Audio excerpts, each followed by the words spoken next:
Heavenly Tao notification. Sensing that the Chosen One possesses spiritual roots, the Heavenly Tao trial is initiated. Heavenly Tao notification. You will be teleported to a location near a star and granted a planet home with an initial diameter of 1 meter. Your objective is to continuously expand the planet's volume until it evolves into a true celestial body. Heavenly Tao notification. The Chosen One must complete a series of trials, vanquishing various trial monsters to obtain various rewards. What the hell? Where have I been taken? Xian opened his eyes and found himself seemingly adrift in the pitch-black expanse of the cosmos, with a blazing sun glowing in the distance. Beneath him lay a circular planet merely 1 meter in diameter. Is this thing a planet? It looks more like a meteorite. Xian couldn't help but scoff. Surrounding the planet was a bubble-like barrier, safeguarding both the meteorite and Xian within its confines. Simultaneously, a panel-like interface materialized in his mind. The panel displayed Xian personal information, as well as chat channels, a trading channel, and much more. Most importantly, across all panel pages, there was a line of text: will you participate in the trial? Beneath this line were 2 options. Yes, no. Xian first examined his character panel. Name: Xian. Lifespan: 2484. Talent: inferior 5 elements, spiritual root. Cultivation level: mortal. Cultivation method: none. Magic: none. Items: pearl enhances comprehension. Spiritual root. Cultivation level: magic. Have I been transported to a world of immortality? And what is this pearl? Why is its name concealed? Furthermore, where is this so-called pearl? The items column in Xian character panel indicated he possessed some kind of pearl, yet he could not find it. He hurriedly began to search, ultimately removing a necklace from around his neck. For on that necklace was a white pearl. Could this be the mysterious pearl? Xian exclaimed in astonishment. He had just searched his entire body, and apart from his clothing, this was the only item he possessed. This necklace was the sole relic left to him by his mother, which he had always worn. To his surprise, after being chosen as this so-called Chosen One, the necklace had accompanied him here. After glancing at the necklace, Xian put it back on. Next, he turned his attention to the chat channel. The chat channel was named Chat Group of Star System 65851. In the top right corner of the chat page, it displayed the number of participants 100010000. What the hell? What is going on here? Have we crossed over? How did I end up in outer space? Is this some kind of prank? Help! Is there anyone who can rescue me? Heavenly Tao trial. I possess spiritual roots. Does this mean I can cultivate immortality?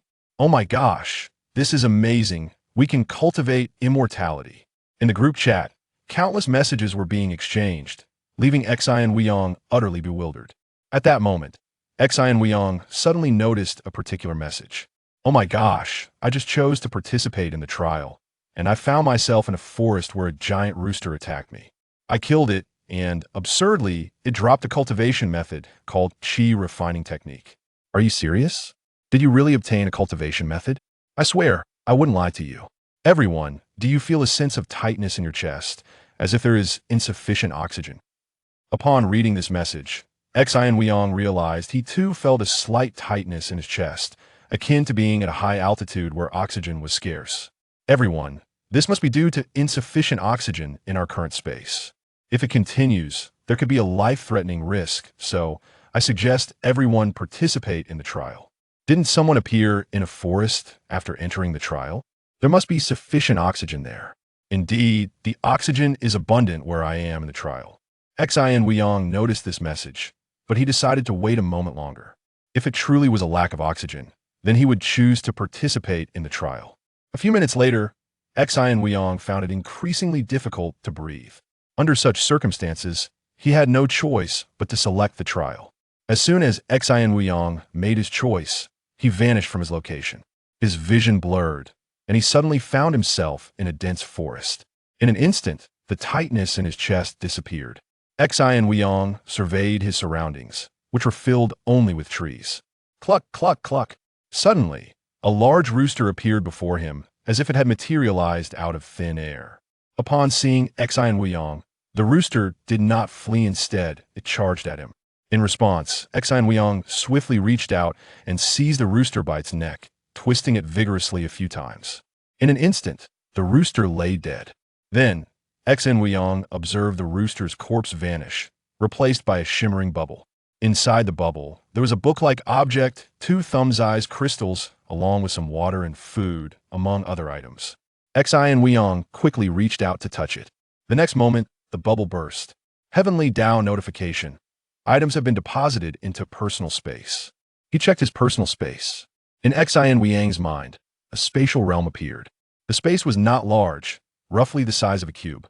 As a stream of information flowed into his mind, Xan Wuyong instantly understood how to utilize his personal space. He spread out his hand, and a book materialized within it.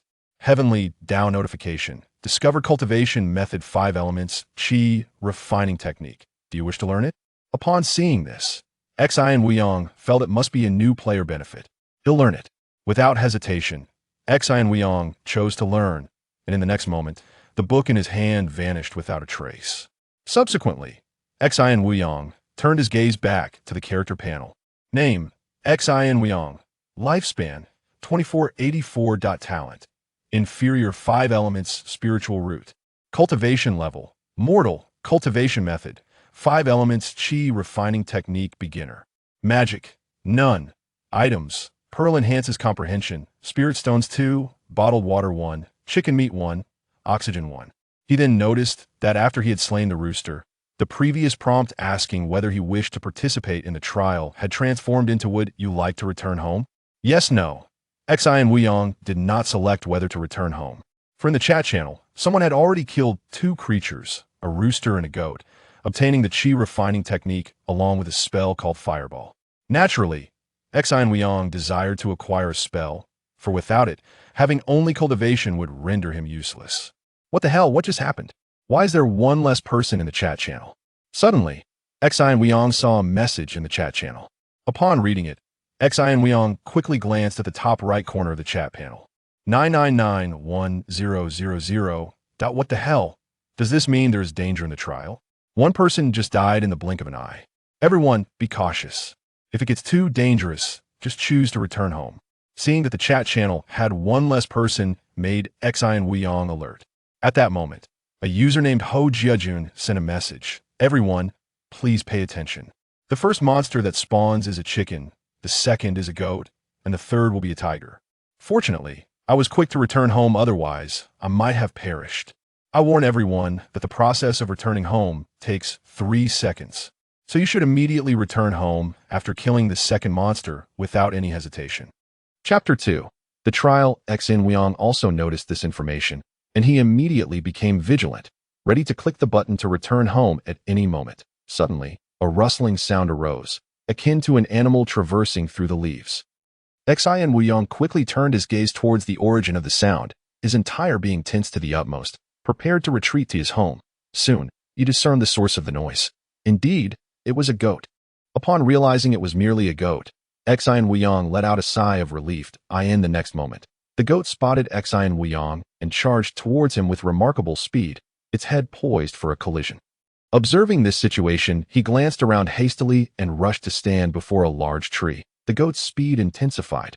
Just as it was about to ram into Xan Wuyong, he swiftly dodged. Bang! The next moment, the goat collided violently with the tree, its body collapsing to the ground. Foolish creature. Xan Wuyong quickly approached and pinned the goat down, then forcefully twisted its neck. Moments later, the goat's carcass vanished, transforming into a bubble-like object. Xan Wuyong smiled and reached out to touch the bubble, at which point a notification echoed in his mind. Heavenly Dao notification.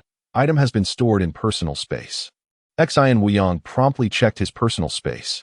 He discovered that it now contained 3 bottles of water, 3 portions of goat meat, 1 unit of oxygen, 6 spirit stones, and a tome of lightning magic. Heavenly Dao notification. Magic discovered. Would you like to learn it? Learn. Without a moment's hesitation, Xan Wuyong chose to learn it. Upon completion, the lightning magic tome disappeared. Xan Wuyong glanced at his panel. The magic section now read, Magic, Lightning Art, not yet mastered. Meanwhile, his items section transformed into Items, Pearl, enhances comprehension, Spirit Stones 8, Mineral Water 4, Chicken 1, Goat Meat 3, Oxygen 2. After slaying the goat, Xan Wuyong did not leave immediately. He wished to ascertain whether the third monster was indeed the tiger others spoke of. A few minutes later, a thunderous roar erupted. Xin Weiyang quickly turned his head and beheld a tiger with long fangs appearing in his line of sight. Goodness, it was a saber-toothed tiger. Return home. Without any hesitation, Xin Weiyang opted to return home. As he made his choice, a 3-second countdown appeared on the screen. Simultaneously, Xin Weiyang chose to hide behind a giant tree, preparing to engage in a tactical maneuver with the saber-toothed tiger. Within approximately 2 seconds, the saber-toothed tiger rushed to Xin Weiyang's front. However, due to the obstruction of the tree, the tiger was momentarily unable to harm Xin Weiyang, just as the tiger prepared to circumvent the tree to attack. The 3-second countdown reached its conclusion. The next moment, right before the tiger's eyes, Xin Weiyang vanished entirely. Upon returning to his home planet, Xin Weiyang could not help but exhale deeply. However, it was too long before he felt a sense of oxygen deprivation. Recognizing this situation, Xin Weiyang quickly retrieved all his oxygen from personal space. As he released the oxygen, it instantly filled the entire area. After taking a few rapid breaths, he found the symptoms of oxygen deficiency alleviated. He wondered how long a single unit of oxygen could sustain him.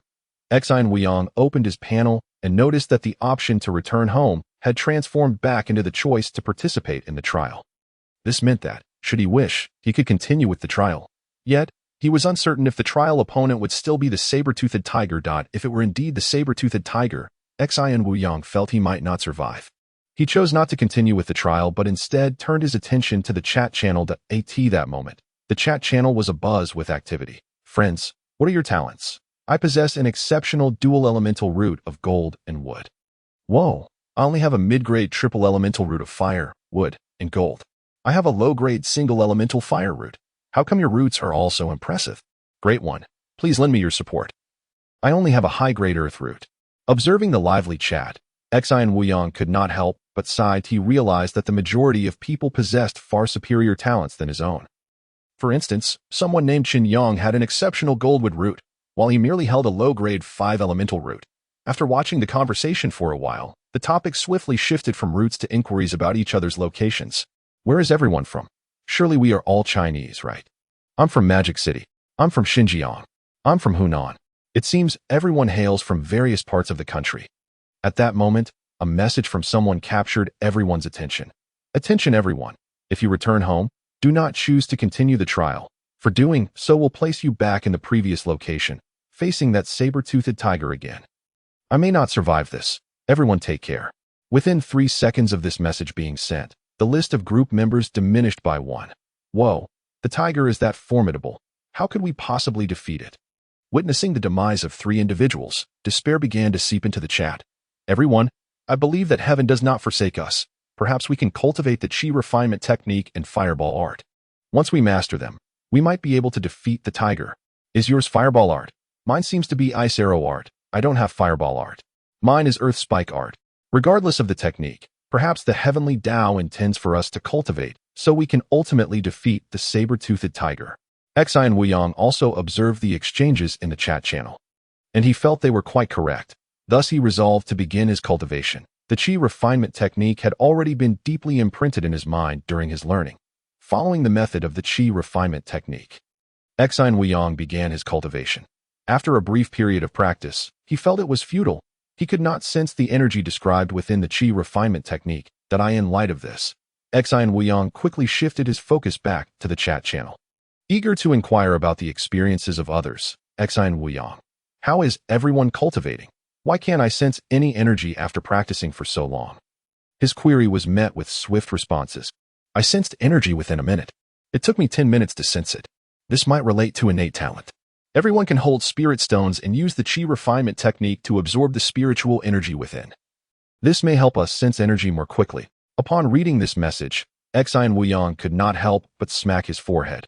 He realized he had overlooked the spirit stones. Indeed, once Xin Weiyang retrieved a spirit stone and resumed his cultivation of the chi refinement technique, he soon made progress. Before long, he felt a faint energy beginning to manifest within his body. As he continued to cultivate, the sensation of energy grew increasingly robust. Unbeknownst to him, as he cultivated, the pearl around his neck emitted a soft glow. Xi and Wuyong sensed that with continued practice, he was becoming more adept at the qi refinement technique. As his proficiency increased, the speed of his cultivation also escalated. Time passed unnoticed. When Xi and Wuyong felt his cultivation progress halt, he discovered that the spirit stone in his hand had been entirely depleted of its spiritual energy. Realizing this, he promptly retrieved another spirit stone. Chapter 3: Cultivation after taking out the spirit stone. Xi and Wuyong did not continue cultivating. Instead, he glanced at the chat channel. The chat channel displayed the date and time as May 15, 2026, 1:34 p.m., indicating that he had cultivated for nearly an hour. Everyone, how is your cultivation speed? I have completely absorbed 2 spirit stones. Whoa, I have only absorbed a little over 1 spirit stone. I have a low-grade firewood root. I have a mid-grade gold root. I have absorbed 2 spirit stones. Chen Yang, how is your cultivation speed with that exceptional root? Before long, Chen Yang replied, I have absorbed 8 spirit stones and am now preparing to practice magic. The Great One is truly remarkable, so impressive. Upon reading the messages in the chat channel, Xi and Wuyong felt a pang of disappointment. With his low-grade 5 elemental root, he had only managed to absorb 1 spirit stone. While the exceptional rooted individuals had already absorbed 8, faced with this reality, Xi and Wuyong could only continue to immerse himself in hard work. Lacking talent, he would have to rely on diligent practice. Before long, Xi and Wuyong plunged back into his cultivation. When he absorbed another spirit stone, he discovered that this time, his cultivation speed had increased to 50 minutes, 10 minutes faster than his initial session. In disbelief, Xi and Wuyong retrieved a 3rd spirit stone to continue. Upon finishing the 3rd spirit stone, Xi and Wuyong noted that only 40 minutes had elapsed. What is happening? Xi and Wuyong was astonished. Xi and Wuyong, everyone, have you noticed that the more you cultivate, the faster you absorb spiritual energy? No. Isn't the absorption speed supposed to be constant? Soon, Xi and Wuyong confirmed that others did not share his experience. Xi and Wuyong, are you saying that your absorption speed increases as you cultivate? Someone tagged Xi and Wuyong in inquiry. Upon encountering such a situation, Xi and Wuyong promptly replied, No, I was merely inquiring. After sending the message, he chose to disregard the chat channel and resumed his cultivation. Before long, he had absorbed the 4th spirit stone, glancing at the clock to discover that only 30 minutes had elapsed, a reduction of 10 minutes from before. At that moment, Xi and Wuyong suddenly noticed a change in the cultivation technique section of his character panel. His technique, the 5 elements qi cultivation method, had progressed from novice to proficient. Furthermore, his cultivation level had ascended from a mere mortal to the initial stage of qi refinement. Name: Xi and Wuyong. Lifespan: 2484. Talent: inferior 5 elements spiritual root. Cultivation: initial stage of qi refinement. Technique: 5 elements qi cultivation method, proficient. After reviewing the panel, Xi and Wuyong continued his practice. 25 minutes later, he had absorbed the 5th spirit stone. Following another 20 minutes, he completed the absorption of the 6th spirit stone. Subsequently, it took him merely 15 minutes to absorb the 7th spirit stone, and the final stone required only 10 minutes. Upon finishing the absorption of all spirit stones, his character panel underwent yet another transformation. Name: Xi and Wuyong. Lifespan: 2484. Talent: inferior 5 elements spiritual root. Cultivation: first layer of qi refinement. Technique: 5 elements qi cultivation method, mastered. Spell: lightning technique, novice. Items: pearl, enhances comprehension. Bottled water 4, chicken 1, mutton 3. After absorbing all the spirit stones, Xi and Wuyong's cultivation finally progressed from the initial stage to the first layer of qi refinement. Additionally, his 5 elements qi cultivation method advanced from proficient to mastered. Gurgle. Xi and Wuyong felt a pang of hunger. Despite becoming an immortal cultivator, he had yet to practice fasting and still felt the gnawing need for sustenance. He glanced at the chat channel and discovered a discussion regarding food. Who learned fireball technique? Could someone please help roast some chicken and mutton? Everyone, I've put up several portions of roasted mutton in the trading channel. Each portion exchanges for 3 portions of raw mutton. What the heck? Isn't that just robbery? If you don't want it, stop whining. Naturally, someone will want it. Xi and Wuyong opened the trading channel. Only to find no roasted mutton available. The channel was filled with bizarre offers, such as trading a bottle of water for a spirit stone, or a portion of chicken for a spirit stone, and so forth. Fortunately, No one was foolish enough to exchange spirit stones for such items. What the heck? Who was quick enough to snatch up the roasted mutton? Indeed, even at a rate of 3 for 1. Someone had managed to trade. Everyone, I have mastered ice arrow technique and am preparing to challenge a tiger. Please wish me luck. At that moment, someone posted in the channel, good luck. Wishing you success in your challenge. However, mere minutes later, the online count in the chat channel dropped from 997 to 996. What the heck? Did that guy die? That's a tiger. How could an ordinary person possibly defeat it? Everyone, hurry and cultivate. Strive to improve your spell mastery, so we may have a chance to survive. Witnessing this turn of events, Xin Wuyong felt a chill run down his spine that I must hasten my cultivation. He thought to himself. Soon, he began to endure his hunger and attempted to practice the lightning technique. As his lightning technique was still at the novice stage, he needed to practice continuously. Time passed unnoticed. Until suddenly, crackle. A bolt of lightning flickered rapidly from Xin Wuyong's hand, extending 3 meters ahead. The lightning lasted for about a second before dissipating. Checking his character panel, he found that his lightning technique had finally advanced from novice to beginner. Xin Wuyong realized that to confront a saber-toothed tiger, merely having the lightning technique at the beginner stage would not suffice. He needed to elevate it to proficiency or mastery. However, he soon discovered that releasing a single lightning technique consumed nearly 1/10 of his true energy. In other words, with his current cultivation level, he could unleash the lightning technique a maximum of 10 times. Additionally, he noticed that each time he cast the lightning technique, it required approximately 2 seconds of preparation. I wonder if the expended true energy can be replenished? Xin Wuyong pondered, then began to meditate for recovery. It seems possible. After about half an hour, he managed to replenish the true energy he had depleted. Since true energy could be restored, surely he could cultivate as well. Xin Wuyong decided to give it a try.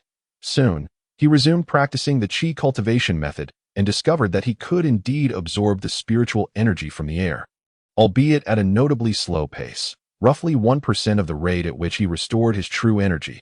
This disparity arose because cultivating true energy and replenishing it were fundamentally different processes. While cultivating, the spiritual energy was transformed into true energy by the spiritual root, simultaneously generating special mental imprints. When casting spells, true energy was consumed, yet mental imprints remained intact, with mental imprints in place. The recovery of true energy was expedited. In contrast, during cultivation, one had to continuously condense mental imprints, resulting in a slower rate of progress. Cultivation resembled the construction of a water barrel. The mental imprint is the barrel, while true energy is the water. Once true energy is depleted, as long as the barrel remains, it can be quickly filled again. However, to contain more water, one must continue to build a larger barrel. After approximately 5 hours of cultivation, Xin Wuyong felt that the amount of spiritual energy absorbed from the air equated to that provided by a single spirit stone. This indicated that the concentration of spiritual energy within a spirit stone was around 30 times greater than that of the air. At this moment, Xin Wuyong also noted that his qi cultivation method had remarkably progressed from mastery to minor completion. 5 elements qi cultivation method, minor completion. He speculated that if he absorbed a spirit stone now, he could likely finish it in just a few minutes. After checking the time, Xin Wuyong concluded his cultivation, deciding to dedicate the remaining time to practicing the lightning technique. Crackle crackle. After unleashing 10 consecutive lightning techniques, he finally paused to recover his true energy. The casting of 10 lightning techniques elevated his skill from beginner to proficient. With the proficiency attained, the preparation time for casting had decreased from 2 seconds to 1.5. Hence, to further enhance his proficiency, he needed to continue restoring his true energy. Chapter 4. Planetary Enhancement. Following the breakthrough of the 5 elements qi cultivation method to minor completion, Xin Wuyong's recovery rate of true energy significantly improved. Previously, it took him 30 minutes to recover enough true energy for 1 lightning technique. Now it required only about 20 minutes, in the time that followed.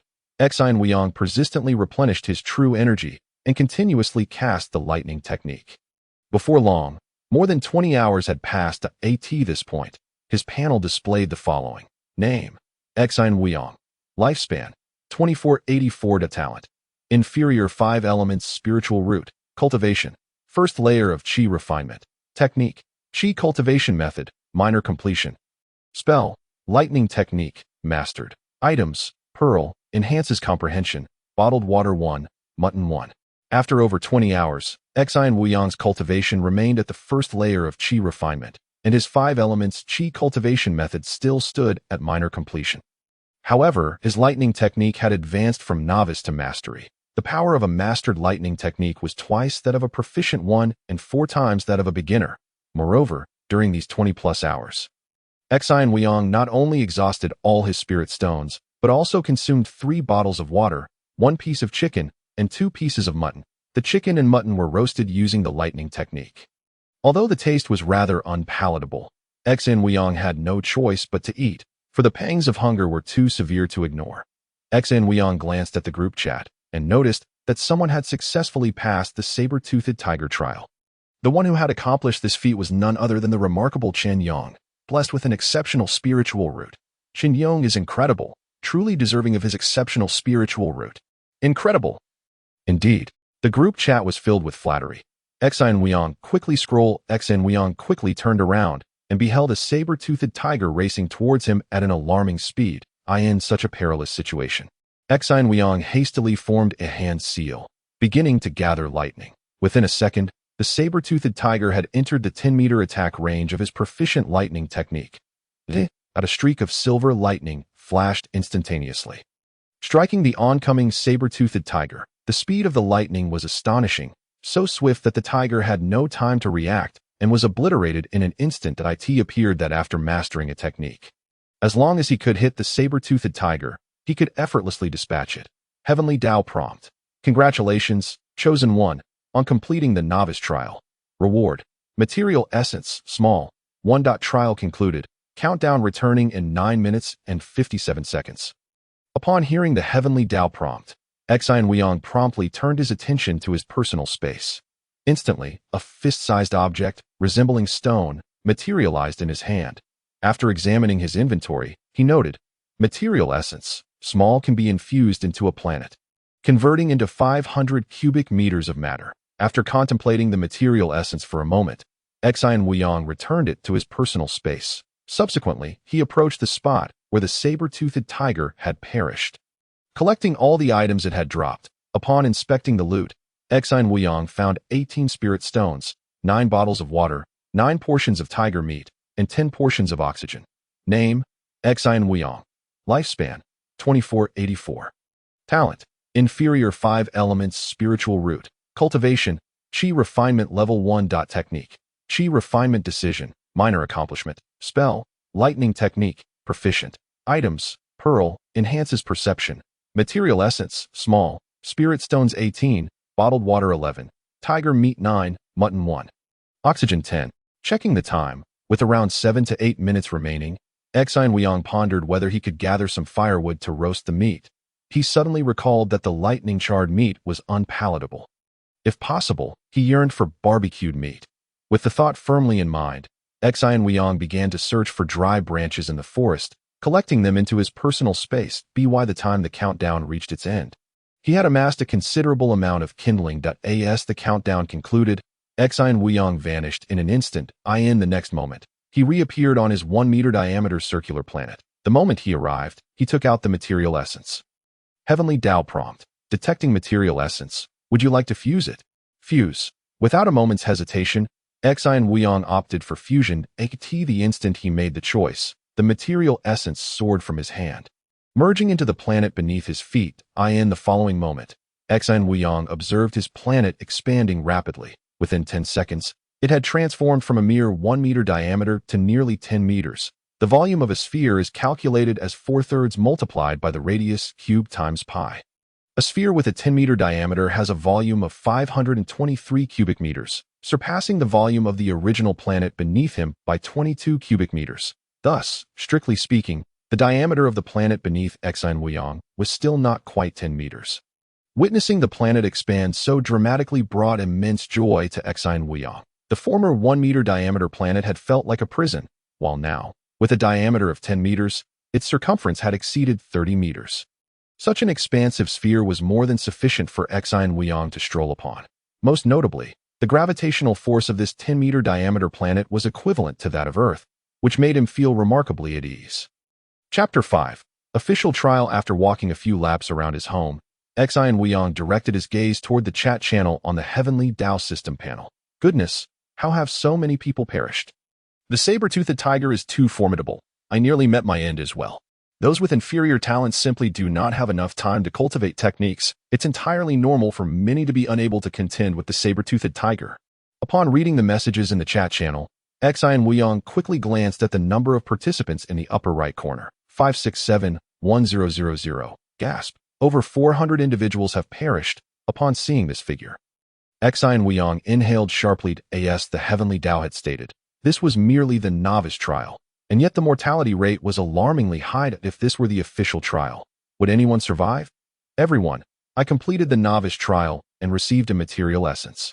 Killed a saber-toothed tiger and obtained 18 spirit stones, 9 bottles of water, and 9 portions of tiger meat. Did you all receive the same? I received the same. It appears that aside from techniques, we all acquired identical resources during the novice trial. The novice trial has concluded. Anyone willing to venture into the official trial to scout ahead? Only a fool would do that. I believe we should first cultivate, and once our strength is more formidable, we can participate in the trial, making survival significantly easier. After reading this message, Xian Weiyang found it quite reasonable. Thus, he promptly sat cross-legged and commenced his cultivation using all the spirit stones. After cultivating the Qi refinement decision to minor accomplishment, he found that the speed at which he absorbed a spirit stone reached 10 minutes per stone, although this still paled in comparison to the absorption speed of an exceptional spiritual root. It was indeed faster than that of an upper-tier spiritual root. 2 hours later, Xian Weiyang had absorbed 12 spirit stones. However, just as he was about to absorb the 13th spirit stone, he noticed a significant increase in the speed of his energy absorption. Xian Weiyang quickly checked the technique section of his character panel. To his astonishment, he discovered that his Qi refinement decision had advanced from minor accomplishment to major accomplishment. Technique: 5 elements Qi refinement decision, major accomplishment. After reaching major accomplishment in the 5 elements Qi refinement, Xian Weiyang completed the absorption of a spirit stone in merely 5 minutes. This speed was considerably faster than that of those with exceptional spiritual roots. For instance, Chen Yong, who absorbed 8 spirit stones in an hour, took an average of 7.5 minutes per stone. Of course, this only applied to those with exceptional spiritual roots who had barely reached the entry or proficient levels of the Qi refinement decision. Had Chen Yong cultivated the Qi refinement decision to proficiency, his absorption speed might have surpassed Xian Weiyang's current rate by a significant margin. Half an hour later, Xian Weiyang had absorbed all the spirit stones. However, his cultivation remained at Qi refinement level 1. After completing the absorption of all the spirit stones, Xian Weiyang resumed practicing his spell. Presently, he could cast the lightning technique over 30 times. Time flew by. And in the blink of an eye, a day had passed. At this moment, the most talented individual in the chat channel, Chen Yong, began to speak. Xian Weiyang paid attention to Chen Yong, as any message from him would trigger a notification. Everyone, I have elevated my spell to the proficient stage, so I am preparing to participate in the official trial. Await my good news. Impressive, great one. Thank you for scouting for us, esteemed one. Xian Weiyang also took note of Chen Yong's message. He hadn't expected that Chen Yong's spell was merely at the proficient level. Glancing at his own character panel, spell, lightning technique, proficient. Thus, while Chen Yong possessed an exceptional spiritual root talent, it did not necessarily imply that his speed in learning spells was equally swift. Is that so? Several hours later, Chen Yong sent another message. Brothers, I have returned after completing the task. Allow me to share my character status. Upon selecting the trial task, I arrived in a grassy plain. That moment, a task objective and a character map appeared in my mind. My task was to slay 10 Qi refinement level 1 beasts. The task map indicated the locations of these beasts, and upon defeating them, a portal to the trial world would appear on the map, allowing me to return home. Everyone, I must solemnly warn you that while I was heading to the portal after defeating the beasts, I encountered an extraterrestrial being with red skin who harbored immense hostility towards me. He was extraordinarily powerful, and I nearly perished at his hands. Fortunately, I managed to escape quickly and slipped into the portal. Otherwise, I would have surely met my demise. Therefore, I advise everyone that the official trial involves extraterrestrials, and one must remain vigilant when encountering them. Additionally, it is best to elevate your spell skills to the proficient level before participating in the trial. Upon reading Chun Yong's message, countless individuals immediately began to respond. What on earth? There are extraterrestrials. Even the great Chun Yong nearly faced disaster. How are we to combat this? My spell is still at the entry level. Yet I've been cultivating for an entire day and remain at the entry level. Can anyone tell me how to quickly enhance my spell level? My Chi Refinement Decision and Spell are both at the entry level. What should I do? Chun Yong, esteemed one, what rewards did you receive upon completing this trial? Someone inquired of Chun Yong. As I possess both gold and with spiritual roots, I was rewarded with a wood shield technique, along with 50 spirit stones, 10 abstinence pills, 10 chi gathering pills, and 10 material essences. Chun Yong replied. Upon reading Chun Yong's response, Xian Wuyong's eyes brightened. The rewards from the official trial were simply too abundant. Xian Wuyong contemplated whether he should participate in the trial now. According to Chun Yong, he had only reached the proficient stage of his spell to complete the trial, so his lightning technique at the minor accomplishment level should also suffice. However, Xian Wuyong still had plenty of oxygen, enough for an additional 2 days of cultivation. Under these circumstances, he might as well wait 2 days before embarking on the official trial that I end this context. It is entirely plausible for Xian Wuyong to elevate his lightning technique to a grand mastery. Presently, his lightning technique is merely at a minor accomplishment, wielding a power 8 times that of a novice-level lightning technique. However, even at this minor level, his attack range has expanded from the proficient distance of 10 meters to an impressive 20 meters. After some contemplation, Xian Wuyong resolved to participate in the challenge. For engaging in it now would allow him to advance his cultivation ahead of others. Whether it be new techniques or the rewards of spirit stones, both hold significant value for Xian Wuyong. Heavenly Tao, I wish to partake in the trial. Chapter 6. The extraterrestrial Xian Wuyong found himself engulfed in a shifting scene. In the blink of an eye, he materialized upon a vast grassland. A setting strikingly similar to what Chun Yong had described. Concurrently, a mission objective and a map manifested in his mind. Mission: eliminate 10 first-layer Chi refining beasts. The map delineated his position as well as the locations of nearby beasts. Observing this, Xian Wuyong hastened towards the nearest beast. According to Chun Yong, he was to first slay the beast and then encounter an extraterrestrial at the location of the teleportation array. Xian Wuyong surmised that the extraterrestrial was likely another chosen one on a mission. Therefore, if he acted swiftly, he could escape this trial world before anyone else. After approximately 10 minutes, Xian Wuyong reached the designated area for his mission. Before him loomed a creature unlike any he had ever seen, a body resembling that of a dog, yet with a head akin to that of a lizard. As Xian Wuyong made his appearance, the beast noticed him and charged forth with great speed. Xian Wuyong calculated the distance as he ran. When the two were within 20 meters of each other, he unleashed his condensed lightning technique. With a crackling sound, a bolt of lightning, as thick as a finger, shot forth, striking the beast with precision. In the next moment, the creature collapsed, its limbs stiffening. With another crack, a second bolt of lightning surged forth, again striking the fallen beast. Soon, the beast's form dissipated, revealing a bubble-like object. After swiftly collecting the items within the bubble, Xian Wuyong sprinted towards the second beast. 2 hours later, a notification from the Heavenly Tao echoed. Congratulations, Chosen One, for completing the beast elimination mission. Reward: material essence, small, 10. Ignoring the notification, Xian Wuyong hurriedly touched the last bubble. Heavenly Tao notification: items have been stored in personal space. Upon inspecting the acquired items, he found material essence, small, 10, wind shield technique, spirit stones 50, bigo pills 10, chi gathering pills 10, mineral water 10. Beast meat, enhances physique, 10, oxygen 10. After reviewing the items, Xian Wuyong retrieved the wind shield technique. Heavenly Tao notification: detected the technique wind shield. Would you like to learn it? Learn. Xian Wuyong decided without hesitation. Upon completion, instead of practicing the wind shield, he dashed towards the teleportation portal. As Xian Wuyong completed his mission, the map had already marked the location of the teleportation portal. Minutes later, he beheld the portal, a luminous gateway towering 10 meters high. Within it a swirling black vortex, exuding an aura of profound mystery. Upon his arrival at the portal, Xian Wuyong found no extraterrestrial in sight. Previously, he had speculated that the extraterrestrials were also chosen ones selected by the Heavenly Tao. Thus, he opted to wait outside the portal, curious to see if any extraterrestrials would appear. Should one arrive, his theory would likely be validated. As he waited, he practiced the wind shield technique. After a few minutes, a layer of wind shield materialized before him, taking on the form of a circular shield. Exine Wuyo could easily sense the formidable defense it provided. However, once released, the wind shield dissipated in less than 10 seconds. Half an hour later, Exine Wuyo observed two figures approaching from opposite directions, both racing towards the teleportation portal in a minute. The blue-skinned extraterrestrial was the first to near the portal. Upon spotting Exine Wuyo waiting outside, it halted, displaying an expression of wariness. This extraterrestrial was not the red-skinned being described by Chen Yong, but rather a blue-skinned entity reminiscent of those from Avatar.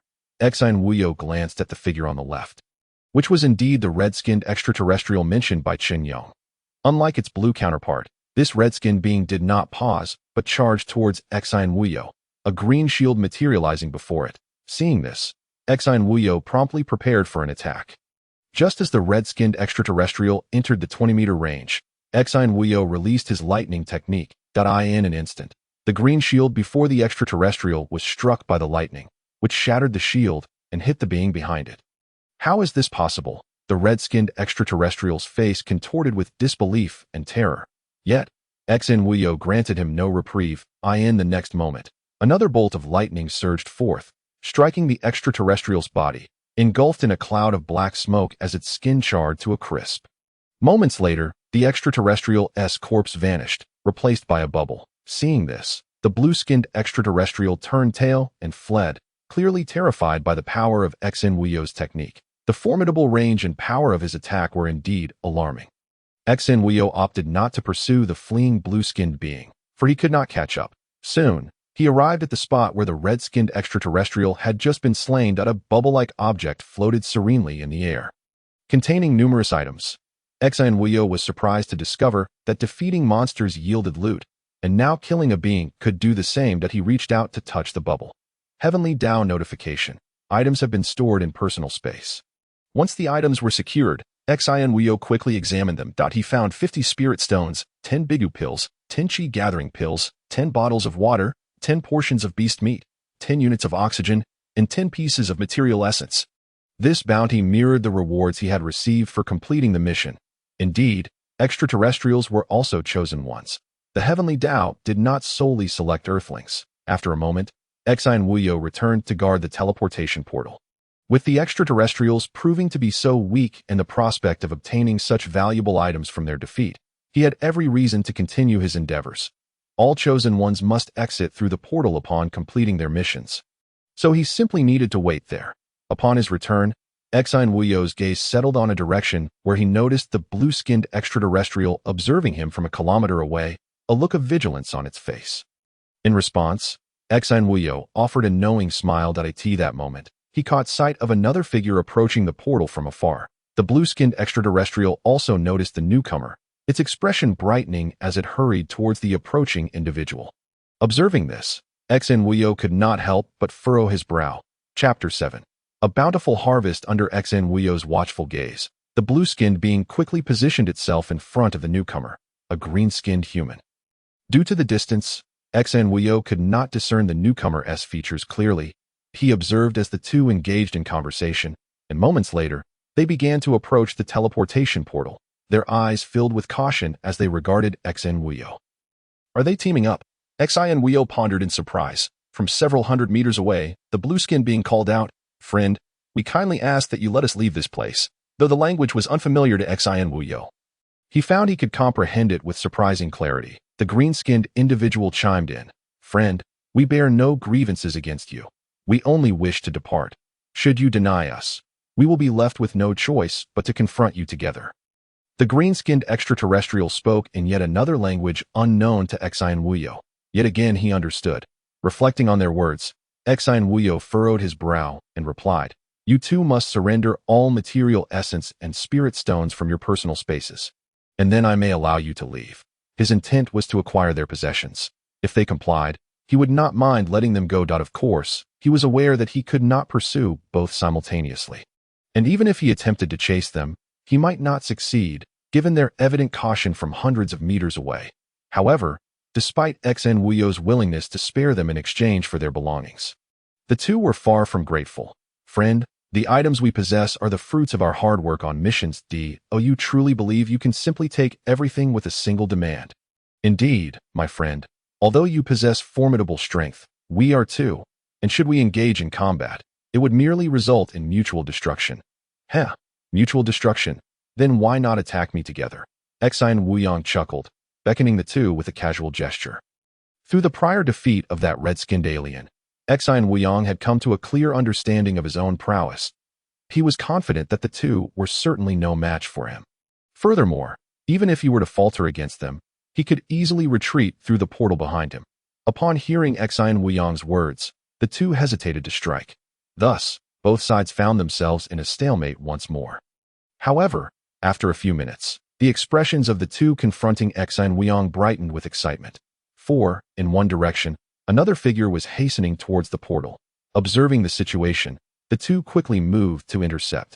Exine Wuyong watched intently, his brow furrowing deeper that he need not speculate. It was evident that a trio might soon unite against him. What troubled Exine Wuyong the most was the uncertainty of how many more would appear. If it were merely 2 or 3, he might stand a chance, but should the numbers swell, victory would be far from guaranteed. Just as Exine Wuyong feared, his apprehensions materialized at that moment. Another figure emerged on the horizon. Witnessing this, the blue-skinned individual eagerly rushed forward. Shortly thereafter, 2 more figures appeared at the edge of sight. In this scenario, the opposition had effectively amassed 6 individuals. However, at that very instant, Exine Wuyong was struck by a scene that left him utterly astounded. He beheld the ground disintegrating around the portal as if the very world were collapsing into oblivion. This occurrence reminded him of a certain game, one in which the encroaching danger resembled the poisonous circle. At that moment, nearly everyone became aware of the crumbling earth. Near the portal, 6 individuals congregated, facing Exine Wuyong from a distance. Remarkably, each of the 6 bore a different skin tone: blue, green, cyan, purple, black, and white. All 6 recognized the impending doom of their world, which was accelerating at an alarming pace. Thus, Exine Wuyong became the common enemy of all. Let us unite and slay him. One individual suddenly declared. In an instant, the 6 advanced towards Exine Wuyong with fervor. Emboldened by their numbers, swiftly, they closed the distance to within 20 meters of him. With a crackle, a bolt of lightning erupted from Exine Wuyong's hand, striking the foremost black-skinned individual. Yet, the lightning did not cease its onslaught upon impact. In a heartbeat, it surged forth, chaining its wrath to each of the 6, perhaps due to the shared burden of the lightning's power. None were slain, but all suffered considerable injuries. The black-skinned individual, in particular, collapsed to the ground, rendered momentarily incapacitated from the electric shock. How can this be? The trial has only just begun. How could you possibly have cultivated your magic to such a level? This is inconceivable. The purple-skinned alien gazed at Exine Wuyong, disbelief etched upon its features. However, Exine Wuyong had no intention of entertaining idle chatter. Barely a second after the first lightning strike, another bolt surged forth from his hand. "Spare me.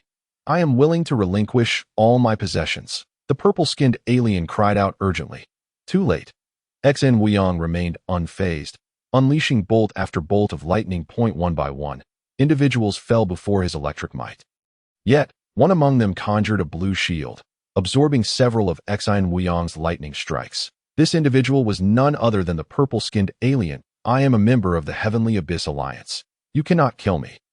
The purple-skinned alien shouted in desperation. What nonsense is this Heavenly Abyss Alliance? Exine Wuyong dismissed its pleas, continuing his barrage of lightning. The purple-skinned alien found itself utterly incapable of withstanding the relentless assault. When the second bolt of lightning struck the purple-skinned alien directly, its protective shield shattered. With a crackle, 2 more bolts struck, obliterating the purple-skinned alien, who vanished into a bubble of energy. Exine Wuyong quickly approached, gathering the items contained within the bubble. Once he had collected the contents of all 6 bubbles, he hastened to the portal and stepped through. Exine Wuyong felt a brief disorientation before finding himself back in his homeland. Upon his return, the exhilaration on his face had yet to fade as he eagerly examined his status panel. Chapter 8. Diameter exceeding 40 meters. Name: Exine Wuyong. Lifespan: 2484. Talent: Inferior 5 elements. Spiritual root. Cultivation: Chi refining first layer. Technique: 5 elements. Chi refining decision, Great achievement. Magic. Lightning technique. Minor achievement. Windshield technique. Entry level. Items. Pearl. Enhances comprehension. Wood shield technique. Gold shield technique. Material essence. Small. Spirit stones 400. Food pills 80. Energy pills 80. Water 90. Monster meat. Enhances physique. 80. Lamb 12. Oxygen 80. Material essence. Small. 80. Observing the items listed on his task panel, a grin spread across Exine Wuyong's face in the next moment. 2 books materialized in his hands that he had not anticipated that someone, upon acquiring magic, would neglect to learn it immediately, thus allowing him to benefit. Heavenly Tao prompt. Magic discovered. Would you like to learn? Learn. In an instant, the 2 books vanished, and Exine Wuyong's magic section now displayed Wood shield technique and Gold shield technique. After mastering the magic, Exine Wuyong waved his hand, and 80 units of material essence appeared before him. Merge. Without hesitation, Exine Wuyong opted to infuse the material essence into his homeland in the next moment. All the material essence seamlessly integrated into his domain. Almost immediately, the size of his homeland expanded once more. Before long, it transformed into a sphere exceeding 42 meters in diameter. The circumference of this sphere reached over 130 meters. The concentration of spiritual energy within my homeland seems to have significantly increased. Exine Wuyong noted that with the expansion of his homeland, the spiritual energy concentration had risen remarkably. Observing this, he promptly settled into a meditative posture to cultivate. An hour later, Exine Wuyong opened his eyes. Previously, he had required 2 hours of cultivation to absorb the equivalent energy of a single spirit stone. Now, he found that merely 1 hour of cultivation within his homeland equated to the absorption of 1 spirit stone's energy. At this rate, cultivating for a full day would yield the equivalent of 24 spirit stones. After gauging the spiritual energy concentration in his homeland, Exine Wuyong turned his attention to the chat channel. He discovered that during the initial trials, newcomers could observe the Heavenly Tao panel. However, during the formal trials, the Heavenly Tao panel became inaccessible, only to be utilized upon returning to their homeland. This differed from the previous newcomers' trials. Glancing at the chat channel, Exine Wuyong noted that aside from himself and Chen Yong, none of the others had participated in the formal trials. Everyone else was still practicing their respective magics. Given this situation, Exine Wuyong had no choice but to commence his cultivation. He extended his hand, producing 2 pills. Energy pill sustains physical energy consumption for 24 hours. Absorption pill doubles cultivation speed for 24 hours. What a treasure! Upon discovering the effects of the pills, Exine Wuyong's spirits lifted. With his mastery of the cultivation technique, he could absorb the energy of a spirit stone in just 5 minutes. If he consumed the absorption pill, that time could be reduced to just over 2 minutes per spirit stone. In that case, Exine Wuyong could finish absorbing his 400 spirit stones in merely 17 hours. Exine Wuyong promptly consumed 1 energy pill and 1 absorption pill before taking out the spirit stones to begin his cultivation. As he cultivated, the spiritual energy from the spirit stones in the ambient air was drawn into his body, subsequently imprinted with his mental seal. Only when the spiritual energy bore this seal could it be considered true energy, which could then be wielded by cultivators with precision. Exine Wuyong kept track of the time, and upon completing the absorption of 1 spirit stone, he noted that it took 2 minutes and 24 seconds. The absorption pill indeed doubled his cultivation speed. He continued his cultivation. After just over an hour, Exine Wuyong found that his absorption speed had improved to 2 minutes and 5 seconds per spirit stone. After more than 10 hours, his chi refining technique reached a state of perfection, and his absorption speed increased to just over 1 minute per spirit stone. After 13 hours and 46 minutes, all 400 spirit stones had been consumed. At this moment, Exine Wuyong's panel underwent a significant transformation. Name: Exine Wuyong. Lifespan: 2484. Talent: Inferior 5 elements spiritual root. Cultivation: Chi refining first layer. Technique: 5 elements Chi refining decision, perfection. Magic: Lightning technique, minor achievement. Wind shield technique, entry level. Wood shield technique, not yet mastered. Gold shield technique, not yet mastered. Items: Pearl, enhances comprehension. Energy pills 79, absorption pills 79, water 88, monster meat, enhances physique 80, lamb 12, oxygen 77. After hours of trials, Exine Wuyong absorbed 400 spirit stones. Yet his cultivation remained at the Qi refining first layer. Over 400 spirit stones failed to enable Xian Weiyang to break through to the second level of Qi training, which left him furrowing his brow in frustration. Just as Xian Weiyang focused his attention on the cultivation section, he noticed a percentage appearing after the first level of Qi training. Cultivation. First level of Qi training, 86. Does this imply that Xian Weiyang has already reached 86% in his endeavor to advance to the second level of Qi training, and that he only requires an additional 14% to achieve this breakthrough? Xian Weiyang believed this to be the case, but regrettably, he had exhausted all his spirit stones and could not continue his rapid cultivation. Upon examining his other objectives, Xian Weiyang discovered that he could see percentage progress for each of them, such as for Thunder Technique and Wind Shield Technique, among others. After concluding his cultivation, Xian Weiyang began practicing his techniques. He decided not to continue with Thunder Technique for the moment, as he resolved to first focus on defensive spells such as Wind Shield, Wood Shield, and Metal Shield techniques. The entry-level Wind Shield had a small area, merely a 30-centimeter circle, and could only be maintained for 5 seconds. This, of course, was under the condition that no further Qi was supplied once it had formed. After several hours, Xian Weiyang's Wind Shield progressed to the proficient stage. At this point, his Wind Shield had expanded to a 1-meter diameter, and its duration reached 10 seconds. After a dozen more hours, Xian Weiyang's Wind Shield finally attained the mastery level, with its duration extending to 20 seconds. Another 20 hours later, Xian Weiyang's Wind Shield advanced to the minor completion stage, forming a barrier that enveloped his entire body, resembling a transparent bell that encased him. Moreover, at the minor completion level, once formed, the Wind Shield could last for 40 seconds without continued input of Qi, provided it was not attacked, as any assault would swiftly deplete its energy. Xian Weiyang contemplated the nature of the Wind Shield. Although it was termed a Wind Shield, it did not align with the traditional understanding of wind, which is the movement of air. The Wind Shield that Xian Weiyang mastered could be likened to the Qi barriers found in martial arts novels. Essentially a shield formed of Qi. After absorbing over 400 spirit stones, Xian Weiyang found that his Wind Shield could sustain itself for approximately an hour, provided it was not subjected to any attacks. Having cultivated the Wind Shield to the minor completion stage, Xian Weiyang resumed his training in the Metal Shield and Wood Shield techniques. The Metal Shield was effective against Wood-type attacks, while the Wood Shield was adept at countering Water-type assaults. Thus, it was imperative for Xian Weiyang to master these two techniques. Chapter 9. Lu Qingping after a day and a night. Xian Weiyang successfully cultivated both the Metal Shield and Wood Shield techniques to the minor completion stage. He observed that training the Metal Shield and Wood Shield was significantly easier than mastering the Wind Shield, allowing him to achieve minor completion in each technique within just a few hours. Once both the Metal Shield and Wood Shield were at the minor completion stage, Xian Weiyang once again turned his attention to the Thunder Technique, the most formidable offensive technique in his repertoire. It was essential for him to elevate the Thunder Technique to a higher level, ideally aiming for the major completion stage, or even perfection. By the time Xian Weiyang advanced the Thunder Technique to the major completion stage, the date had reached May 21, 2026, at 11:54 a.m. In the blink of an eye, 6 days had passed since he commenced the trial of the Heavenly Path. At this point, the oxygen acquired from their previous task should be nearing depletion.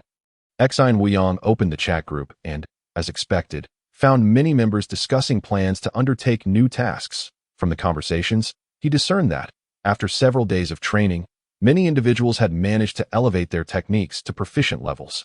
Additionally, he learned that 2 individuals with superior spiritual roots in the group had successfully completed the trial and obtained further information regarding its. Xian Weiyang perused the chat. He noted the frequent mentions of someone named Lu Qingping, a name that was unfamiliar to him, suggesting she had recently emerged in prominence. That he hastily searched the chat history for Lu Qingping and came across numerous messages she had posted. "Greetings, everyone. I have successfully completed the trial and will now share the details of my experience. This trial involved slaying 10 first-level Qi training beasts, which was not particularly challenging for me. After defeating the beasts, one must proceed to the location of the teleportation portal to return home. The trial involves 8 chosen ones participating simultaneously, and besides yourselves, the others will be extraterrestrial humans. Once all chosen ones fulfill their tasks, the trial world will begin to collapse from the periphery until it reaches the portal. There is a high probability that you will encounter extraterrestrials during this task, that I must emphasize that if you die during the trial, your belongings will be dropped. Therefore, remain vigilant. You may not harbor malicious intent. But others may not share that sentiment, that if you participate in the trial, it is best to swiftly eliminate the beasts and reach the portal for evacuation. Should someone block the portal, do not panic. You can ally with others who arrive later. Lu Qingping's account was detailed and evidently based on her personal experiences, such as being blocked or witnessing others perish and lose their possessions. After some contemplation, Xi and Wuyang sent a message in the group. According to Lu Qingping's insights, if we are sufficiently powerful, we could block the portal after swiftly completing our tasks and eliminate all extraterrestrials, thus acquiring their belongings. His message elicited quick responses. Are you dreaming? You think you can kill all the extraterrestrials? You wouldn't dare even in your dreams. What a fanciful notion. Why not suggest that each of the 500 of us in the group give you a spirit stone so you can directly acquire over 500? Upon reading this, Xi and Wuyang could not help but retort, if you are willing to give them, it is not out of the question. Shameless. Meanwhile, as Xi and Wuyang engaged in conversation within the chat group, a purple-skinned man in the vast universe was also sending messages in his group. The number of online participants in his group stood at 1,000, and astonishingly, none had perished. Almost everyone. All who complete their tasks must surrender half of the spirit stones to this king. Received. Prince Almo. Received. Prince Almo possesses an earth's spiritual root. Only by enabling him to grow swiftly can he lead us to vanquish all foes. Long live Prince Almo. Prince Almo is invincible. Almo continued. Rest assured, I am now at the 4th level of Qi training, that if you allow me to grow rapidly, I will undoubtedly lead you to triumph against all enemies and ultimately establish another life planet for our Tianyuan alliance, where all of you can create your eternal families. Long live Prince Almo. At that very moment, in a realm of void, a Caucasian girl was also commanding her group in the chat. Akalina. Everyone. You must swiftly kill the beasts and occupy the teleportation array as quickly as possible. This way, you can retreat and attack when necessary. Akalina. Limu. Strive to obtain resources from more than 2 extraterrestrials. Abali. Aim for resources from 3 or more extraterrestrials. And Akalina. The rest only need to ensure a safe retreat. If you encounter formidable extraterrestrials blocking the way, unite with others to confront them. If you cannot prevail, abandon all resources and negotiate with others. Akalina. I shouldn't need to teach you how to negotiate, but I will reiterate. During negotiations, you must ensure that the other party swears to the heavenly path not to harm you. If they refuse to swear not to harm you, you might as well discard your resources into the void. In the 65851 star system, where Xi and Wuyang resided, many had already commenced their trials. Another person has dropped out of the group. It seems yet another failed the trial. This heavenly path trial is truly infuriating. Can someone spare me some oxygen? I currently lack the confidence to survive the trial.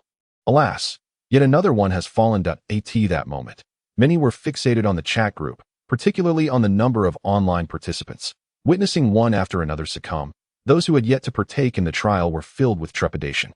Is there anyone who has extra oxygen to spare? Could you lend me a few? I promise to return double later. What are you thinking? Who has surplus oxygen at this moment? Perhaps Chen Yong and his associates do. But why would they lend it to you?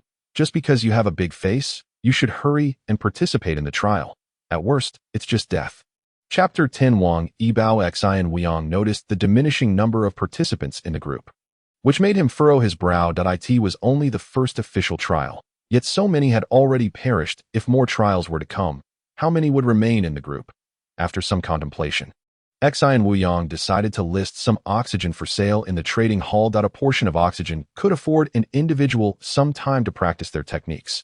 Xi and Wuyang directly posted 70 portions of oxygen, each portion equating to a bottle of water, with a limit of 1 exchange per person. Wow! Which generous soul has such a kind heart to put precious oxygen in the trading hall? Unfortunately, only 1 portion can be purchased if anyone needs it. Hurry to buy. Thank you, great benefactor. Long live the benefactor. The benefactor has concealed their name, truly humble. I am immensely grateful for the benefactor's life-saving grace. I am still a novice in my techniques and hope to advance to proficiency with the benefactor's oxygen. While many were expressing their gratitude in the group, the person widely recognized as the most talented, Chen Yong, spoke up Chen Yong. I was just about to start a new trial when I discovered that the new trial requires a team of 10. Otherwise, I will be paired with random teammates. Who wishes to join me in completing the trial? Lu Qingping, Hizhou, Tao Zhe. Chen Yong tagged several individuals, all of whom were quite talented and had successfully completed an official trial. Chen Yong. Esteemed leader, take me with you. I am eager to join your team. Chen Yong, please take me. I promise to be obedient. I will do whatever you say. Could you please take me along? Chen Yong, I am a popular figure on Douyin, and I am quite beautiful. With Chen Yong's message, the group erupted with countless requests for inclusion. Additionally, those Chen Yong tagged began to respond. Hizhou. Boss. Just invite me when the time comes. Lu Qingping. Sure. Tao Zhe. All right, just invite me, Chen Yong. No one would refuse to team up with Chen Yong. In everyone's eyes, he was the most gifted individual in the 65851 system chat group and the first to complete the inaugural official trial.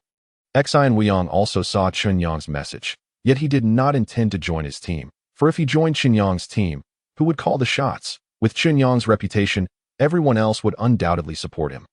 Relegating Xian Weiyang to the role of an inconspicuous subordinate. Of course, he could strive to surpass Chen Yong and seize the leader position, but Xian Weiyang did not wish to reveal too much of his strength. After all, if a low-grade 5-element spiritual root were to outshine the exceptional spiritual root of Chen Yong, it would certainly draw attention. The next day passed. Countless participants returned after completing their tasks, while others would never return. After a day and a night, all tasks were completed. That moment, the number of individuals still online in the 65851 system chat group had dwindled to just 424. This official trial had claimed the lives of over 100 participants. Even with Xian Weiyang's last-minute provision of oxygen, the trials set by the Heavenly Tao were indeed exceedingly brutal. Another day passed. Chen Yong, our team still needs 6 more members. Those who wish to join, please send me a private message with your talent and technique levels, and I will select based on those criteria. Upon seeing Chen Yong's message, the group erupted in fervor. Chen Yong, esteemed leader, please take me. Chen Yong, please take me. I will do anything you ask. Chen Yong. In the chat group, a flurry of requests for inclusion surged. At that moment in the 65851 system, on a 20-meter diameter homestead, a girl aged around 16 or 17, clad in a lovely Lolita dress, hesitated. She contemplated whether to join Chen Yong's team, while the entire chat group believed Chen Yong possessed the greatest talent. She alone knew that she was stronger, for she was a ground spiritual root. She was unaware of the exact tier of ground spiritual roots, but she was certain that her cultivation speed surpassed Chen Yong's significantly. While Chen Yong absorbed 8 spirit stones in an hour, she completed the task in less than half an hour. After some thought, she chose to privately message Chen Yong, albeit without fully disclosing her talent. Wang Yibao. Chen Yong, my name is Wang Yibao. I am 18 years old and currently in my 3rd year of high school. That I possess a low-grade fire spiritual root, and my cultivation level is at the 1st layer of qi refining. My qi refining technique is at the proficient level, while my fireball technique is also proficient, and my fire shield technique is at the skilled level. After sending her message, Wang Yibao nodded in satisfaction. With 2 proficient techniques, she was confident she could join the team. After dispatching the message, Wang Yibao began to practice while awaiting Chen Yong's response. However, 2 hours later, Chen Yong replied on the public screen. Chen Yong, everyone, my team is now full. Those who were not selected should seek other teams. Wang Yibao's mouth fell agape upon reading Chen Yong's reply. The next moment, she hurriedly opened her private message page and bombarded Chen Yong with numerous messages. The essence of her messages could be summarized as, "Why didn't you choose me?" Perhaps exasperated by Wang Yibao's incessant messages, Chen Yong finally replied, "Chen Yong, you're so young and already learned to deceive. You claim to possess proficient qi refining techniques and fireball techniques. Do you think I will believe you?" Upon reading Chen Yong's message, Wang Yibao was instantly infuriated. She quickly sent a barrage of messages to Chen Yong. Yet, after sending the last message, it displayed a red exclamation mark, indicating that the recipient had disabled private messages. Realizing she had been blocked, her face flushed with anger. After a few seconds, she regained her composure. "How dare you call me a fraud? You. Fine, you look down on me now, but in the future, I will make you regret it. Humph, humph, humph." After fuming for a while, Wang Yibao composed a message for the chat group. Wang Yibao. I am an 18-year-old high school student with a ground spiritual root, proficient chi refining technique, and proficient fireball technique. I am assembling a team for the next trial and require 9 teammates. Interested parties, please message me privately. Wang Yibao sent out her message, but to her embarrassment, no one reached out to her. Instead, others mocked her in the public chat. You, with a ground spiritual root, proficient chi refining technique, and fireball technique. Why don't you just fly to the heavens? If you're so impressive, why not team up with Qinyou? Little girl, let me give you a piece of advice. Lying is wrong. Seeing such messages made Wang Yibao's face flush again. How could you all look down on me? After stammering several is. Wang Yibao was at a loss for words that moment. She noticed a new message in her private message box. She quickly clicked to open it. However, the next moment, her face turned crimson once more, her eyes blazing with fury. A user named Tian Air had messaged her. Have you lost your mind? I've never seen someone so shameless. Though brief, this message was devastating that moment. Wang Yibao's entire face resembled a boiled shrimp. After a moment, she gritted her teeth and composed a lengthy response to send to Tian Air. Yet, the next moment, another large red exclamation mark appeared. The recipient had disabled private messages. I will kill you. I will kill you. Wang Yibao was infuriated. First, she was mocked by Qinyou and subsequently blocked. Now, another person named Tian Air had insulted her and also blocked her. How could this not enrage her? Just then, a new notification appeared in Wang Yibao's private message section with a thought. She opened it, and her expression transformed from anger to a smile in an instant. For in her private messages was a note from Xin Wuyang. Xin Wuyang. Hello, I am a low-grade 5 elements spiritual root. I wonder if I may join your team. Chapter 11. Joining under normal circumstances. Wang Yibao would not have looked favorably upon someone with a low-grade 5 elements spiritual root, a ground spiritual root, which was superior even to an exceptional spiritual root. How could she possibly regard a mere low-grade 5 elements spiritual root? However, she had just been humiliated. She thought to herself, as a ground spiritual root. She had intended to take pity on ordinary individuals, but instead, she received ridicule from the group and even private insults. Now, with someone reaching out to her, inquiring if they could join her, albeit a low-grade 5 elements spiritual root, her protective instincts were ignited. She thought to herself, it matters not whether you are a low-grade 5 elements spiritual root. Even if you had no spiritual root, I would still take you along. Soon, Wang Yibao replied to Xin Wuyang. You may join my team. Rest assured, as long as I am here, I will ensure you pass the trial. Upon the dissemination of Wang Yibao's message, it was not long before a response arrived from Xin Wuyang. Thank you very much. In the tranquility of his home, Xin Wuyang was simultaneously perusing the chat interface while honing his lightning spell. The forthcoming trial was a team-based endeavor, and most participants had only recently completed their initial formal trial. Thus, Xin Wuyang surmised that, considering the oxygen levels of the group, many would likely need to wait 3 days before partaking in the second trial. Consequently, he believed it prudent to utilize this interval to perfect both his lightning spell and wind shield technique. With a crackle, he unleashed over 100 bolts of lightning, after which he settled into a meditative posture to replenish his energy. Xin Wuyang discerned that with every focused incantation, he accrued a wealth of experience. And under such circumstances, the advancement of his lightning spell was visibly accelerated. Unbeknownst to him, each time he practiced, the white beads around his neck emitted a faint luminescence. Several hours later, Qinyou posted a message in the group. Everyone, we are preparing to participate in the next team trial. Please wish us luck. Upon reading Qinyou's message, the chat was soon inundated with well-wishing. The news of Qinyou's intent to be the first to form a team for the trial had already stirred considerable excitement within the group. Half an hour later, after sending another message to all, Qinyou departed with his team to undertake the trial. More than an hour passed when someone suddenly noticed the number of participants in the group had diminished by 1. What the hell? What just happened? How did we lose a person so suddenly? I don't know. Could it be that Qinyou and his team encountered danger? That seems quite possible. Don't know. Another one has vanished. Is the team trial that perilous? 2 lives have already been lost. Goodness. Now it's 3 to what transpired with Qinyou and his party. The trials are exceedingly treacherous. For several hours that followed, the number of online members in the group remained stable. And upon witnessing this, everyone finally relaxed. However, approximately 10 hours into Chunyang's trial, the participant list revealed a sudden decrease of 2 more individuals, which provoked a considerable uproar within the group. Mere minutes later, Chunyang broke the silence.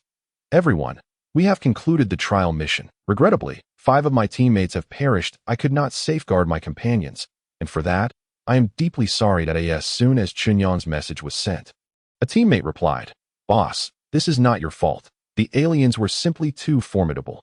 Indeed, boss, the aliens are overwhelmingly powerful. You sustained severe injuries while protecting us, after a round of encouragement from his comrades and comforting words from group members.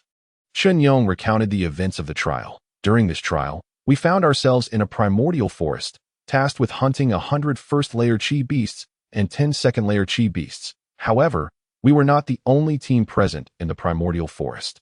Numerous teams comprised of aliens were also in attendance. During our mission, we were ambushed by a group of brown-skinned aliens, resulting in the loss of 3 of our members. That we retaliated and eliminated 5 of theirs, forcing them to flee.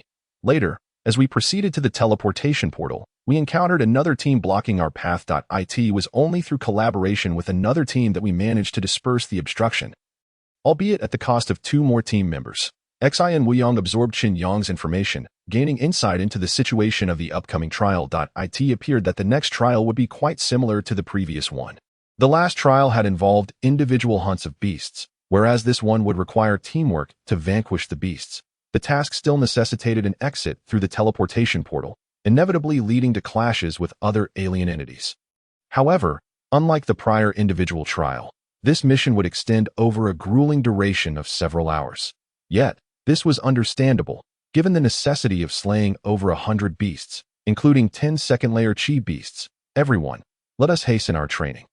During the trial, the beasts themselves are not particularly terrifying, as they are rather foolish. The true danger lies with those aliens. Lu Qingping messaged. Lu Qingping is correct. Enhancing our strength will undoubtedly increase our chances of survival. Chunyang concurred in the group chat. With both esteemed individuals advocating for it, we should all expedite our training in a few days. Once we have elevated our cultivation, we can return to the trials.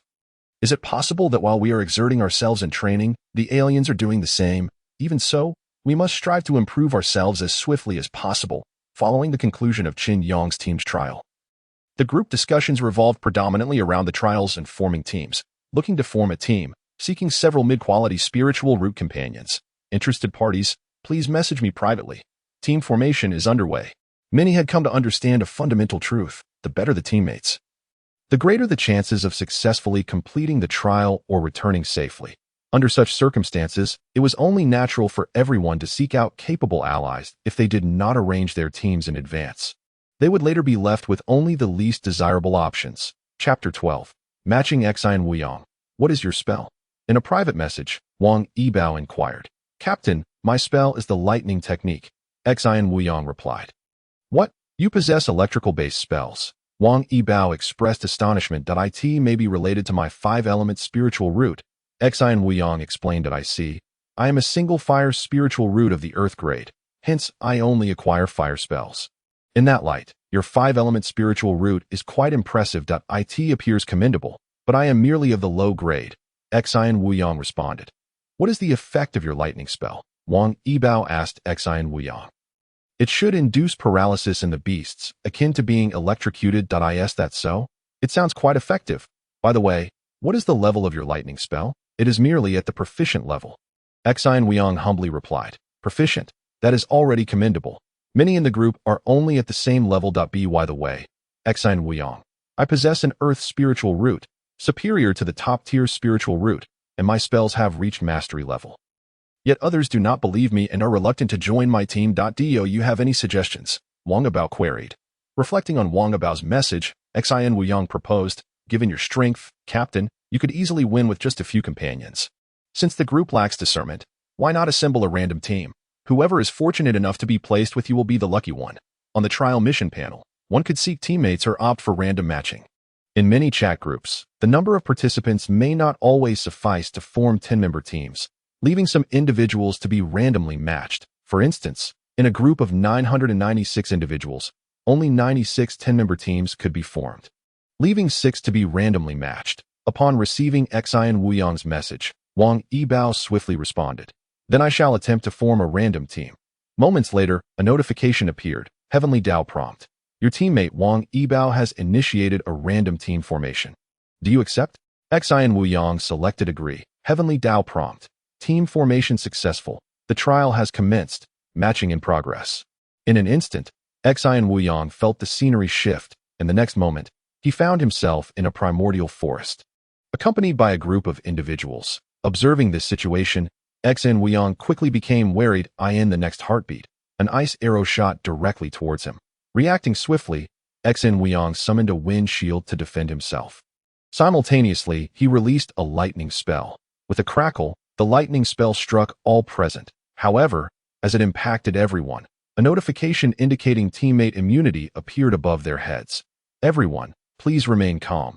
We are all allies. Suddenly, a voice resonated in their ears. Upon noticing the immunity notification, Xian Wuyong ceased his attack. Soon after, all parties regained their composure. The abrupt appearance in an unfamiliar location alongside a group of strangers had indeed been alarming. Fortunately, under the team conditions, they were immune to harm. Otherwise, given the earlier incident, several lives might have already been lost. Heavenly Dao prompt. All participants, please select a team leader. Countdown. 59 seconds. Hearing the prompt, a middle-aged man stepped forward and addressed the group. Everyone, please listen to me. As he spoke, all eyes turned towards the elder. Greetings, I shall introduce myself. My name is Lu Jun, and I possess dual spiritual roots of earth and wood at the upper grade.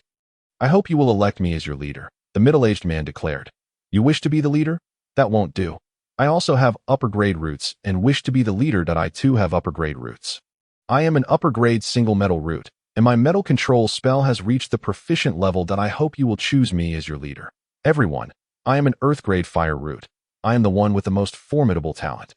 At that moment, a girl of 17 or 18 stepped forward and proclaimed, moreover, my fireball technique has reached the mastery level, so everyone should elect me as the team leader. Upon hearing her words, all eyes immediately turned towards the girl. Xian Wuyong also gazed at her. The girl was exceptionally beautiful, clad in a delicate Lolita outfit, exuding an air of innocence. However, in the contest for leadership, no one was willing to yield. After all, the leader possessed the authority over the distribution of spoils. Given your age, you are still not of legal adulthood. How can someone so young possibly assume the role of leader? Just because you claim to be of Earth spirit root. Does that make it true? I, on the other hand, possess a celestial spirit root. Indeed, you know how it is with young girls. They are hardly fit to be leaders. That we need someone mature and composed to take on that role. Little girl, you should just obediently remain a team member. As long as you listen, we adults will certainly do our utmost to guide you through the trial. Hearing this, the girl's face flushed with indignation rather than embarrassment.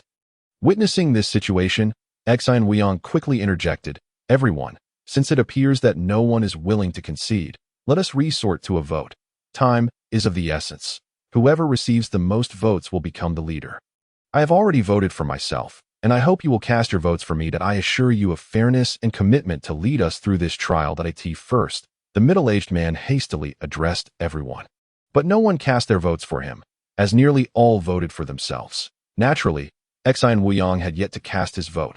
Soon, the voting page displayed 9 individuals voting for themselves, with one person yet to cast a vote. Who is Xian Wuyong? Please cast your vote for me. I guarantee I will guide you through this trial. Xian Wuyong, vote for me, and I will prioritize your reward allocation. Xian Wuyong, please vote for me. I am Wang Yibao.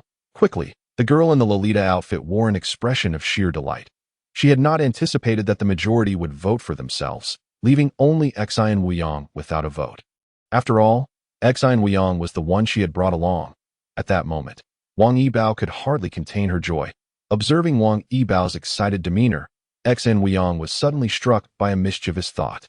He wondered how furious Wang Yibao would be if he voted for someone else. Fortunately, Xian Wuyong merely entertained the notion, and just as the countdown approached its conclusion, he cast his vote for Wang Yibao. In the next instant, Wang Yibao successfully became the leader of the team. Who is Xian Wuyong? Upon witnessing Xian Wuyong's vote for Wang Yibao, some individuals immediately questioned with a scowl, "What is the matter? Are you dissatisfied?" Before Xian Wuyong could respond, Wang Yibao stepped forward to speak on his behalf. Seeing her take the floor, the individual merely huffed and turned away. In light of this, Wang Yibao proudly lifted her chin and addressed everyone. I advise you all to harbor no ill thoughts. Otherwise, do not blame me for not allocating rewards accordingly. Of course, as long as you cooperate well, I will ensure a fair distribution. Chapter 13. The Leader. After saying this, Wang Yibao scanned the group with her gaze and inquired, "Who is Xian Wuyong?" Upon hearing her question, Xian Wuyong promptly raised his hand. "Leader, it's me." Upon hearing Xian Wuyong's response, Wang Yibao looked at him with a glimmer of appreciation in her eyes. "Excellent. I shall protect you from now on." Unlike Wang Yibao, the others regarded Xian Wuyong with a hint of hostility. "Thank you, Leader." Xian Wuyong expressed gratefully, "No need for thanks. You are one of mine, and I will naturally guide you through this trial." Wang Yibao nodded at Xian Wuyong, then turned her attention to the others, saying, "Let us all introduce ourselves. I am Lu Jun, possessing superior dual earth and wood spirit roots." The earlier middle-aged man stated, "Since the leader has been chosen, we ought to unite. I hope everyone will refrain from harboring ulterior motives, as that would hinder our chances of completing the trial. As I understand it, we are not the only team participating. There are many others from different realms." After Lu Jun introduced himself, others followed suit. "I am Chu Jun, with superior water, fire, and earth spirit roots. I am Chen Lan Shan, possessing medium fire spirit root. I am He Yuan, with superior water and with dual spirit roots. I am Li Ziwei, with inferior water spirit root." Before Li Ziwei could finish, He Yuan interjected mockingly, "With your inferior spirit root, how dare you vote for yourself to become the leader?" Upon hearing He Yuan's words, Li Ziwei immediately frowned. "Whom I vote for is none of your business. You looking for a fight? What's the matter? Are you afraid of a woman?" "Enough of the bickering," Wang Yibao quickly interjected. "Now that we are teammates, let us avoid actions that disrupt our unity. I need not remind everyone how perilous this trial can be. All right, let us heed the leader's words and cease the quarrel. Allow me to introduce myself. I am Tan Ming, possessing medium earth and with dual spirit roots. I am Chun Jianbing, with superior metal spirit root. I am Luo Yuanping, with superior water, earth, and with triple spirit roots." With everyone having introduced themselves except for Wang Yibao, all eyes turned to Xian Wuyong. With everyone watching, Xian Wuyong could only introduce himself. "I possess inferior 5-element spirit roots." Upon hearing Xian Wuyong's declaration, some began to scoff. "How dare you participate in this random matching with inferior 5-element spirit roots? What's the matter? I brought him along. Is that a problem?" Wang Yibao countered to her words. Everyone fell silent. As the leader, Wang Yibao had the authority over resource allocation, and they did not wish to offend her. Once everyone quieted down, Wang Yibao continued, "Let me introduce myself as well. I am Wang Yibao, your leader, with a single earth-grade fire spirit root. Both my chi cultivation technique and fireball technique are at the mastery level. If you don't believe me, you may check the team channel. I have shared my profile. The character panel can be shared in this group." Upon hearing Wang Yibao's words, Xian Wuyong promptly checked the team panel. After entering the trial, the chat panel was no longer visible, nor was the trading panel. Only the personal panel, the newly appeared team panel, and a map panel remained on the team panel's chat page. Xian Wuyong indeed found the information shared by Wang Yibao. She had only shared her name, age, talent, cultivation methods, and spells. To his astonishment, Wang Yibao's talent was indeed recorded as a single earth-grade fire spirit root. Previously, when Wang Yibao mentioned her earth-grade spirit root, Xian Wuyong had always been skeptical. However, it seemed that this was genuine. Other individuals also observed Wang Yibao's information, revealing expressions of surprise. Let us all share our information as well. This will facilitate the reasonable distribution of spoils. After all, some possess greater talents while others are less fortunate, and it would be unreasonable for those with greater talents to share equally with those of lesser talent. Wang Yibao casually remarked to everyone. Her intent was clear. As an earth-grade spirit root, she naturally wished for a larger share of the spoils. Upon hearing Wang Yibao's words, some individuals' expressions soured. "Leader, I believe the distribution of spoils should be based on combat strength. After all, some may have great talent, but lack formidable power. Indeed, I concur. I believe the spoils should be distributed according to contributions to the team. For instance, individuals who slay more beasts should receive a greater share, regardless of their talent." "What do you mean by that?" Are you suggesting that some of you might have misrepresented your talents? The middle-aged man named Lu Jun suddenly furrowed his brow and inquired. Upon hearing this, some individuals displayed awkward expressions. After all, when venturing out, one's identity was self-assigned, and now, in the trial, it was permissible to exaggerate one's talents, as no one would know better. Leader, I believe talent is irrelevant. It would be wiser to distribute spoils based on combat contributions. One individual suggested to Wang Yibao. What does everyone else think? Is it agreed that spoils should be distributed based on combat contributions? Wang Yibao asked the group. Yes, we also agree that spoils should be allocated based on combat contributions. Others concurred that if distribution were based on talent, Wang Yibao, with her superior talent, would undoubtedly claim the majority of the spoils herself. Everyone, let us not waste any more time. There are only 1,000 beasts in this trial, and dozens have already been slain. That we must take action, Li Ziwei urged everyone. Indeed, we need to move quickly. If the beasts are eliminated by other teams, we will be unable to complete our task, others quickly echoed.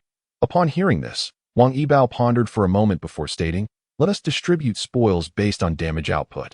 Those with higher output will receive more spoils. In the next moment, Wang Yibao established the rules for the distribution of spoils, which would be based on output. When the spoils were dropped, the Heavenly Dao system would directly allocate them to all participants in the battle. Let the battle commence. With Wang Yibao's command, the group swiftly surged towards the nearest beast. Moments later, everyone beheld a monstrous creature. This beast resembled a cat, its size comparable to that of a medium-sized dog. As Xin Wuyang and his companions laid eyes upon the creature, it too noticed them. In an instant, the beast charged forward, swiftly closing the distance to within 40 meters, the range of Xin Wuyang's adept lightning spell. However, he refrained from attacking immediately, wishing to observe the attacking range of the others. The feline demon drew ever closer, soon reaching a mere 10 meters away. In the next heartbeat, Wang Yibao made her move. A fireball shot forth, hurtling toward the cat demon. Alongside her, Xin Wuyang noticed that a girl named Li Ziwei had also taken action. She swiftly conjured a water arrow that sped toward the beast. Both the fireball and the water arrow traveled at remarkable speeds, yet the cat demon was even swifter. As it dashed forward, it deftly evaded the incoming attacks, leaving both the fireball and water arrow to miss their mark. Chapter 14. A test of skill. Witnessing the cat demon effortlessly dodge the assaults from Li Ziwei and Wang Yibao, everyone was taken aback. In the next moment, all began to cast their shield spells. Xin Wuyang focused intently, summoning a wind shield of proficient quality to protect himself. He opted against using the minor variant, as it would envelop him entirely, drawing undue attention. Soon, the cat demon was within 5 meters of the group. Without needing further instruction, they all launched their attacks. 0.5 meters was the range for proficient spells, and those participating in the second formal trial had nearly all achieved this level of skill. In an instant, a torrent of magical attacks surged toward the cat demon. Xin Wuyang unleashed his own proficient lightning spell, its speed unmatched, striking the demon in an instant, followed closely by the barrage of attacks from the others. The lightning spell temporarily incapacitated the creature, allowing most of the subsequent assaults to connect. Faced with such overwhelming force, the cat demon was swiftly defeated. In the next moment, its form vanished. Heavenly Dao notification. Congratulations. You have obtained Spirit Stones 3, Tier 1 Demon Beast Meat 1, Oxygen 1. A notification appeared in Xin Wuyang's mind, prompting him to check his personal space, where he discovered 2 Spirit Stones. What the heck? Why did I only receive 1 Spirit Stone? He exclaimed. Damn it. I didn't obtain a single one. The absence of Spirit Stones indicated that one had failed to inflict damage on the beast. How many items did we acquire from killing this cat demon? Wang Yibao inquired of the group. As her attack had also missed, she, as the captain, had received no Spirit Stones. I only have 1. I have 2. So do I. I only got 1. Same here. Others began to report their numbers, and after a moment of contemplation, Xin Wuyang added, I also have 1. In truth, he had 3 but chose not to disclose the full amount. We already have 8. Who holds the remaining 2? I recall a demon beast yielding 10 Spirit Stones, someone remarked. Yet, no one responded. Forget it. If you don't want to discuss it, we will proceed based on our output distribution. Let's continue hunting demon beasts, Wang Yibao declared, waving her hand to the group.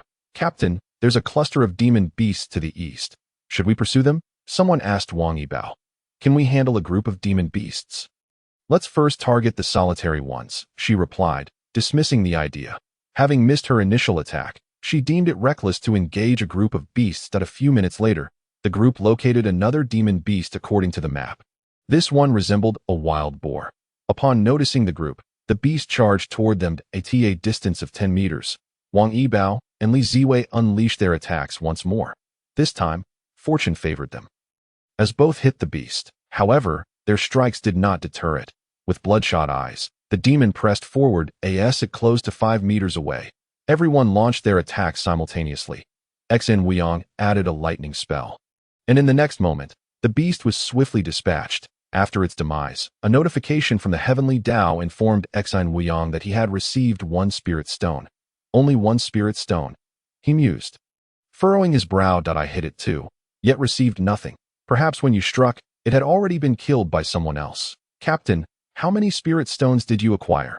Someone asked Wang Yibao. I got 2, she replied nonchalantly. The captain is quite impressive. Another suggested, 1 demon beast is hardly enough for us to share. We should seek out clusters of 2 or 3. I think we should split up into 3 teams and hunt down solitary beasts nearby before tackling groups. Another proposed. I believe that's a sound strategy. 10 of us attacking a single beast is a waste. Agreement rippled through the group. But what if we are attacked while separated? If we're attacked, we simply run. Whoever is in danger should notify the group immediately, and we will come to assist. Captain, what's your take? Someone turned to Wang Yibao. After a moment of contemplation, she nodded. I think it's feasible. But let us not stray too far apart. Hunting demon beasts as a large group proved inefficient, and since engaging a horde was beyond their capabilities, Wang Yibao ultimately concurred with the plan. Captain, I'll stick with you, one person declared. Hearing this, Wang Yibao shook her head, addressing the group. I will definitely be taking Xin Weiyang with me to Li Ziwei. You shall join us. The rest can form their own teams. Wang Yibao selected another girl from the group, and after pondering Wang Yibao's words, Li Ziwei nodded in agreement. The others felt no disappointment. They quickly organized their teams. After all, following Wang Yibao and Li Ziwei would likely result in minimal damage dealt to the monsters, thus reducing their share of the spoils. Hence, forming separate teams appeared more advantageous in no time. The 10 individuals had divided into 3 teams that will head that way. Wang Yibao indicated a direction and swiftly led Xin Weiyang and Li Ziwei forward. Then we shall proceed this way, another team decided. Soon, the 3 groups ventured toward their respective targets. A few minutes later, Wang Yibao, Xin Weiyang, and Li Ziwei encountered a demon beast resembling a bull. Upon sighting the trio, the beast's eyes turned red, and it charged at them as it approached within 10 meters. A fireball and an ice arrow were swiftly launched at the beast. However, as Wang Yibao and Li Ziwei attacked, the beast opened its mouth and unleashed a fireball of its own, hurtling toward Wang Yibao.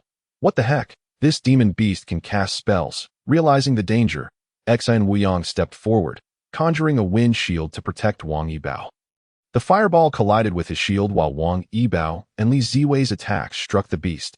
Xin Weiyang's wind shield effortlessly absorbed the demon's assault. Thank you, Wang Yibao expressed her gratitude before continuing her assault on the beast. At this moment, the creature was within 5 meters of the trio. Without hesitation, Xin Weiyang summoned a lightning bolt and directed it at the wild bull, with a crackle, accompanied by the combined force of their spells. The bull succumbed to its injuries and vanished. Heavenly Tao notification. You have obtained spirit stones for Qi Gathering Pill 1. I acquired 3 spirit stones. How about you? Wang Yibao inquired of Xin Weiyang and Li Ziwei. I also received 3, Li Ziwei replied. Their eyes then turned to Xin Weiyang, astonished.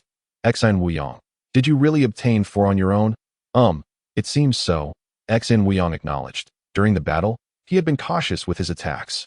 Yet unexpectedly, he garnered the most spoils as possible. That since you shielded me from the beast's attack, the heavenly Tao rewarded you with additional spoils. Wang Yibao speculated. Perhaps, Li Ziwei nodded in agreement. Let us continue hunting demon beasts. Before long, the 3, guided by the system map, located another demon beast. With ease, they secured more rewards. This time, Xin Weiyang took some damage, resulting in Wang Yibao acquiring 4 spirit stones. While Xin Weiyang and Li Ziwei each obtained 3, your lightning spell is remarkably potent. Xi and Wuyong, that I believe we can challenge 2 demon beasts. What do you think? Wang Yibao asked the 2 of them. It's worth a try, Xi and Wuyong replied. Chapter 15. The wolf in sheep's clothing. Before long, the trio discovered 2 demon beasts in close proximity. Upon noticing Xi and Wuyong and his companions, the creature's eyes blazed red. They charged toward the trio, and as they entered within 10 meters, Xi and Wuyong initiated the attack. With a crackle, a bolt of lightning surged forth, striking both beasts in an instant. In the next moment, Wang Yibao and Li Ziwei launched their attacks. In an instant, they struck down the demonic beast that had been running ahead, bringing it to an immediate demise under their combined onslaught. Xi and Wuyong, have you mastered your lightning technique? Wang Yibao inquired, astonished, as she continued her assault. Without pausing, she and Li Ziwei unleashed another wave of attacks, swiftly eliminating the last demonic beast. I only obtained 6 spirit stones from the 2 beasts. Wang Yibao remarked that so did I. Li Ziwei replied nonchalantly. What the heck? Xi and Wuyong, you managed to acquire 8 spirit stones with just 1 lightning strike? Wang Yibao exclaimed in disbelief. It was just a stroke of luck. I merely broke through, Xi and Wuyong said with a smile. Let us hurry to the next location. The trio raced towards where the 2 demonic beasts had fallen. On the way, they encountered a solitary beast. And without hesitation, each unleashed their spells, swiftly dispatching it. Maintaining their brisk pace, they soon arrived at the vicinity of 2 more beasts. With a crackling sound, Xi and Wuyong launched a lightning strike, synchronized with Wang Yibao and Li Ziwei's attacks, obliterating 1 beast. Following this, Wang Yibao and Li Ziwei coordinated their efforts to take down the other beast. Xi and Wuyong, your lightning technique can paralyze the beast. I believe we could challenge 3 at once. What do you think? Wang Yibao proposed to Xi and Wuyong that we can give it a try. Then let's do it. The trio swiftly made their way to the gathering of 3 demonic beasts, after dispatching 2 solitary beasts along the way. They finally reached the area where the 3 beasts congregated. Roar! The beasts, upon spotting the trio, charged at them with fury. With a crackle, a lightning bolt surged forth, connecting with all 3 beasts. Wang Yibao and Li Ziwei quickly followed up with their attacks. After they dispatched 2 of the beasts, the paralysis effect from Xi and Wuyong's lightning dissipated. However, as the 3rd beast continued its assault, Wang Yibao and Li Ziwei unleashed their attacks once more. In this exchange, Xi and Wuyong acquired 12 spirit stones, while Li Ziwei and Wang Yibao each received only 9. Xi and Wuyong, your lightning attack is extraordinary. You can strike 3 targets at once? Wang Yibao expressed her envy. Her fireball spell could only target a single foe at a time, making Xi and Wuyong's ability all the more impressive. Moreover, despite Xi and Wuyong launching only 1 attack, her contributions surpassed the combined efforts of Wang Yibao and Li Ziwei, who had attacked thrice. Xi and Wuyong, how many targets can your lightning technique hit at once? Wang Yibao asked. Once, I should be able to strike more than 10, Xi and Wuyong replied. So many. Wang Yibao was taken aback. Given that Xi and Wuyong could strike over 10 demonic beasts simultaneously and paralyze them for 2 seconds, perhaps they could challenge even greater numbers. Wang Yibao then said to Xi and Wuyong, let us find a group of beasts. And when the time comes, unleash your full power to paralyze them. Can you do that? Of course. Xi and Wuyong nodded eagerly. A few minutes later, the trio arrived at a cluster of 7 demonic beasts. Roar! Upon spotting Xi and Wuyong and the others, the beasts charged recklessly towards them. As one beast closed in within 40 meters, Xi and Wuyong unleashed his lightning technique. With a crack, he unleashed a powerful bolt. Employing his fully mastered technique at this moment, he had no intention of holding back, for after completing the task, he planned to block the teleportation portal that a lightning bolt as thick as an arm shot out, instantly connecting all 7 beasts. In the next moment, all the beasts vanished. Heavenly Tao notification. You have obtained Spirit Stone 70, Fasting Pills 7, Chi Gathering Pills 7, First Tier Demonic Beast Meat 7, Water 7, Oxygen 7. What the heck? What the heck? What the heck? Wang Yibao was stunned. Li Ziwei gaped in astonishment. Xi and Wuyong, you just annihilated all the beasts. Wang Yibao could hardly believe it. Captain, didn't you ask me to unleash my full power? This is the result of my full effort. Xi and Wuyong shrugged with a smile. This is absurd. How can your attack reach so far? Perhaps it's because my lightning technique is of a higher level. Xi and Weiyang offered as an explanation that IT must be much higher than the mastery level. This is outrageous. Xi and Weiyang, you're playing the role of a humble pig while devouring tigers. You're showing off too much. Xi and Weiyang felt somewhat awkward and quickly changed the subject. Captain, what should we do next? Should I go monster hunting alone while you two team up? No way. You're too valuable. I'm not letting you go. Next, let us find those groups of beasts to eliminate, and you can leave the solitary ones for us, Wang Yibao insisted. The captain is right. I think the same. Li Ziwei nodded in agreement, her gaze towards Xi and Weiyang filled with excitement. With a powerhouse like him on their team, this trial mission seemed all the more manageable. All right then, let us specifically hunt the groups of beasts, Xi and Weiyang agreed. Soon, the trio set off towards a location on the map where several demonic beasts were gathered. Along the way, Xi and Weiyang allowed Wang Yibao and Li Ziwei to handle any solitary or small groups of beasts they encountered. After half an hour, they arrived at a vast territory filled with a multitude of beasts resembling hyenas. Upon spotting Xi and Weiyang and the others, the beasts charged rapidly towards them. As soon as the leading beast entered within 40 meters, Xi and Weiyang unleashed his lightning technique once more, with a crackle. A bolt as thick as an arm shot forth, instantly connecting over a dozen first-layer chi beasts in an electrifying chain. The lightning held for 2 seconds. After 2 seconds, all the beastly carcasses disappeared. And simultaneously, the Heavenly Tao notified Xi and Weiyang that he had acquired 140 spirit stones. Incredible! Xi and Weiyang, you're simply phenomenal. Let us keep moving towards our next target, just as Xi and Weiyang swiftly dispatched the multitude of beasts. The task notification in the group chat surged by over 10 in an instant. What the heck? How did the task progress jump so much? Who killed so many beasts at once? We haven't taken down that many beasts over here. It must be the captain's side. Wang Yibao, Captain, what is the situation over there? Someone tagged Wang Yibao to inquire. However, Wang Yibao did not respond, and neither did Li Ziwei.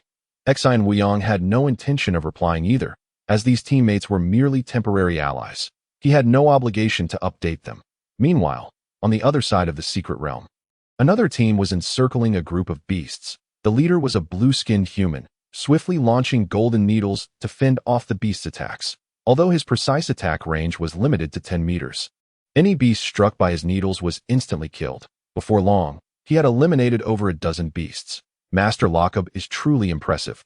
He can single-handedly deal with a group of beasts. Onlookers nearby praised him enthusiastically. Master Lockup was a rare gold element single spiritual root, having advanced to the 3rd layer of chi cultivation in just over a week. How could he not be formidable? Meanwhile, a short while later, Xi and Weiyang returned to another group of beasts. Xi and Weiyang, are you sure you can handle this? There are over 20 beasts this time. Wang Yibao expressed her concern that I'm confident. No problem, Xi and Weiyang assured her with a nod. As the trio approached, the group of beasts quickly noticed them, charging towards the trio with fierce intent. The moment the foremost beast entered within 40 meters, Xi and Weiyang conjured another arm-thick lightning bolt. The lightning struck instantaneously, connecting over 20 beasts in a single electrifying chain. However, this time, he could not eliminate all the beasts in one go, as the immense number shared the impact of his powerful attack. Once the lightning faded, 7 or 8 beasts lay dead, leaving around 16 or 17 still standing. Roar! As the paralysis wore off, the surviving beasts charged at Xi and Weiyang once more. In response, Xi and Weiyang unleashed another lightning attack. Following this second strike, only 6 or 7 severely wounded beasts remained. The rest are up to you two. They should be in a weakened state, Xi and Weiyang said to Wang Yibao and Li Ziwei. Upon hearing Xi and Weiyang's words, Wang Yibao and Li Ziwei rushed forward to attack quickly. Wang Yibao acted swiftly. With a fireball, she obliterated the foremost beast. Li Ziwei had aimed at the same target. So after Wang Yibao's strike, her attack missed. You take the one in front, and I'll take the second one, Wang Yibao instructed Li Ziwei, quickly gathering another fireball to target the second beast. However, at that moment, the last beast, 20 meters away from them, unleashed a torrent of flames from its mouth, racing towards Li Ziwei. Not good, that's a second-tier beast. Realizing the danger, Xi and Weiyang quickly conjured a wind shield to protect Li Ziwei. Chapter 16. The Little Green Man Boom. The flame struck Xi and Weiyang's wind shield, causing it to tremble violently. yet it ultimately managed to withstand the onslaught. "Thank you," Li Ziwei exclaimed gratefully towards Xine Wuyang, her eyes brimming with appreciation. Just moments ago, she had nearly met her demise. Without Xine Wuyang's shield, she could never have withstood the assault of a second-tier beast. With a swift motion, Xine Wuyang unleashed an attack, swiftly dispatching the second-tier beast. Moments later, Wang Yibao and Li Ziwei finally concluded their battle with the remaining 6 or 7 beasts, each earning approximately 16 spirit stones. "Let us continue the hunt for beasts," Wang Yibao declared, waving his hand as he led the way towards another large congregation of beasts marked on the map. However, at that moment, the group chat erupted in chaos. Just recently, everyone's task progress had suddenly surged by 24 points. In other words, someone had just slain 24 beasts in one fell swoop. "Captain, what is the situation on your end? Captain, where are you? Please report your coordinates." In the chat, regardless of how the others tagged them, Wang Yibao, Xine Wuyang, and Li Ziwei remained unresponsive. "Captain, we are under enemy attack. Our location is . We request assistance." At this moment, someone in the chat called out for help. "Xine Wuyang, someone is in need of rescue. Should we not respond?" Wang Yibao inquired of Xine Wuyang that it is likely a ruse, but you can reply that we are also under attack and cannot provide assistance. Soon, Wang Yibao followed Xine Wuyang's suggestion and replied, "Xine Wuyang, they are asking for our coordinates to come to our aid," Wang Yibao said hastily. "Ignore them," Xine Wuyang replied with a firm shake of his head. These individuals likely sought to capitalize on the sudden influx of beasts they had slain. But Xine Wuyang would not allow them to reap such benefits. Observing the task progress, Xine Wuyang noted that the mission to slay first-tier beasts was already at 56 out of 100, while the task for second-tier beasts stood at a mere 1. Henceforth, their party needed to eliminate 44 ordinary beasts and an additional 9 second-tier beasts before they could return through the portal. Xine Wuyang, there are individuals approaching ahead. They appear to be a group of little green beings. Just as Xine Wuyang and his companions made their way towards a large gathering of beasts, they unexpectedly encountered a throng of green-skinned people. Upon spotting Xine Wuyang and his companions, the group of green-skinned individuals charged towards them. "What should we do, Xine Wuyang?" Wang Yibao asked hastily. Although Wang Yibao was the captain, it was evident that he had begun to defer to Xine Wuyang after witnessing his formidable combat prowess. "Fear not, we shall approach them, but I will use a lightning spell to warn those little green beings," Xine Wuyang assured Wang Yibao. He found the designation of little green beings aptly fitting. After speaking, Xine Wuyang briskly walked towards the group of green-skinned aliens. Initially, the little green beings rushed towards Xine Wuyang and his companions with excitement. However, upon seeing that Xine Wuyang did not flee but instead approached them, they were momentarily taken aback. As the leader gestured, everyone halted in their tracks. Strange, exceedingly strange. There must be something amiss, they thought. Logically, their group would charge forward, and those 3 individuals would surely flee. Yet they were advancing instead. Soon, Xine Wuyang, Wang Yibao, and Li Ziwei stood before the group of green-skinned aliens. At this moment, the aliens had grown increasingly vigilant, despite being outnumbered. The trio's peculiar behavior compelled them to exercise caution. When the distance closed to around 40 meters, Xine Wuyang decisively made his move. With a swift crackle, a bolt of lightning surged towards the group, instantly striking all the green-skinned beings to the next moment. They fell into a state of paralysis. Fortunately, Xine Wuyang moderated his attack, ensuring it was not overwhelmingly powerful. Nevertheless, even with this restraint, his strike inflicted injury upon all the green-skinned beings. Within 2 seconds, a multitude of aliens lay sprawled on the ground. Xine Wuyang, shall we not eliminate them? Wang Yibao inquired. "We shall not. If we kill them now, we risk losing numerous resources," Xine Wuyang replied with a smile. With a wave of his hand, he commanded, "Let us depart." Consequently, Xine Wuyang maneuvered past the group of aliens and continued towards the congregation of beasts. After their departure, the green-skinned aliens slowly began to rise. "Captain, why did they not kill us when they had the chance?" The aliens expressed their confusion. Hearing his subordinate's words, the leader of the little green beings revealed a wry smile, that he alone could have slain us all. "So I suspect he intends to guard the portal, that we may soon be compelled to surrender all our spoils." Such a scenario was easy to deduce in the arena of the heavenly Tao trial. He had no faith that anyone would show mercy. What? He desires all our spoils. Absolutely not. If we refuse, we might not survive to leave. Then we shall unite with other teams to eliminate him. He can execute area attacks from over 10 meters away, indicating that his magical prowess likely borders on mastery. What can we possibly do against him? Damn it. This is only the second trial. Yet we encounter someone of such formidable mastery. It is utterly absurd. According to our clan's records, it is typically only after the 10th trial that mastery-level magic appears. So, are we to surrender our spoils without a fight? Someone protested, let us take it one step at a time. The little green leader sighed, shaking his head in resignation. One strike from him could incapacitate us all. It seems we are doomed this time. As for allying with other clans, if they possess someone capable of defeating him, why would they not seize the opportunity to claim our spoils as well?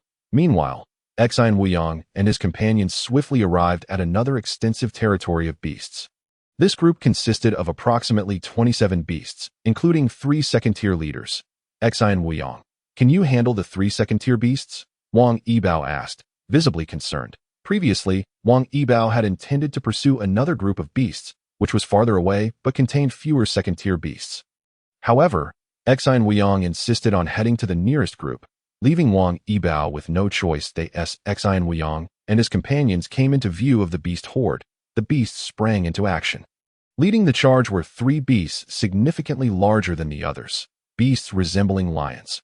When these 3 lion kings approached within 40 meters of Xian Wuyong, the other beasts remained a further 50 to 60 meters away.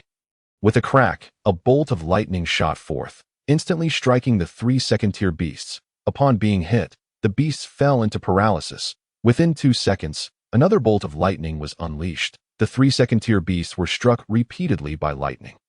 Utterly immobilized. Before long, Xian Wuyong unleashed a third bolt. At this point, the remaining beasts had closed the distance. In the blink of an eye, the lightning connected with over a dozen beasts. After this strike, the 3 second-tier beasts perished, along with 2 or 3 of the first-tier beasts that had charged forward. With another crack, yet another bolt of lightning was released, instantly connecting with all the beasts. The foremost beasts were struck down by the lightning. Following the demise of several beasts, Xian Wuyong promptly called out to Wang Yibao, prepare for an attack. This time, Xian Wuyong refrained from launching an immediate assault. Instead, he waited until the approaching beasts entered his attack range before unleashing a bolt of lightning no thicker than a finger. Chapter 17. Guarding the gate after Xian Wuyong's bolt of lightning. Not a single beast fell. However, nearly all the remaining beasts were left incapacitated. At this juncture, Wang Yibao and Li Ziwei swiftly began their assault on the paralyzed beasts, following Xian Wuyong's initial barrage. The remaining beasts fell to their prowess, each easily dispatched with a single strike. Consequently, the remaining dozen or so beasts were swiftly eliminated. After this round of slaughter, each of the 2 earned over 60 spirit stones. As the trio concluded their hunt, the squad's task progress soared to 92 out of 100, with only 6 second-tier beasts remaining for their mission. Henceforth, they merely needed to hunt down 8 ordinary first-tier beasts and 6 second-tier beasts to complete their task. Upon completion, they would need only to proceed to the portal to leave this trial ground and return to their homeland. Just as Xian Wuyong and his companions dispatched another 20 or so beasts, the group chat erupted once more. Captain, how did you manage to slay so many beasts in one go? Captain, don't keep all the glory to yourselves. Please share your methods. Countless individuals inundated Wang Yibao with inquiries regarding his sudden success in hunting so many beasts. Perhaps sensing Wang Yibao's silence, some grew irate. Wang Yibao, do you not think your actions are rather excessive? If you possess a method for slaying beasts, why not share it with your teammates?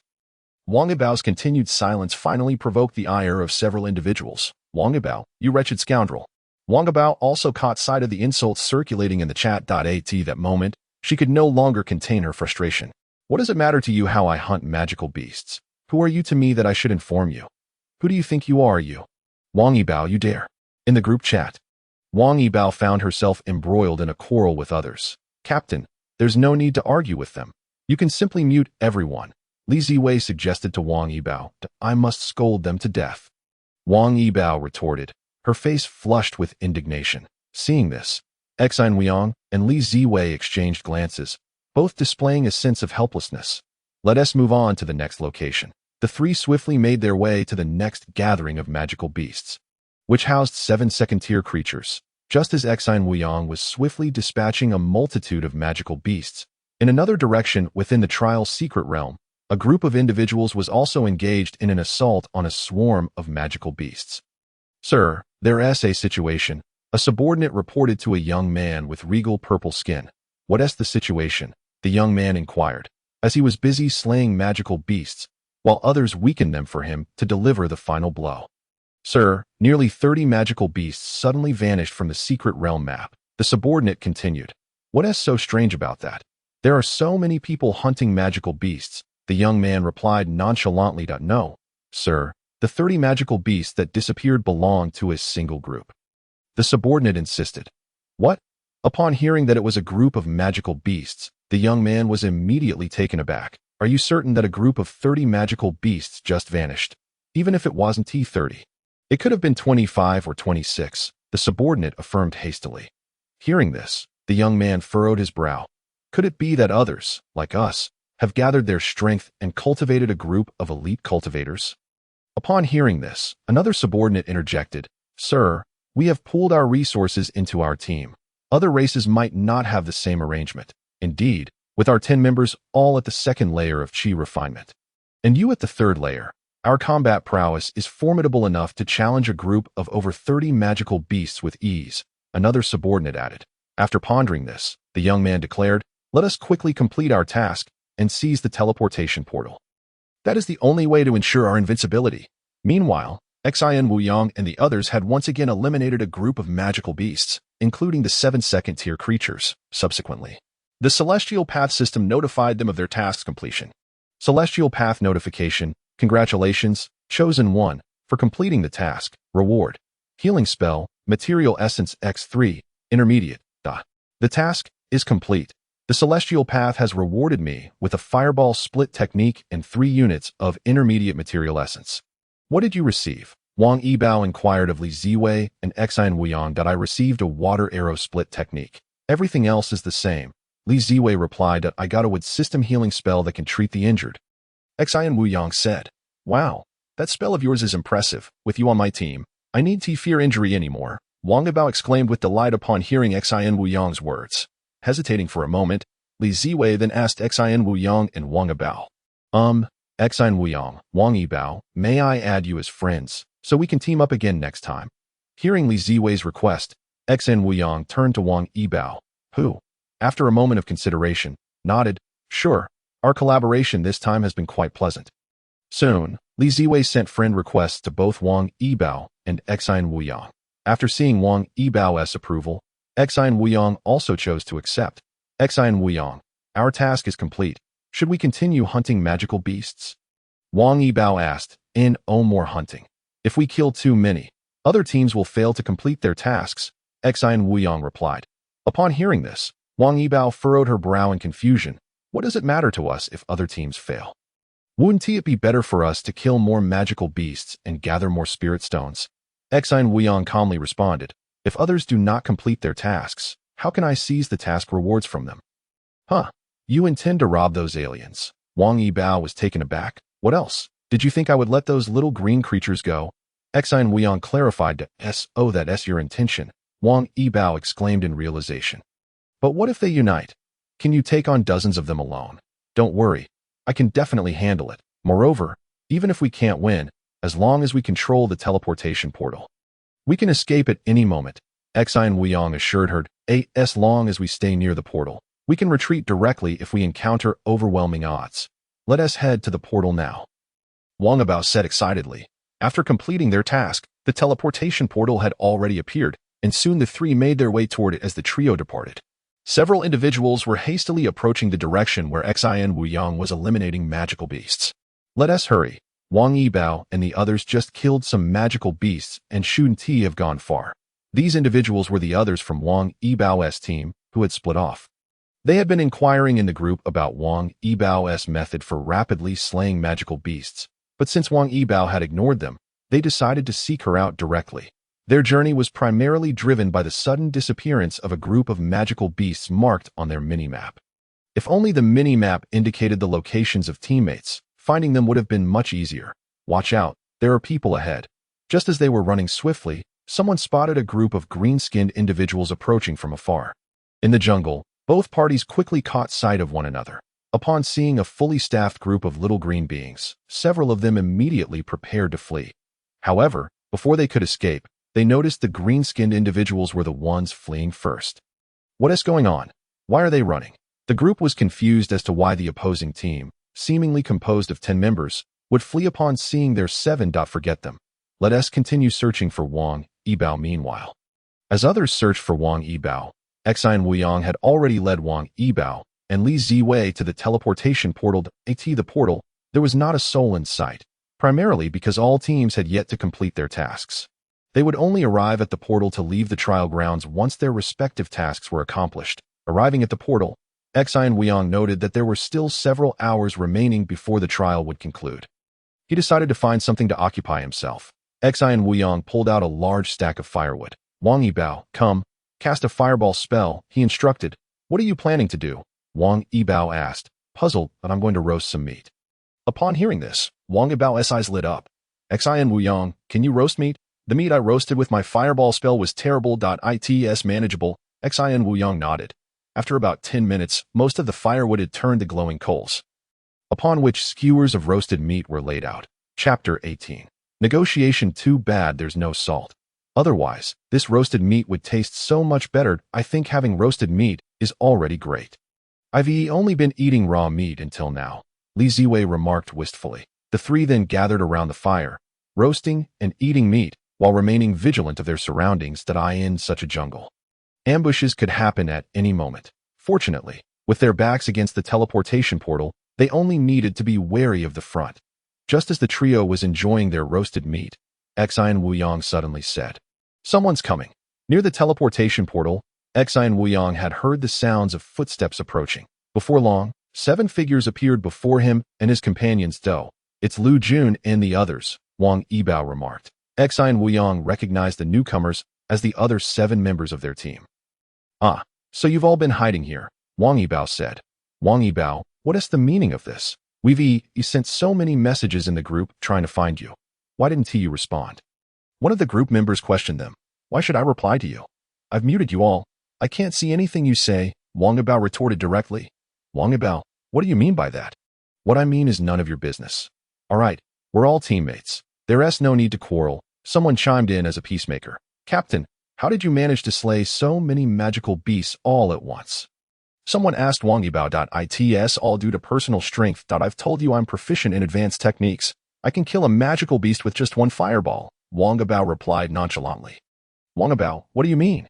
Even if you don't want to tell us, you shouldn't deceive us. We're teammates after all. How can you act like this? We're merely temporary teammates. Why should I divulge my secrets to you? Besides, I've already said, believe it or not. Wang Yibao waved her hand dismissively. Since teammates couldn't harm each other, she felt no fear of any retaliation. Captain, is it really just you who killed all those magical beasts? Someone began to believe Wang Yibao's words. After all, what other explanation could there be? They were all chosen ones undergoing the same trial. The only difference was that Wang Yibao possessed a higher level of technique than everyone else. Could it be that proficient techniques were truly this powerful? Captain, given that you have single-handedly slain so many monstrous beasts and acquired an abundance of spirit stones, shouldn't you consider sharing some with us? The 7 of us have collectively managed to gather barely over 200 spirit stones. Upon hearing this, Wang Yibao furrowed his brow. The prior agreement stipulated that rewards would be distributed based on effort. If you only hunted a few beasts, who can you blame? Now you wish to claim a portion of my spirit stones. Do you have no shame? Wang Yibao, you cannot speak like that. We are a team. Depart from here, and do so as far as possible. Do not attempt to morally bind me. Even if you plead endlessly, I will not part with a single spirit stone. Silence. Someone approaches. Suddenly, Xi and Wuyang interrupted the quarrel among Wang Yibao and the others. At this, everyone fell silent and turned their gaze in one direction, for a group of figures with blue skin was swiftly advancing towards them. Soon, all eyes were upon the newcomers as Xi and Wuyang's group spotted them. The other party also became aware of Xi and Wuyang's presence. In no time, both sides stood 100 meters apart, observing one another. Young master, someone has preemptively blocked the entrance. What should we do? A member of the leading blue-skinned figures inquired. Their ability to arrive at the teleportation portal before us indicates they are formidable. It seems our only option is to collaborate. Friends of the yellow race, shall we join forces and intercept the others? We can share the spoils equally. What say you?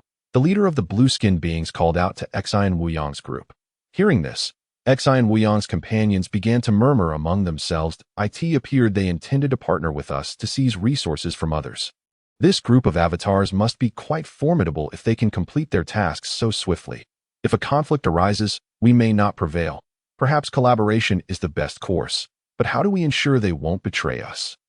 Someone queried that I have heard that as long as we swear an oath of heavenly principles, we need not fear being backstabbed. If that is the case, I am amenable to collaboration. That I concur. At that moment, one individual boldly shouted towards the group of avatars. If we are to collaborate, we must all swear an oath of heavenly principles. The blue-skinned leader nodded in agreement. Swearing an oath is no issue. Just as both parties were preparing to join in their oath, a voice rang out. I disagree. Xi and Wuyong stepped forward. Xi and Wuyong, what are you doing? What do you disagree with? Upon seeing Xi and Wuyong stand up to voice his dissent, some individuals turned to rebuke him. I disagree with collaborating with these avatars.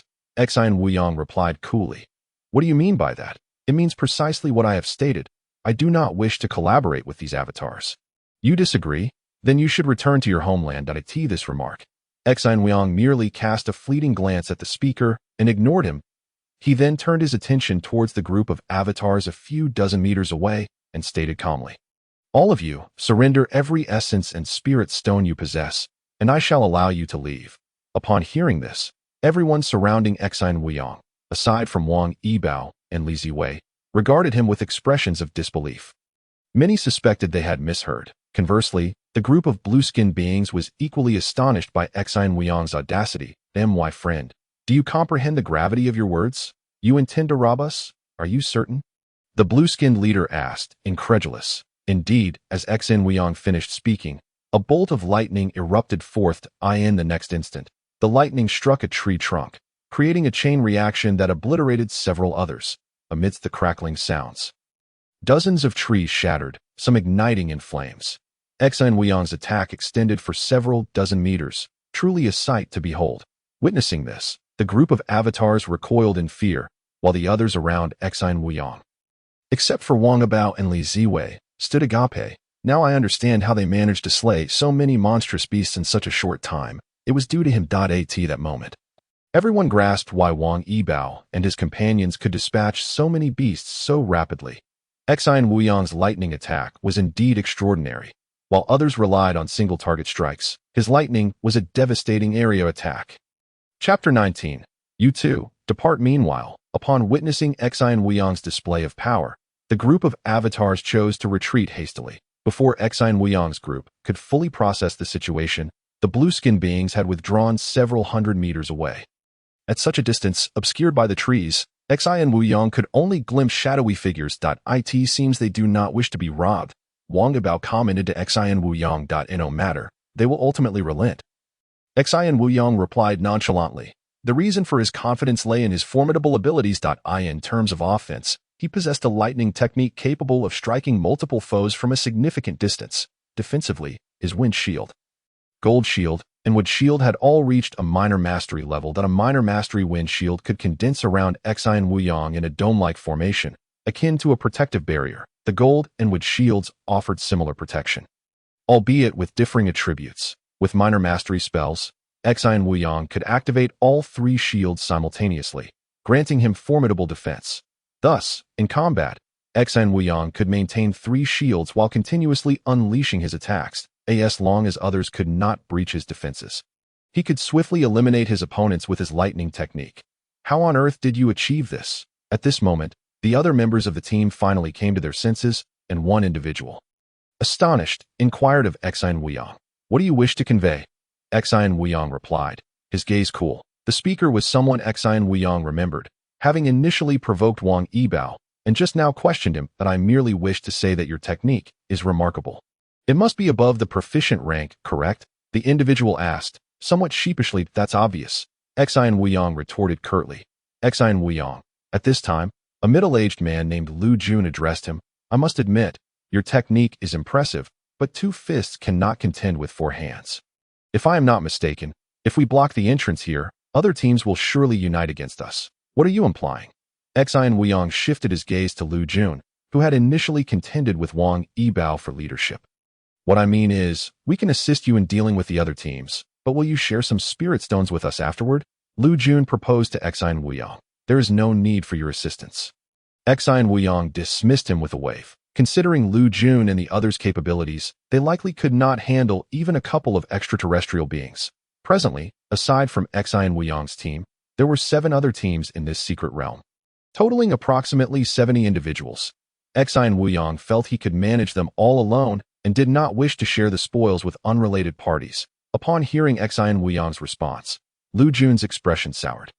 Xian Wuyong, you are indeed formidable. However, if we join forces, unnecessary. You may return to your homeland. Xian Wuyong indicated the teleportation portal with a dismissive tone. Lu Jun's face darkened at that moment. Another individual stepped forward and said to Xian Wuyong, Xian Wuyong, do not be ungrateful. You too, depart. Xian Wuyong's gaze turned frosty as he regarded the speaker. Were it not for the restriction against harming teammates, he would have ensured none of these individuals returned today. Perhaps it was precisely because they felt secure in their inability to be harmed by teammates that they had the audacity to speak to Xian Wuyong in such a manner. Just as the individual was about to continue speaking, all eyes turned towards the front, where a blue-skinned extraterrestrial was slowly approaching them. They must be sending someone to negotiate, Wang Yibao remarked. Soon, the figure stood several dozen meters from Wang Yibao. Friends of the yellow race, our young master has sent me to negotiate with you. What do you wish to convey? Xian Wuyong inquired. Our young master requests that you allow us to leave. In return, we can offer 50 spirit stones. 50 spirit stones? Is that meant to be an insult? Xian Wuyong waved dismissively. Here is my proposition. Surrender 1,000 spirit stones and 30 pieces of mid-level essence, and I shall permit your departure. Impossible. The blue-skinned envoy shook his head vehemently in response to Xian Wuyong's terms. 1,000 spirit stones require the demise of 100 first-tier beasts to acquire. As for 30 pieces of mid-level essence, that is the total our entire team possesses. That is my final offer. If you disagree, you may leave, Xian Wuyong declared, waving them away. Without further hesitation, the envoy departed hastily. After their departure, Xian Wuyong contemplated for a moment before unleashing his lightning technique. With a crackle, a bolt of lightning struck, hitting over 20 large trees. However, before anyone could fully comprehend the situation, within less than a second, Xian Wuyong cast another lightning strike. Under the watchful eyes of all, he unleashed several bolts of lightning in rapid succession. The forest before Xian Wuyong was reduced to ruins as a result of his relentless assault. Once Xian Wuyong ceased his attacks, Wang Yibao hurriedly inquired, Xian Wuyong, what are you doing? Upon hearing Wang Yibao's words, Xian Wuyong let out a soft exclamation, then explained, I feel that my lightning technique is on the verge of a breakthrough. So I thought I would practice a bit. After speaking, Xian Wuyong glanced at the information regarding the lightning technique. Lightning technique, major completion 68. Xian Wuyong thought that since he had some time to spare, he might as well elevate his lightning technique to perfection while he waited. Present, Xian Wuyong could simultaneously launch over 400 beginner-level lightning techniques, more than 200 proficient-level techniques, over 100 mastery-level techniques, 50 or so major completion-level techniques, and over 20 techniques at full completion. For Xian Wuyong, as long as he continuously utilized the lightning technique, its level would consistently rise. After unleashing a series of major completion-level lightning techniques, Xian Wuyong quickly took out spirit stones to recover his true energy. Previously, during a mission, Xian Wuyong had slain a first-tier demon beast to acquire 684 spirit stones, and after defeating 11 second-tier demon beasts, he obtained an additional 1,000 spirit stones. Now, Xian Wuyong possessed over 1,700 spirit stones, which he could lavishly use to restore his true energy. His recovery speed was remarkably swift, while cultivating and consuming medicinal pills.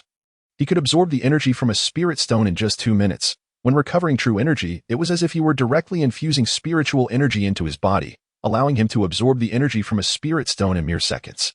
Thus, in less than 10 minutes, Xian Wuyong had fully restored the true energy he had just expended. Of course, Such rapid recovery came at a significant cost, as he had consumed over 200 spirit stones in that brief span. With a crackle, as his true energy was just replenished, Xian Wuyang began to unleash lightning techniques once more. Chapter 20, Second Layer of Qi Refinement. An hour later, as Xian Wuyang exerted his full strength in performing the lightning technique, he felt his true energy being drawn upon at twice the rate required for a major completion-level technique. As this bolt of lightning struck out, it extended over 80 meters in an instant. Simultaneously, dozens of large trees were hit, exploding and igniting in flames. Witnessing this spectacle, Xian Wuyang's expression brightened, and he hurriedly looked at his character panel. Upon glancing at the panel, he immediately noticed that the level of the lightning technique had transformed from major completion to perfection. Technique, lightning technique, perfection. Xian Wuyang, has your technique level increased? Wang Yibao asked, staring at him in astonishment. Indeed, it has upgraded. Xian Wuyang nodded in affirmation. What level is your lightning technique now? Wang Yibao inquired eagerly.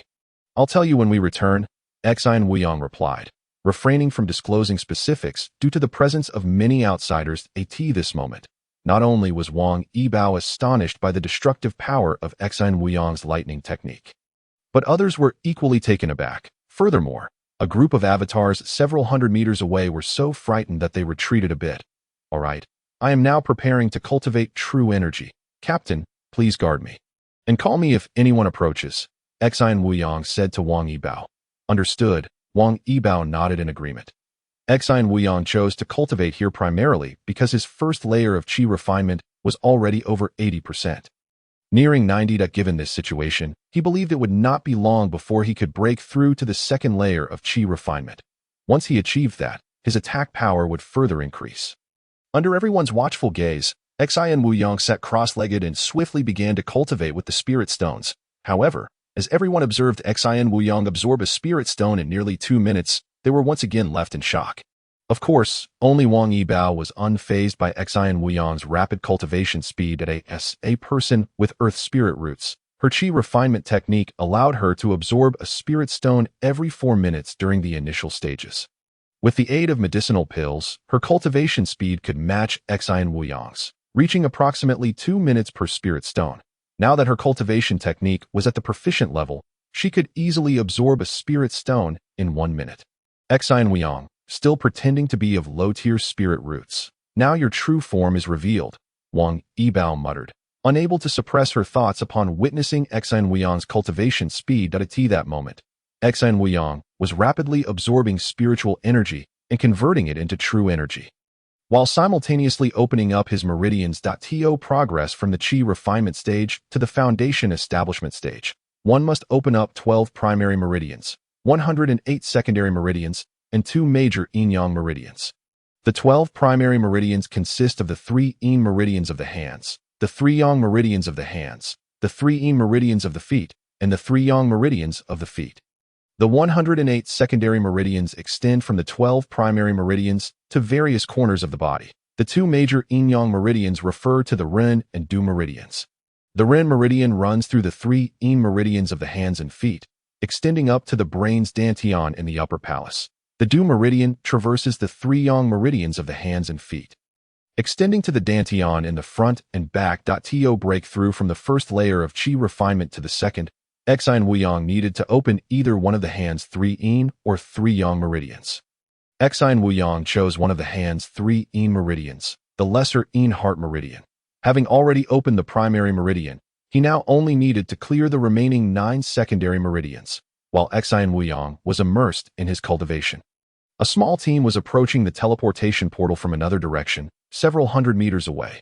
This group of individuals with purple skin numbered 10, neither more nor less, akin to the other squads. Upon noticing Xian Wuyang and his companions guarding the teleportation portal, they immediately halted 100 meters away, wary of their presence. Meanwhile, the blue-skinned individuals nearby also detected the new group of purple-skinned individuals and quickly sent a representative to communicate at this moment. Wang Yibao sensed the approach of another squad and alerted Xian Wuyang, prompting him to cease his cultivation. Under Xian Wuyang's watchful gaze, the blue-skinned individuals opted to ally with the purple-skinned ones. Shortly thereafter, Xian Wuyang witnessed the avatars and the Thanos-like beings swearing an oath to unite. However, after the avatars informed the Thanos-like beings of Xi and Wuyong's threat, both teams retreated several hundred meters away from him. Noticing that the avatars and Thanos-like beings were not preparing for an attack, Xi and Wuyong resumed his cultivation. In this tense standoff, time swiftly passed, reaching 3 hours, after absorbing over 90 spirit stones for cultivation. Xi and Wuyong finally cleared all the primary and secondary meridians of the lesser Einhart meridian. Consequently, Xi and Wuyong's cultivation successfully broke through to the second layer of Qi refinement. Name: Xi and Wuyong. Lifespan: 2484. Talent: Low Tier 5 Elements Spirit Root. Cultivation level: second layer of Qi refinement. Technique: 5 Elements Qi refinement method, perfection. Spell: Lightning Technique, perfection. Wind Shield Technique, minor completion. Wood Shield Technique, minor completion. Metal Shield Technique, minor completion. Healing Technique, beginner. Items: Pearl, enhances insight. Spirit Stones 1346. Dietary Pills 187. Energy Pills 187. Water 264. First Tier Demon Beast Meat 154. Second Tier Demon Beast Meat 11. Oxygen 76. After glancing at his character panel, Xi and Wuyong felt an overwhelming eagerness to test the enhancements to his lightning technique following his breakthrough to the second layer of Qi refinement. With a crackle, a bolt of lightning, as thick as an arm, shot forth in one direction, towards a forest 40 meters away that remained intact. Under everyone's watchful eyes, the lightning struck and almost instantaneously impacted dozens of large trees, with a series of crackling sounds and brilliant flashes of light. The trees hit by the lightning fell simultaneously, their struck areas exploding into fragments. The intense heat of the lightning instantaneously evaporated the moisture from the wood, igniting it in a fierce blaze. Witnessing such an outcome, Xi and Wuyong felt immense satisfaction. After his breakthrough to the second layer of Qi refinement, the power of his lightning technique had increased by at least 30%, much to the astonishment of those observing. Several hundred meters away, a group of avatars and purple-skinned individuals shrank back upon witnessing the spectacle. Are we certain that such a powerful being is within our capacity to contend with? They murmured. Given that level of destructive force, his lightning technique must have reached major completion, if not perfection. His previous attack was not nearly as terrifying. He must have just recently elevated his technique and cultivation level. What do we do now? With our strength, confronting such a powerhouse would be tantamount to suicide. Let us wait for the other squads to arrive. We can gauge the situation then, and perhaps have others test the waters. Chapter 21. Exclusion with a crackle. Xi and Wuyong proceeded to unleash a series of lightning techniques, obliterating the forest surrounding the teleportation portal in a complete 360-degree sweep. Ultimately, the area within 80 meters of the portal was rendered entirely visible. In this manner, no one could utilize the cover of the trees for a sneak attack, which was precisely the aim Xi and Wuyong sought to achieve. He was not afraid of a frontal assault. Rather, he dreaded being ambushed unexpectedly. Although his attacks were formidable, his protective shields could not be maintained indefinitely if he were caught off guard. It would spell his doom. I need to recover. Please keep an eye out. Xi and Wuyong instructed Wang Yibao before continuing to replenish his true energy. Despite his lightning technique reaching perfection, the consumption of using it at that level had also multiplied significantly. Fortunately, Xi and Wuyong's recovery speed was remarkably swift. After consuming over 100 spirit stones, he managed to restore all his true energy in just 7 to 8 minutes. Xi and Wuyong, someone is coming. Wang Yibao pointed in a certain direction to alert Xi and Wuyong. Upon looking in the direction indicated by Wang Yibao, Xi and Wuyong once again spotted a small blue figure, now positioned 100 meters away from him. Yellow-skinned friends, our leaders have sent me to negotiate with you. They have stated their willingness to surrender half of their spirit stones and material essence, and hope to secure our release. The small blue figure shouted towards Xi and Wuyong. Upon hearing these words, all eyes turned to Xi and Wuyong. At this moment, it became clear to everyone that Xi and Wuyong was the only one capable of negotiating with the extraterrestrials, as long as Xi and Wuyong did not agree. Any arrangements made by others would be futile. No, you must surrender all your spirit stones and material essence.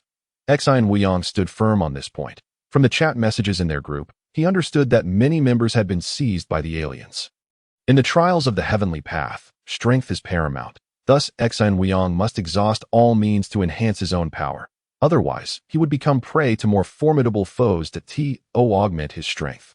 He needed to gather more cultivation resources. He was merely of inferior spiritual roots, and there were numerous individuals with far greater talent than he.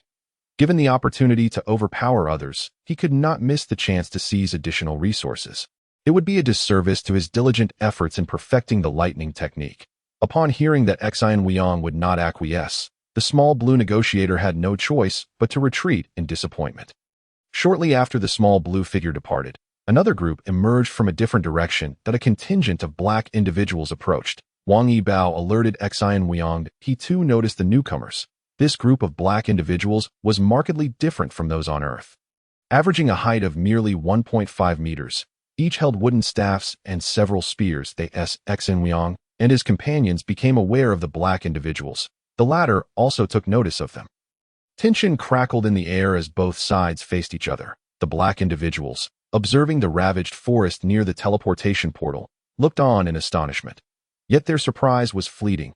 They had not witnessed the destruction wrought by Xian Weiyang and would merely assume it was the result of prolonged effort by his group. "Friends, please allow us to return to our homeland," the leader of the black individuals communicated to Xian Weiyang's group. "Leave behind all spirit stones and material essence, and I will permit your departure." Xian Weiyang responded nonchalantly. "Such bold words. I am eager to see if you possess the strength to back them up. Attack," the black captain commanded, and all the black individuals swiftly hurled their spears towards Xian Weiyang's group. In response to the onslaught, Xian Weiyang rapidly conjured a wind shield. The others followed suit, each summoning their own protective barriers. One could not deny the precision of the black individual spear attacks. However, upon striking Xian Weiyang's wind shield, they proved utterly ineffective. In fact, Xian Weiyang even manifested a wooden shield to assist Li Ziwei in blocking one of the spear assaults. As for Wang Yibao, she effortlessly deflected two spears aimed at her with her fire shield. Xian Weiyang, Wang Yibao, and Li Ziwei successfully withstood the onslaught, but the others surrounding them were not so fortunate. Lu Jun, standing close to Xian Weiyang, was directly struck in the chest by a spear. Seeing this, Lu Jun wasted no time and dashed into the teleportation portal. As long as he returned home, he would heal instantly, regardless of the injuries sustained in the trials. Another individual also fell victim, with a spear piercing his leg, prompting him to follow suit and retreat to safety. Witnessing two members of Xian Weiyang's group return home, the black individuals erupted in excitement. However, after launching their spears, they did not immediately charge at Xian Weiyang's group. Instead, under their captain's orders, they began to gather materials on-site to craft more spears. Meanwhile, the small blue and purple figures observed the actions of the blacks with brightened eyes. Consequently, 10 avatars and 10 Thanos began to participate in the spear-making endeavor. Alarmed by this development, Wang Yibao implored, "Xian Weiyang, what should we do now? Spear attacks can be executed from hundreds of meters away by cultivators. This far surpasses the range of magical attacks, which lose accuracy over distance. For instance, Wang Yibao's fireball technique, though mastered, has an effective range of merely 10 meters. This does not mean it ceases to exist beyond that distance, but rather that its precision cannot be assured past that point. If it exceeds 100 meters, the deviation could be catastrophic. Similarly, even Xian Weiyang's perfected lightning technique can only guarantee accuracy within 80 meters. Of course, if he strikes a target within that range, he can chain the effect to others as long as they remain within 5 meters of the initial hit. Should a line of 20 people stand 4 meters apart, if Xian Weiyang attacks the first individual from 80 meters away, the 20th person at a distance of 160 meters would also be struck. However, the power of the chain effect diminishes with distance.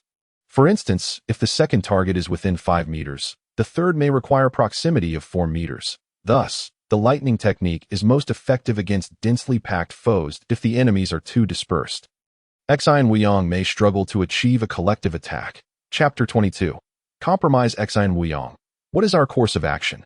Wang Yibao inquired again. Seeing Xian Weiyang remain silent, "There's no need for haste," Xian Weiyang replied. Shaking his head, this moment, he could have easily charged in to eliminate the group of black individuals, who were crafting their spears a mere 100 meters away. Yet he refrained, wishing for the black individuals to assist in clearing his group of others. "Stay close to me, stand by my side," Xian Weiyang instructed Wang Yibao and Li Ziwei. Without hesitation, They complied and positioned themselves beside him. Just then, an individual questioned Xin Wuyang. Why aren't you attacking those extraterrestrials? Xin Wuyang cast a languid glance at him and replied, Are you blind? They are too far away for me to reach. You could charge in and fight them. Before Xin Wuyang could respond, Wang Yibao retorted, Then why don't you rush in? Everyone, these extraterrestrials are formidable. Their attacks from such a distance are beyond our capacity to withstand. We should return home instead. Xin Wuyang addressed the group. Upon hearing his words, one person nodded. It seems we have no choice. Let us retreat first. I will cover your departure, Xin Wuyang added. Yet, despite his urging, no one moved. They all recognized Xin Wuyang's overwhelming power, and many desired to follow him to reap the benefits. For instance, should Xin Wuyang slay an enemy, they could rush in to claim the spoils. Until Xin Wuyang decided to return, they would not take action. Seeing that others remained unmoved, Xin Wuyang chose to cease speaking. It was inconceivable that they could benefit from his efforts. Shortly thereafter, all three teams had produced a substantial number of spears at this juncture. The blue and purple figures dispatched representatives to coordinate with the black individuals, preparing to launch a simultaneous assault on Xin Wuyang's group. Xin Wuyang, they are preparing to attack us. After the three teams had amassed numerous spears, they positioned themselves in 3 locations, readying for the onslaught. You two, stay close to me. Xin Wuyang instructed Wang Yibao and Li Ziwei. Pulling them to his side to in the next moment, he conjured a transparent, bell-shaped wind shield, enveloping the 3 of them. Given the impending spear attacks from the 3 teams, Xin Wuyang could not rely solely on a standard shield for protection. Wang Yibao's fire shield, being merely at the proficient level, could only manifest a 1-meter diameter barrier, insufficient to deflect attacks from multiple directions. As for Li Ziwei, her capabilities were even less adequate. Thus, to safeguard both of them, Xin Wuyang resorted to a small-scale wind shield to encase them. Xin Wuyang, this wind shield of yours is astounding.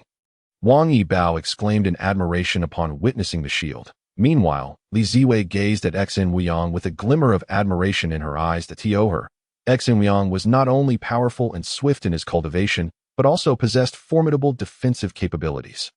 She secretly resolved to cling to Xin Wuyang's coattails in future trials. Just as Xin Wuyang protected Li Ziwei and Wang Yibao within the wind shield, the 3 extraterrestrial teams finally launched their spear assault upon Xin Wuyang's group. Whoosh, whoosh, whoosh, as an array of spears were hurled by 30 individuals simultaneously. The spectacle was nothing short of terrifying. Witnessing this, all but Xin Wuyang, Wang Yibao, and Li Ziwei took flight in panic in fact, had it not been for Xin Wuyang's shield. Wang Yibao and Li Ziwei would have been inclined to flee as well. Fortunately, as others fled in haste, the resilient shield of Xin Wuyang effortlessly deflected all the javelins aimed at him. The javelins, mere manifestations of ordinary physical attacks, lacked the formidable power of magical assaults. Furthermore, Xin Wuyang's small-scale wind shield boasted a defensive capacity 8 times greater than that of a novice wind shield. Consequently, the javelins striking Xin Wuyang's wind shield were either shattered or repelled, with not a single projectile inflicting harm upon the 3 individuals sheltered within. Before long, all the shields had been discarded.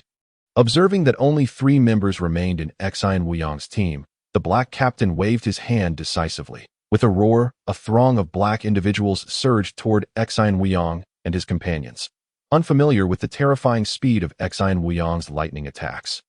They mistakenly believed that sheer numbers could overpower the trio. However, the blue and purple individuals, aware of the true extent of Xin Wuyang's power, opted to retreat upon realizing the ineffectiveness of their javelin assaults. Swiftly, the group of blacks rushed within an 80-meter radius of Xin Wuyang's perfected lightning technique. At this moment, Xin Wuyang refrained from immediate action, choosing instead to wait until they approached within 40 meters. At which point escape would be futile. In no time, the throng of blacks found themselves within 40 meters of Xin Wuyang. Suddenly, with a crackle, a bolt of lightning shot forth, striking the advancing blacks and linking them together. Once the lightning subsided, all the blacks lay sprawled on the ground, their bodies encased in bubbles. It was evident that this group had been annihilated by Xin Wuyang's spell. Gasping in shock, the distant cluster of small blue and purple individuals collectively inhaled sharply. Even Li Ziwei and Wang Yibao, who stood beside Xin Wuyang, were left speechless in astonishment. Ignoring the astonished onlookers, Xin Wuyang swiftly approached and began collecting the items from within the bubbles surrounding the fallen blacks. After a brief inventory, Exine Wuyong discovered he had acquired 2080 spirit stones, 30 pieces of intermediate material essence, 108 units of first-tier beast meat, 10 units of second-tier beast meat, 148 bottles of water, 157 pills of chi-refining elixir, 134 pills of chi-absorbing elixir, and 118 units of oxygen. Following the defeat of the group of blacks, Exine Wuyong had struck a veritable bonanza. Unlike when slaying beasts, however, the corpses of the fallen did not vanish. As Exine Wuyong returned to the portal after collecting all the items, the blue and purple individuals dispatched another envoy. Esteemed yellow friend, my master has stated that if you are willing to allow us to return home, we shall surrender all our spirit stones and material essence, the blue representative announced to Exine Wuyong. Agreed, Exine Wuyong replied with a nod. Although he could acquire more items through direct confrontation, it was likely that the aliens would refuse to part with anything if he resorted to violence. Naturally, Exine Wuyong could demand additional items, such as pills, meat, and water, but these held little significance for him at present. He was already burdened with excess meat and water at AS for the pills. Consuming more chi-absorbing elixirs would not increase his cultivation speed. Thus, only the material essence and spirit stones sufficed. Oxygen, however, was a non-negotiable commodity for the aliens, as their survival depended on it. Chapter 23. A reunion with the Little Green Men, respected yellow powerhouse. My lord is also willing to relinquish all spirit stones and material essence, hoping you will allow us to depart. Very well. But all of you must take a celestial oath to ensure no spirit stones or material essence are concealed. Exine Wuyong replied to the two alien envoys. Agreed. But you must also vow to spare us, they stipulated. That is only natural as long as the aliens are willing to obediently surrender what is required. Exine Wuyong would not pursue total annihilation, primarily because he lacked the means to do so. If he were to adopt an aggressive stance, the aliens were not foolish. They could simply flee if they found themselves outmatched. Although the secret realm would ultimately collapse, without a path for escape, they would likely prefer to destroy their resources rather than relinquish them to Exine Wuyong. After Exine Wuyong consented, both parties quickly took positions 100 meters apart to commence their oaths. Once the oaths were completed, the blue and purple individuals began to surrender their resources to Exine Wuyong. The blue individual presented 2,230 spirit stones and 30 pieces of intermediate material essence, while the purple individual contributed 2,140 spirit stones and 30 pieces of intermediate material essence. After both groups had submitted their offerings, Exine Wuyong permitted the two teams to return safely to their homeland. Exine Wuyong, you are truly remarkable, Wang Yibao exclaimed, her eyes filled with admiration as she witnessed the aliens dutifully offering their resources. Beside her, Li Ziwei gazed at Exine Wuyong, her expression reflecting waves of emotion. In this ruthless trial world, no one deemed Exine Wuyong's actions of slaying 10 blacks as cruel or unjust. With the ongoing fatalities among the crowd, everyone had mentally prepared for such an outcome. In response to Wang Yibao's praise, Exine Wuyong merely smiled. Shall we wait for the other alien teams? Wang Yibao inquired. Of course, Exine Wuyong affirmed with a nod. Then I shall begin cultivating for a while. Would you mind guarding me? Wang Yibao asked Exine Wuyong, as she was unsure when the other alien teams would arrive. Certainly, Exine Wuyong replied. Soon, Wang Yibao settled into a meditative position to continue her cultivation. Wang Yibao's cultivation speed exceeded Exine Wuyong's by a factor of 2. Her chi cultivation technique was at the proficient level, allowing her to absorb the energy from a spirit stone in nearly 30 seconds while consuming a chi-absorbing elixir. Such a pace was nothing short of astonishing. Just over 10 minutes into her training, Wang Yibao opened her eyes with excitement. Exine Wuyong, I have also broken through to the second layer of chi cultivation, she exclaimed jubilantly. Congratulations! Exine Wuyong quickly offered his congratulations. Suddenly, Exine Wuyong sensed something amiss. How did you achieve such a rapid breakthrough? He inquired, astonished. His own advancement to the second layer had been the result of slaying all other trial participants during the previous trial and seizing their spirit stones, consuming over 500 stones in the process. Why, then, had Wang Yibao managed to attain the same level now? Had she also pilfered all the aliens' resources during the last trial? On the other side, Wang Yibao blinked in response to Exine Wuyong's query. Isn't it natural? I possess Earth's spirit roots. It's expected that I would break through to the second layer. Not quite. Xian Wuyang shook his head thoughtfully before asking. Approximately how many spirit stones did you absorb to reach the second layer? After pondering for a moment, Wang Abao replied, about 100 stones. Only 100? Xian Wuyang expressed his astonishment. What's wrong? Wang Yibao questioned. Puzzled, I consumed over 500 spirit stones to reach the second layer. Xian Wuyang replied with a hint of bitterness in his tone. Hearing this, Li Ziwei interjected. That likely relates to the type of spirit roots one possesses. Those with multiple spirit roots require more resources for cultivation. I have a single water spirit root and absorbed 76 spirit stones, which brought my progress in the first layer to 76%. Thus, I should also only need about 100 stones to break through to the second layer. Contemplating Li Ziwei's words, Xian Wuyang began to comprehend the situation as a wielder of the 5-element spirit root. His cultivation resource requirements were precisely 5 times greater than those with single spirit roots. While others needed only 100 spirit stones to advance to the second layer, he required 500.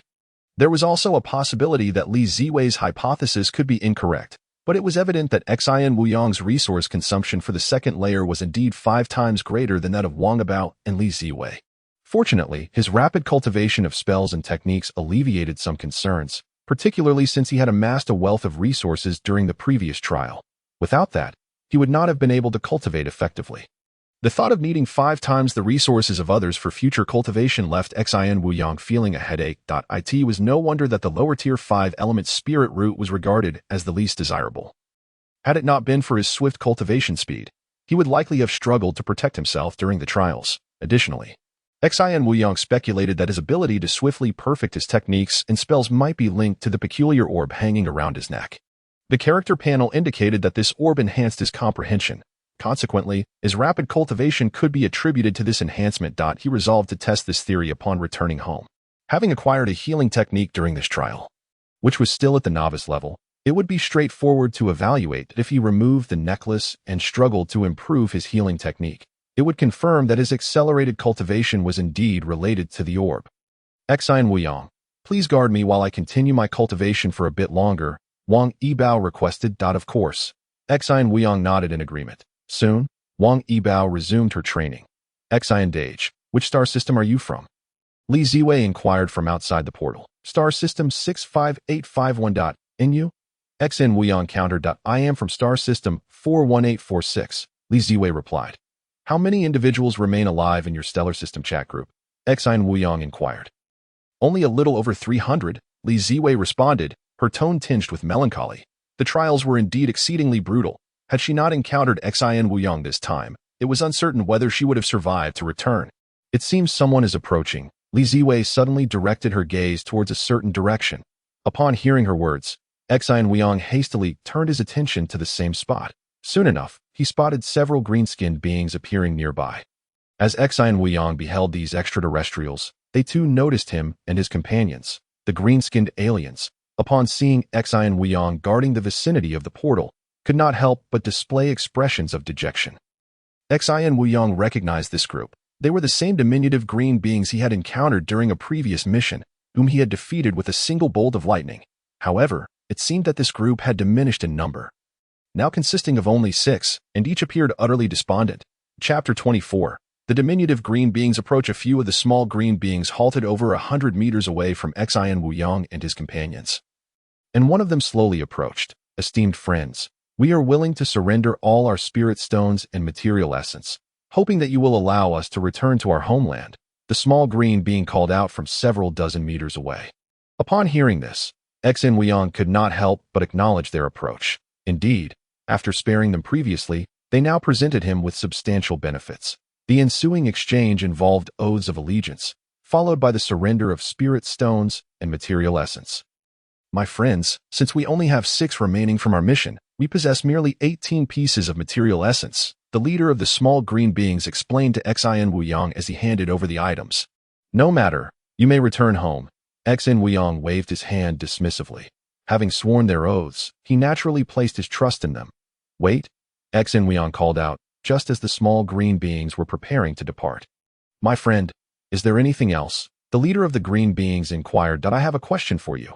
Exine Wuyong replied. Pray, ask away to is this your race's first participation in the trials of heaven? I feel as though some races are quite familiar. For instance, I previously encountered an individual who claimed to belong to the Tianyuan Alliance. Exine Wuyong queried. After pondering Exine Wuyong's words, the leader of the small green beings replied, Might I request that my companions return home first, while I stay behind to answer your questions? Upon hearing this, Exine Wuyong frowned, contemplated for a moment, and then gestured for his companions to leave. Observing Exine Wuyong's signal, all of the small green beings, except for their leader, swiftly entered the portal to return home. Once all his companions had departed, the leader of the small green beings let out a quiet sigh of relief. Esteemed friends, your planet is likely participating in the trials of heaven for the first time. Is it not? The small green being inquired. Upon hearing this, Exine Wuyong furrowed his brow. Why was the small green being asking him questions in return? Was this not a reversal of roles?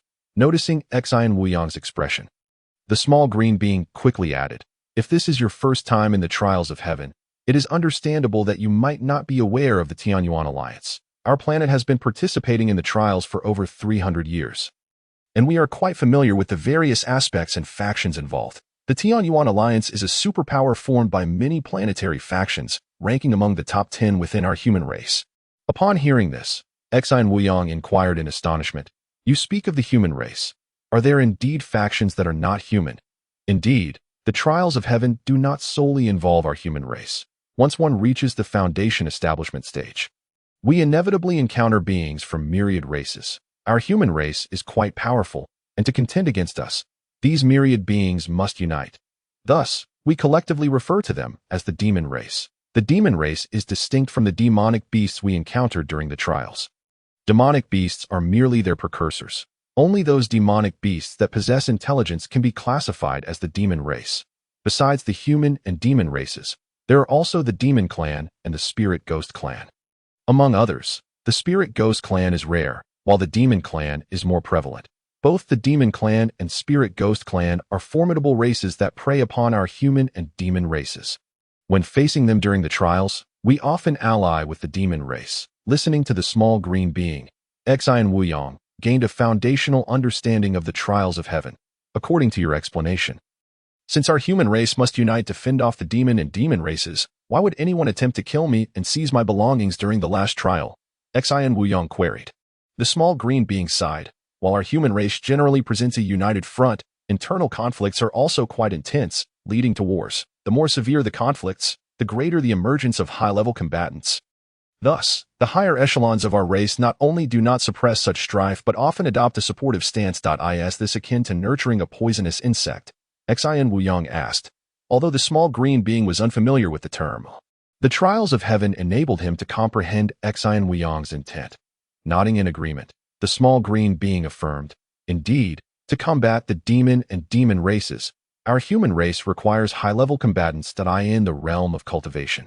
A single high-level combatant can maintain peace in a star domain for tens of thousands, even hundreds of thousands of years. After a moment of contemplation, Exine Wuyong continued, Could you elaborate on the trials of heaven? What is their purpose? The small green being contemplated for a moment before responding.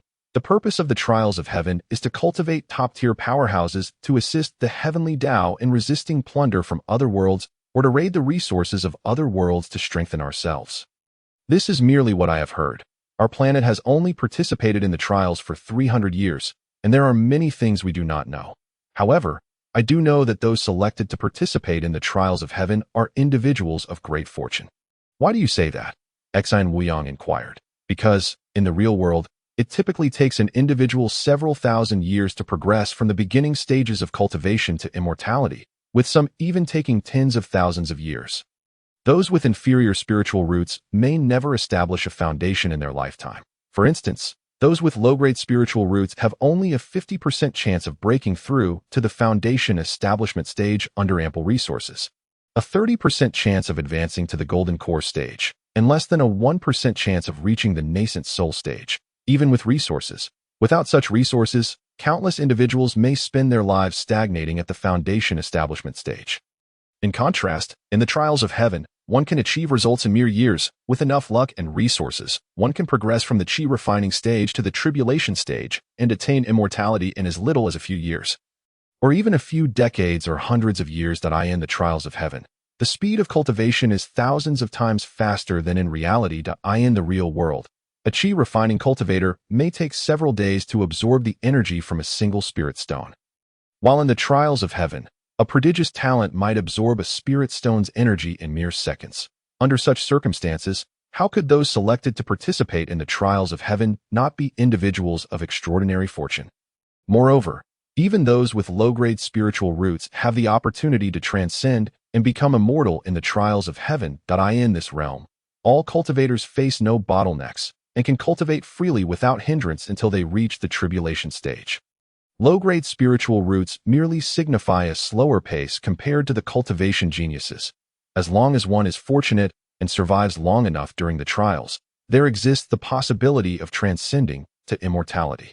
However, the highest elimination rate during the trials pertains to those with inferior spiritual roots, as they must participate repeatedly in the trials due to the heavenly Tao's decree. If one fails to participate for an extended period, the heavenly Tao will compel them to engage in the trials. Consequently, during these trials, those with inferior spiritual roots inevitably suffer the greatest casualties. Of course, if one possesses enough awareness, the powerful will not annihilate the weak. For instance, we are willing to surrender cultivation resources in exchange for our safe passage. Chapter 25. Abizan, do you happen to know about the next trial? Xin Weiyang inquired of the small green being. Upon hearing this question, the small green being shook his head. The trials of heaven are randomized. Each session differs in content, and the rules from previous trials cannot be applied to the current ones. However, in general, there are 3 types of trials of heaven: individual trials, small team trials, and large team trials. We have already experienced individual and small team trials.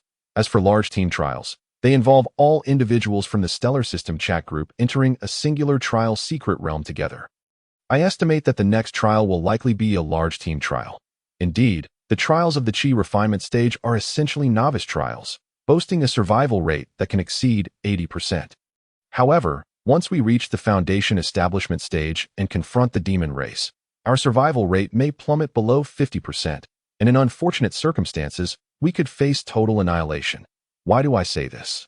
Xin Weiyang inquired, perplexed. Upon hearing his question, the little green being replied, for instance, at the foundation establishment stage, we will confront the human stellar clusters against those of the demon race, where an exceedingly rare, yet not entirely absent, method of confrontation exists, the annihilation of all enemies. In such a scenario, unless the demon race is utterly wiped out, the trial cannot be deemed successful. The same applies to the demon race's trial participants.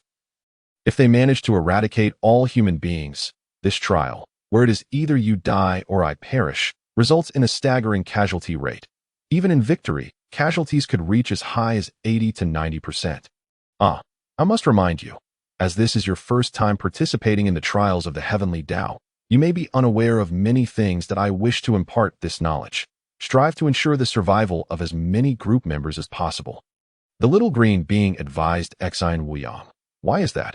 Xin Weiyang asked, still confused. The greater the number of surviving group members, the more significant the advantage during large-scale cooperative efforts among humans. For example, in a large team trial, if your group comprises merely 200 individuals while another boasts a full complement of 1,000, can you truly contend with them?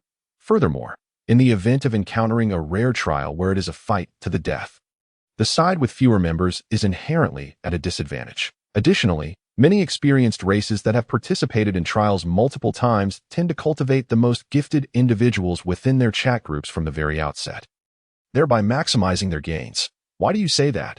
Xin Weiyang inquired further. The little green being chuckled in response. Consider this. During a small team trial, if your average cultivation level is merely at the first layer of chi refinement, yet your opponent possesses a formidable individual at the 5th layer, that single adversary could easily overwhelm your entire group. Similarly, in a large team trial, if your group's average cultivation is only at the 5th layer of chi refinement, while the opposing team includes a foundation establishment powerhouse, how could you possibly withstand such an assault?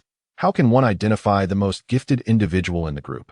Xin Weiyang asked. The little green being replied. Within each stellar cluster, there exists a chosen one with a singular elemental root and the most formidable comprehension. Your remarkable prowess at the second trial, coupled with your lightning affinity, suggests you are indeed the most gifted individual in your group. How can you ascertain that I am the most gifted? Xi and Wuyong expressed curiosity. The little green being promptly stated, the fact that you have acquired lightning-based techniques indicates that your elemental roots encompass water, fire, and metal, which eliminates the possibility of you being a singular elemental root. Furthermore, your ability to master lightning techniques to a high level in a short span of time illustrates your astounding comprehension. Hence, without a doubt, you are the most gifted genius in your group. In any group, those with singular elemental roots possess the fastest cultivation speed, and the most perceptive individuals exhibit the greatest combat prowess. When we encounter the strongest combatant in a stellar cluster during the second trial, we must simply accept our fate. Upon hearing the little green being's words, Xi and Wuyong glanced at Wang Yibao beside him. Wang Yibao must be the individual the little green being referred to as the most gifted in the group. As for himself, he likely does not possess the highest comprehension, as his abilities may stem from the peculiar pendant hanging around his neck. That pendant is indeed an item that enhances comprehension. Naturally, he would only need to verify this upon returning to his home. After contemplating, Xi and Wuyong asked the little green being, "What is your name? May I add you as a friend to consult you on various matters in the future?" Upon hearing Xi and Wuyong's words, the little green being's eyes instantly sparkled. My name is Ibison, and it would be an honor to add you as a friend, brother. Ibison eagerly expressed, to become friends with an individual of such extraordinary comprehension is something Ibison greatly desires. His address shifts from friend to brother. If he were to encounter such a brother during the trials in the future, it could very well save his life. An My chosen one identifier is 648864824864. Brother, you can add me by searching my identifier, Ibison said with an eager expression. Hearing this, Xi and Wuyong promptly searched and added Ibison as a friend. At this moment, Xi and Wuyong's friend list contained only 3 individuals, Wang Yibao, Li Ziwei, and now Ibison. Here, this is your resource. I return it to you, thanking you for sharing so much information with me. Xi and Wuyong retrieved the resources previously submitted by Ibison and handed them back. Ibison was momentarily taken aback, then tears welled in his eyes. Brother, you are truly wonderful. Should you have any questions in the future, feel free to ask me, and I will surely provide answers, Ibison said. Deeply moved as he spoke, he graciously accepted all the resources. Ibison, do you know the highest level of mastery that the most gifted individual in the Stellar Cluster chat group should be able to achieve at this stage? Xi and Wuyong wished to gauge the strength of the strongest individuals in other chat groups, thereby determining how to respond should he encounter them. Upon hearing Xi and Wuyong's question, Ibison looked at him in admiration and said, at the second trial stage, typically, the most gifted individuals in a group can manage to cultivate their techniques to the minor achievement level. Such individuals often have to forego personal cultivation and devote all their spirit stones to enhancing their technique mastery. Conversely, individuals like you, who can elevate their techniques to a major achievement level by the second trial, are nearly unheard of in our race's history. Chapter 26. Return to home upon hearing this. A smirk tugged at the corners of Xi and Wuyong's mouth. Such flattery, who wouldn't be enchanted by it? No wonder many leaders enjoy hearing compliments. By the way, Ibison, how can one accurately identify the most gifted individual in the group? Xi and Wuyong inquired of Ibison. Should he find upon returning home that he is not the most gifted, Xi and Wuyong would seek to identify the true genius within the group. Upon hearing Xi and Wuyong's question, Ibison quickly replied, "It is quite simple. Before the third trial, the most gifted individuals generally manage to cultivate both their techniques and cultivation methods to the minor achievement level. Such individuals are typically endowed with remarkable comprehension, because, for ordinary individuals, before the third trial, the maximum they can achieve is to cultivate either their cultivation method or one technique to mastery. If one can attain mastery in both before the third trial, that individual can be considered quite gifted." Hearing Ibison's words, Wang Yibao interjected, "Before participating in this trial, I had already perfected my cultivation method and offensive techniques, while my defensive techniques are also at a proficient level.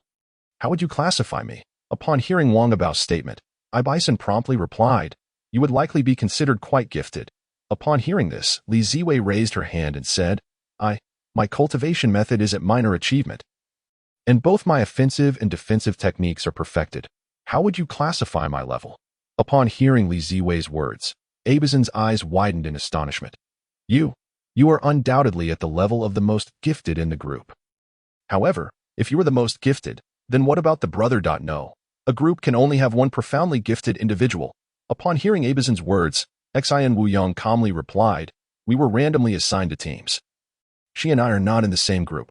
Upon hearing Xian Wuyong's words, Abizin's expression relaxed. I see now. I thought such a bug could not possibly exist.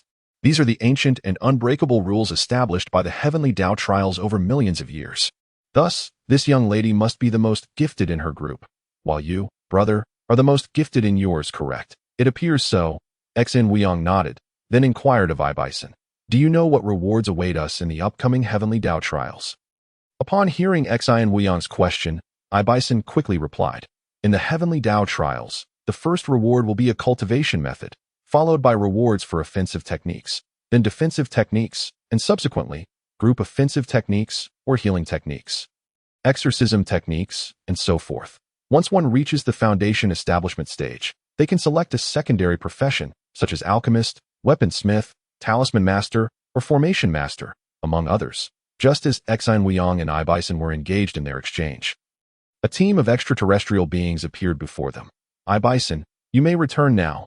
I will reach out to you directly if I have further questions, Xian Wuyong said to Bison. All right, brother, I shall take my leave. Bison quickly agreed and then promptly stepped into the portal to return home. After Bison departed, Xian Wuyong turned his attention to the group of extraterrestrial beings that had gathered near the portal. This was a team composed of individuals with white features, though they bore a striking difference from the white individuals on Earth. Earth's white individuals have blue irises and blonde hair, whereas this group possesses red irises and red-haired as Xian Wuyong observed this group of white individuals. They, too, noticed Xian Wuyong and his companions that a group of Caucasians halted at the edge of the forest, which had been vanquished by Xian Wuyong. Upon encountering Xian Wuyong and his companions blocking the entrance to the portal, one of the Caucasians brusquely admonished, leave this place at once, or do not blame us for our lack of courtesy. Upon hearing these words, Xian Wuyong merely smiled. He stepped forward a few paces, and with a crackle, a bolt of lightning surged forth. In an instant, the lightning struck a towering tree over 80 meters away. The electrical discharge cascaded down the tree, linking it to all the Caucasians present in the forest. With another crackle, a second bolt of lightning shot out. In a mere moment, the ground was left strewn with the lifeless bodies of the Caucasians. Having completed this grim task, Xian Wuyong leisurely approached to collect the items contained within the bubbles, before returning to guard the outside of the portal. Once back, Xian Wuyong retrieved several spirit stones and handed them to Wang Yibao and Li Ziwei. Take these spirit stones and return home to cultivate, Xian Wuyong instructed the two. I cannot accept this. Li Ziwei hastily waved her hands. Neither can I. I did not contribute at all. Wang Yibao similarly shook his head. In the future, we will still form a team for trials that if your strength is too weak, I shall not accept you, Xian Wuyong stated coolly. After a moment of hesitation, Wang Yibao and Li Ziwei nodded and accepted the spirit stones. Thank you, Xian Wuyong. Thank you, they expressed their gratitude. The items Xian Wuyong provided included 500 spirit stones each, 50 pieces of first-level beast meat, 5 pieces of second-level beast meat, along with 50 portions of oxygen and 50 bottles of water. As for anything beyond that, he was reluctant to part with it. Naturally, Xian Wuyong's willingness to provide resources to Wang Yibao and Li Ziwei was primarily an investment in their potential. Wang Yibao was the most gifted among their group, while Li Ziwei possessed the greatest comprehension. Such allies would undoubtedly make future trials far easier. We shall take our leave then. Wang Yibao bid farewell to Xian Wuyong. Xian Wuyong nodded in acknowledgement. After their farewells, Wang Yibao and Li Ziwei entered the portal to return home. Upon their departure, Xian Wuyong did not return home himself, for he was still awaiting the arrival of the remaining extraterrestrial teams. This trial involved a total of 8 teams. Apart from their own, there were the blue, purple, green, black, and white teams. The identities of the remaining extraterrestrials remained unknown. Fortunately, it was not long before Xian Wuyong spotted a group of pink-skinned aliens approaching. They appeared rather charming, yet for the sake of resources, Xian Wuyong had to act decisively as the group drew near. Xin Wuyo concealed himself behind the portal, revealing no trace of his presence. When they approached within 50 meters, he struck. Crackle, crackle. 2 bolts of lightning flew forth, instantly eliminating all the little pink beings. After collecting their resources, Xin Wuyo continued to hide near the portal, awaiting further arrivals. An hour later, he noticed a group of brown-skinned aliens sprinting towards the portal, pursued by the engulfing void of the secret realm. Upon reaching the vicinity of the portal, they failed to detect Xin Wuyo's presence and remained unguarded. In this advantageous situation, Xin Wuyo allowed them to approach within 20 meters before he took action. Crackle, crackle. Once again, 2 bolts of lightning struck, annihilating all in their path. After gathering their resources, Xin Wuyo swiftly entered the portal to return home. Upon his return, Xin Wuyo promptly began tallying the spoils of this trial. Chapter 27. Inventory of Gains. Name: Xin Wuyo. Lifespan: 2484. Talent: Inferior 5 elements. Spiritual root: Cultivation. Qi training level 2. Techniques: 5 elements. Qi training method: Perfected. Spells: Lightning spell: Perfected. Wind shield spell: Minor achievement. Wood shield spell: Minor achievement. Metal shield spell: Minor achievement. Healing spell: Entry level. Items: Pearl, enhances comprehension. Material essence, medium, 198. Spirit stones 12775. Abstinence pills 647. Qi gathering pills 645. Water 628. First level beast meat 514. Second level beast meat 41. Oxygen 776. In this trial, the most abundant and valuable cultivation resources Xin Wuyo acquired were the spirit stones and material essence. As for the pills, beast meat, water, and oxygen, he had obtained considerably less due to sparing the blue, purple, and green teams. Nevertheless, even with this scarcity, the bounty he collected was sufficient to sustain him for quite some time. After accounting for his resources, Xin Wuyo glanced at the time and realized that 13 hours had elapsed since the trial commenced. Checking the chat group, he found it filled with discussions on cultivation insights and exchanges of trial experiences. Shortly after returning home, Xin Wuyo noticed a message from Wang Yibao. Xin Wuyo, have you completed your trial? Wang Yibao inquired. It is finished. Xin Wuyo replied, I have broken through to Qi training level 3, Wang Yibao announced. Upon reading this message, Xin Wuyo felt a surge of envy.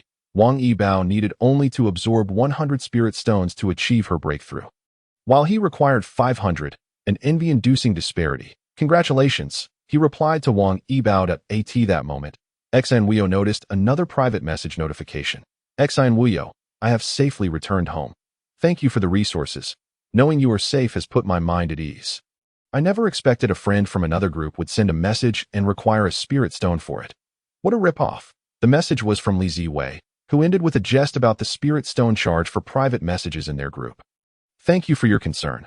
Focus on your cultivation, and no need to reply, Xin Wuyo messaged back. Upon sending, the system indeed prompted that a spirit stone was required for the message to be dispatched. After deducting 1 spirit stone, his message was sent.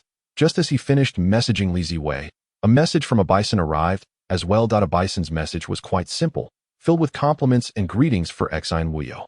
This prompted Xin Wuyo to ponder a question. Could he ever return to Earth after the trial of the celestial path? How long would it take? Thus, he inquired a bison directly. Sending the message to a bison also required a spirit stone. Soon, a bison's reply came. Brother, you can exit the trial of the celestial path at any time. Simply reach the Yuaning stage and choose to withdraw, and you can return to your home planet. However, once you choose to exit, you cannot continue participating in the trial. Furthermore, transforming one's home planet into a true life planet would allow for the establishment of a spatial passageway to connect with one's home planet, enabling free travel and allowing people from home to immigrate to one's home planet. Understood. Thank you for your answer. I have no more questions. Focus on your cultivation and do not waste resources on messaging. Xin Wuyo expressed his gratitude to a bison. Knowing he could return to Earth alleviated his concerns. He certainly would not choose to exit the trial at the Yuaning stage. His objective now was to transform his home planet into a genuine life planet. After concluding his private conversation with a bison, Xin Wuyo produced 195 pieces of medium material essence. He examined the information on the medium material essence. Material essence, medium when integrated into a planet. It can be transformed into 5,000 cubic meters of matter. 1 piece of medium material essence is equivalent to 10 pieces of small material essence. Therefore, 195 pieces of medium material essence are equivalent to 1950 pieces of small material essence. Celestial path notification. Material essence detected. Would you like to integrate it into your home? As the celestial path system elevated, Exine Wuyo scattered the 195 pieces of medium material essence upon the ground. Immediately, he witnessed his home planet rapidly expanding beneath his feet. In a short while, the home planet grew to a radius of over 62 meters, nearing 63 meters, with a diameter of approximately 125 meters. The volume of his home planet reached over 1,500,000 cubic meters. Once the diameter of his home planet reached 125 meters, its circumference extended to over 300 meters. Such a planet remained relatively large, akin to a sizable meteorite. However, even with this considerable size, it provided ample space for Exine Wuyo to navigate. Yet, transforming his home planet into a true life planet akin to Earth remained an arduous journey. After all, Earth's volume is over 1 trillion cubic kilometers, with 1 cubic kilometer equating to 100 million cubic meters. At present, Exine Wuyo's home planet measured only 1 million cubic meters, necessitating 100 home planets to equal a single cubic kilometer. To attain the volume of Earth, Exine Wuyo would require an astronomical increase of 100 trillion times the current amount of material essence. After a brief calculation, he felt a wave of apprehension wash over him. He could only hope that in the future, the material essence he acquired would multiply significantly. Moreover, having already obtained small and medium material essence, there might even be large material essence. If medium material essence is 10 times that of small, then large material essence should be 10 times that of medium, equating to 100 times that of small. He could only wonder if there were even larger variations beyond large material essence. After upgrading his abode, Exine Wuyo sensed the spiritual energy enveloping it. He discovered that once the abode reached an elevation of 125 meters, the concentration of spiritual energy was more than double that of its initial state. This indicated that Exine Wuyo only needed to absorb less than an hour and a half of spiritual energy to match the amount contained in a single spirit stone. Furthermore, should he consume a qi gathering pill, he could achieve the same effect in merely 40 to 50 minutes. Upon completing the upgrade, Exine Wuyo glanced at the time. It was now May 24, 2026 at 14:07. Since participating in the Heavenly Tao trial, 9 days had elapsed. He pondered what might have transpired on Earth during their sudden disappearance. Although Exine Wuyo was orphaned, he still had his grandparents and a younger sister who had just begun middle school. Reflecting on his family on Earth, Exine Wuyo commenced his rapid cultivation. He possessed over 10,000 spirit stones, more than sufficient to support his ascendance to the 12th level of Qi training, requiring only 6,000 stones. After this breakthrough, he wondered how formidable his lightning technique would become. In his abode, Exine Wuyo sat cross-legged, diligently practicing. With the aid of the Qi gathering pill, his cultivation speed reached an impressive rate of 1 spirit stone every 2 minutes. 17 hours later, Exine Wuyo successfully opened the Han-Jian pericardium meridian and advanced to the 3rd level of Qi training. With this breakthrough, he distinctly felt a significant enhancement in the purity of his vital energy.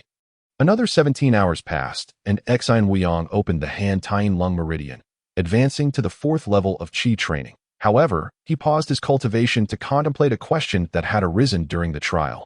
Was his innate comprehension truly remarkable? Or was it due to the mysterious bead? Chapter 28. Refinement. Exine Wuyo removed the necklace left to him by his mother and placed it on the ground. He wished to ascertain whether his comprehension was indeed linked to the bead on the necklace. After detaching the necklace, he stepped back and began practicing his healing technique. However, the moment he cast the spell, he felt his once formidable comprehension dissipate. In the past, when he executed techniques, his mind operated with remarkable agility, allowing him to devise the most effective methods in record time. When faced with cultivation dilemmas, solutions came swiftly. Now, however, his mind felt paralyzed, devoid of its previous acuity, and his learning pace was frustratingly slow. Previously, he could advance from novice to proficient in a technique with just one release. Now, after casting several healing techniques in succession, his progress barely budged. After attempting over 30 healing techniques, his progress increased by only about 1%. Witnessing this, he hurriedly donned the necklace once more. With it around his neck, he cast the healing technique again and felt that familiar sense of agility return, allowing him to perceive a marked improvement in his spellcasting. Upon checking his character panel, he was astonished to see that a single healing technique had elevated his proficiency by 2 percentage points. This meant that with 50 casts, he could transition from novice to proficient status. Soon, he executed 50 healing techniques, and indeed, his proficiency upgraded to proficient. 3 hours later, his healing technique advanced from proficient to mastery, and several hours beyond that, it reached a minor accomplishment. The cultivation of healing techniques proved significantly easier than that of lightning techniques or windshield techniques. Indeed, my comprehension is entirely attributed to this bead. Xian Wuyong toyed with the necklace in his hands, suddenly realizing that the necklace offered no real protection for the bead, leaving him feeling insecure. If the necklace were to be dislodged during battle and seized by another, it would be devastating. He wondered if placing the necklace in the heavenly Dao space would be effective. Xian Wuyong attempted to store the necklace within the heavenly Dao space. But to his astonishment, it was unable to accept it. This must be an exceptionally powerful treasure. His excitement surged. If even the heavenly Dao space could not accommodate it, it likely surpassed its capabilities. He pondered whether the bead could recognize its master through blood. Recalling instances in novels where protagonists would drop their blood on treasures to claim them, he bit his finger, letting a few drops fall onto the bead of the necklace. However, it was futile. The bead showed no sign of absorbing his blood. Blood recognition proved ineffective. Xian Wuyong frowned, casting a healing technique to swiftly mend his finger. The healing technique worked remarkably well that he wondered if the bead could be refined. Drawing from stories of protagonists refining their treasures, he attempted to channel his vital energy into the bead. As his energy made contact, a delightful surprise unfolded. He felt the bead drawing in his vital energy with an almost magnetic pull. Yet, a minute later, Xian Wuyong's expression soured as he realized his cultivation had been drawn from the 4th level of Qi training back to the 3rd. Not only did the bead absorb his vital energy, but it also claimed the spiritual imprint associated with it.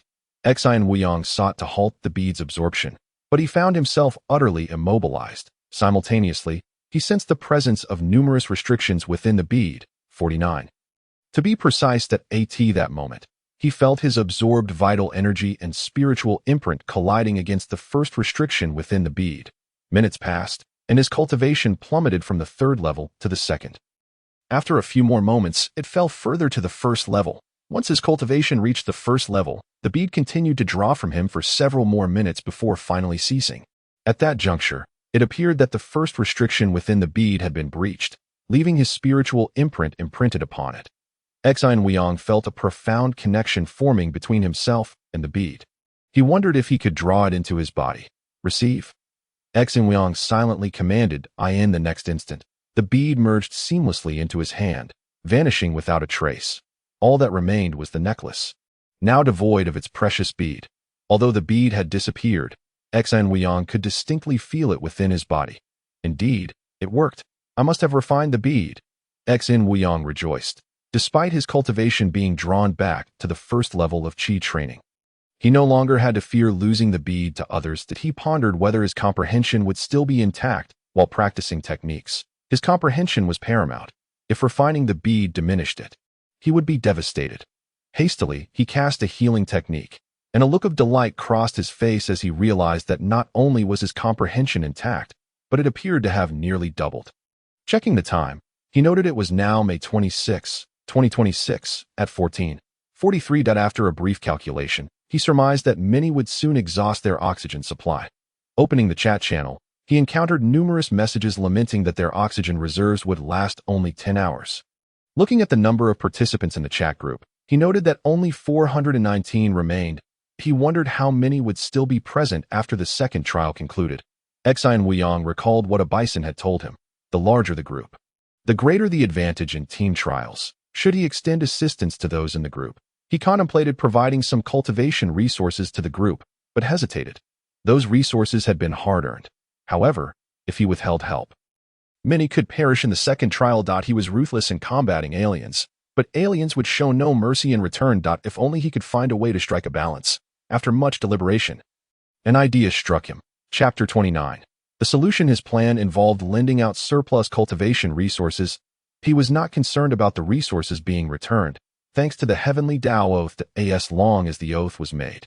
Violating it would carry severe consequences in the Heavenly Tao trial. Captain, are you there?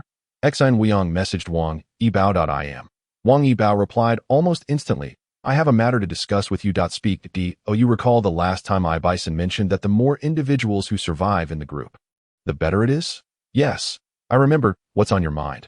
Wang Yibao inquired. Well, I wish to lend my surplus resources to those in the group, but I prefer not to appear in person, so I would like to entrust you with the task of facilitating the lending. The reason Xin Weiyang approached Wang Yibao was primarily due to his desire to avoid excessive attention. He is generally a rather socially anxious person, disliking being the center of attention. Sure, I can assist you. Wang Yibao readily agreed without hesitation. Please elaborate on how you would like me to proceed. Wang Yibao said to Xin Weiyang that my thought is this. I can lend resources to the members of the group, but they must swear an oath to the heavenly path, promising to return the resources once they have sufficient of their own. Xin Weiyang briefly shared his idea with Wang Yibao upon hearing Xin Weiyang's plan. Wang Yibao responded, I believe lending out resources is a commendable act, but some individuals may fail their trials or encounter unforeseen circumstances leading to their demise, which could result in significant losses for you. Therefore, I think you should also charge a certain interest when lending out resources. As for the duration, it could be set for 1 month, 3 months, 6 months, or even a year, the longer the duration, the higher the interest. With interest in place, even if some individuals perish and cannot repay your resources, you can still recover your costs from the others who survive. What do you think of this idea? I agree. Xin Weiyang concurred. Indeed, as Wang Yibao pointed out, the individuals borrowing resources may not necessarily succeed in their trials, rendering the resources lent out effectively wasted. However, with interest, as long as the number of fatalities is not excessive, it should be possible to recoup the costs. Perhaps, in the end, one might even profit from the resources. Moreover, the borrowed resources should not be returned directly to me, as should I perish, they may very well not return them. I also fear being secretly betrayed and harmed. Furthermore, I have researched the functionalities of the Heavenly Path system, and many features can actually be customized. By consuming some spirit stones, we can create a lending platform, allowing us to lend resources directly to those in need. Once you establish the lending platform, I can simply lend my name to it, and when I interact with others, they will assume the platform was initiated by me. Upon seeing Wang Yibao's message, Xin Weiyang quickly examined the Heavenly Path interface. He discovered that the Heavenly Path panel indeed allowed for extensive customization. For instance, he could develop games or various applications on the panel, albeit at the cost of spirit stones. After spending over an hour, Xin Weiyang successfully created a simple lending platform, consuming a little over 100 spirit stones in the process. This lending platform featured only 2 functions, borrowing and repaying. After establishing the platform, Xin Weiyang invested many of his resources into it. 5,770 spirit stones, 600 fasting pills, 600 breath-regulating pills, 600 bottles of water, 500 pieces of first-tier demon beast meat, and 700 portions of oxygen. Xin Weiyang set the borrowing limit to a maximum of 50 spirit stones, 5 fasting pills, 5 breath-regulating pills, 5 bottles of water, and 6 portions of oxygen per transaction. As for the interest, Xin Weiyang established it at 10 for a loan of 36. 5 days and 100 for a loan of 365 days, which aligns perfectly with a year's interest. Should someone fail to return the resources after a year, the consequence would be the cancellation of their cultivation bonuses from the Heavenly Path trials. According to the platform's settings, loans would only be disbursed once the borrower had sworn an oath to the Heavenly Path. As Bison mentioned, the cultivation speed during the Heavenly Path trials is exponentially greater than that in the ordinary cultivation realm. Xin Weiyang believed that no one would willingly accept the steep price of losing their cultivation bonuses due to failing to return a mere resource. After calculating, Xin Weiyang realized that the resources he had loaded onto the platform could only be lent out 115 times, thereby assisting a maximum of 115 individuals. The 6 portions of oxygen could help the group delay their trials by 3 days. However, 3 days should provide the group ample time to enhance their strength. For instance, many individuals would have absorbed over 70 spirit stones after completing their first task. If they possess a single spiritual root, they could break through to the second level of chi refinement by absorbing just over 20 spirit stones. The spirit stones Xin Wuyang lent out would suffice to elevate this segment of individuals to the second level of qi refinement. Under such circumstances, the likelihood of successfully completing the trials should also increase. After finalizing the lending platform, Xin Wuyang promptly invited Wang Yibao to become the platform's administrator, offering a salary of 100 spirit stones per month. In this arrangement, Wang Yibao effectively became Xin Wuyang's employee. Captain, I have granted you some editing permissions for the platform, allowing you to enhance its functionalities as you see fit. After inviting Wang Yibao to be the platform's administrator, Xin Wuyang also provided her with editing rights. Of course, any edits made by Wang Yibao would require Xin Wuyang's approval to take effect. 10 minutes later. Xin Wuyang, I have edited a requirement. Please approve it. Wang Yibao messaged Xin Wuyang. Upon seeing the message, Xin Wuyang promptly checked the lending platform. He discovered that Wang Yibao had indeed added a stipulation to the platform. This stipulation stated that resources would only be lent to those with inferior spiritual roots. And only after all individuals with inferior spiritual roots had borrowed would it open up to those with medium spiritual roots. Wang Yibao justified this by stating that Xin Wuyang's goal was to ensure the survival of more individuals within the group. Those with inferior spiritual roots, due to their slower cultivation speeds, generally had lower strength and were thus more likely to fail during trials, necessitating the need for loans. In contrast, individuals like Chun Yong and others with superior talent and strength would not require such loans. With only 115 loan opportunities available, if individuals not in need of borrowing were to take the resources, those who truly needed them would be left in dire straits. Following this stipulation, Xin Wuyang readily consented. All right, I shall begin promoting this in the group. Wang Yibao messaged Xin Wuyang. Agreed. Xin Wuyang acquiesced. Soon after, Xin Wuyang observed Wang Yibao's announcement in the group. Wang Yibao. Everyone, please note that I have developed a lending platform app that can provide some cultivation resources to those in need. If interested, please search for app number 844722185 in the Heavenly Path Mall to download. With Wang Yibao's announcement, the group quickly erupted with activity. Wow, this is real. Impressive, there are so many resources. Could the esteemed one please consider not limiting loans to only those with inferior spiritual roots? I would also like to borrow some resources. Esteemed one, I have applied for a loan. Kindly approve it. Chapter 30. Rapid advancement. As Wang Yibao promoted the lending platform within the group, the chatroom of the 65851 stellar system became lively. Haha, I got a loan. Thank you, esteemed Wang Yibao. With your resources, I can survive for another 3 days. Thank you, esteemed one. Your resources are incredibly timely. I feel that with these resources, my chances of completing the next task have significantly increased. Discrimination. This is blatant discrimination. Why can't those of us with superior spiritual roots borrow? Many individuals expressed their gratitude to Wang Yibao after borrowing, while others voiced their dissatisfaction. Those expressing discontent were primarily those unable to secure resources. Wang Yibao. The reason I am lending these resources is mainly to ensure that many with lesser talents and lower strengths in our group can successfully complete their tasks. I do not wish to see a large number of deaths in our group after the next trial. Wang Yibao. As for those claiming I am discriminatory, I can only say that my resources are limited and will only be lent to those in need. Your talents are superior to others, and you can complete the trials without my resources. Furthermore, I hope that those with surplus resources will also lend them out, thereby saving more of our compatriots. The esteemed one is righteous. The esteemed one is correct. Those of us with lesser talents require assistance more urgently.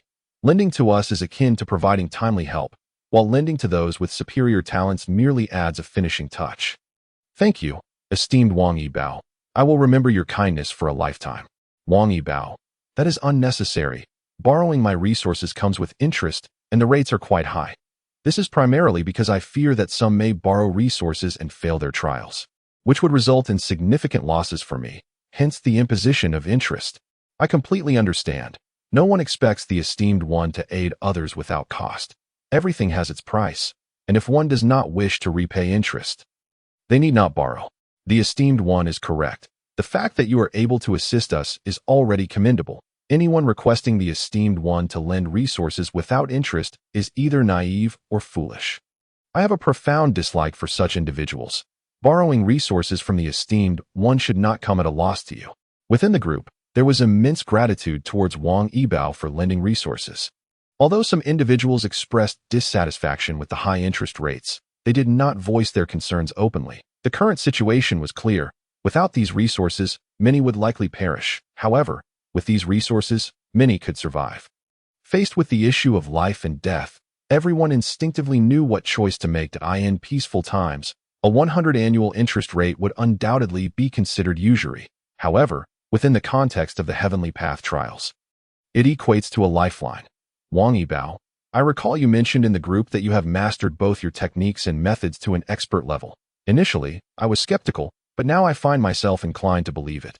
You must have completed the second trial, and I assume these resources were seized from extraterrestrials. Wang Yibao, indeed, these resources were acquired from aliens. I hope everyone diligently practices and strives to complete the next trial. Impressive, you are truly remarkable. Could you possibly take me along for the next trial? I assure you, I will be obedient. Whatever you instruct, I shall follow. Oh, great one. Upon reading Wang Yibao's message, the group erupted in flattery. At that moment, Wang Yibao beamed as she observed the multitude of grateful and admiring messages directed at her, nearly grinning from ear to ear. Is this what it feels like to be a prominent figure? Alas, Xin Wuyang is the true master. Xin Wuyang remains so unassuming. After perusing the accolades in the chat, Wang Yibao turned to her private messages. Numerous individuals expressed their gratitude, while others sought to establish connections with her. Ultimately, one message caught her eye, to which she responded with a single word, roll. The sender was none other than Shan Yang, who possessed exceptional spiritual roots. His message was straightforward, merely inviting Wang Yibao to join him in forming a team for the third trial. The requirement for the third trial is to assemble 100 participants. Previously, during the second trial's team formation, Wang Yibao had volunteered herself, only to be dismissed by Chun Yong, who even berated her and subsequently blocked her. At that time, Wang Yibao felt a rush of anger. Now, upon witnessing Wang Yibao's impressive acquisition of alien resources during the second trial, Chun Yong, recognizing her formidable strength, lowered his pride to seek her out. Under such circumstances, how could Wang Yibao possibly agree? Her terse reply of roll was a testament to her restraint, as refraining from outright cursing showcased her composure. How dare he reject me? On a distant home planet. Qin Yang's expression darkened. He never anticipated that his kind invitation would be met with such disdain from Wang Yibao, who told him to roll. Let me not encounter you during the trials.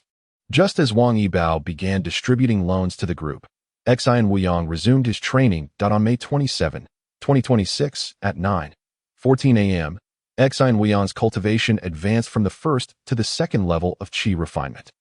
On May 28, 2026, at 2:23 a.m., he progressed from the second to the third level. By 7:01 p.m. that same day, he achieved the fourth level, and by 11 o'clock a.m. on May 29th, he reached the fifth level. On May 30th at 4:00 a.m., he attained the sixth level of qi refinement, a journey that took him nearly 4 days. By this time, all members of the group had completed the second trial.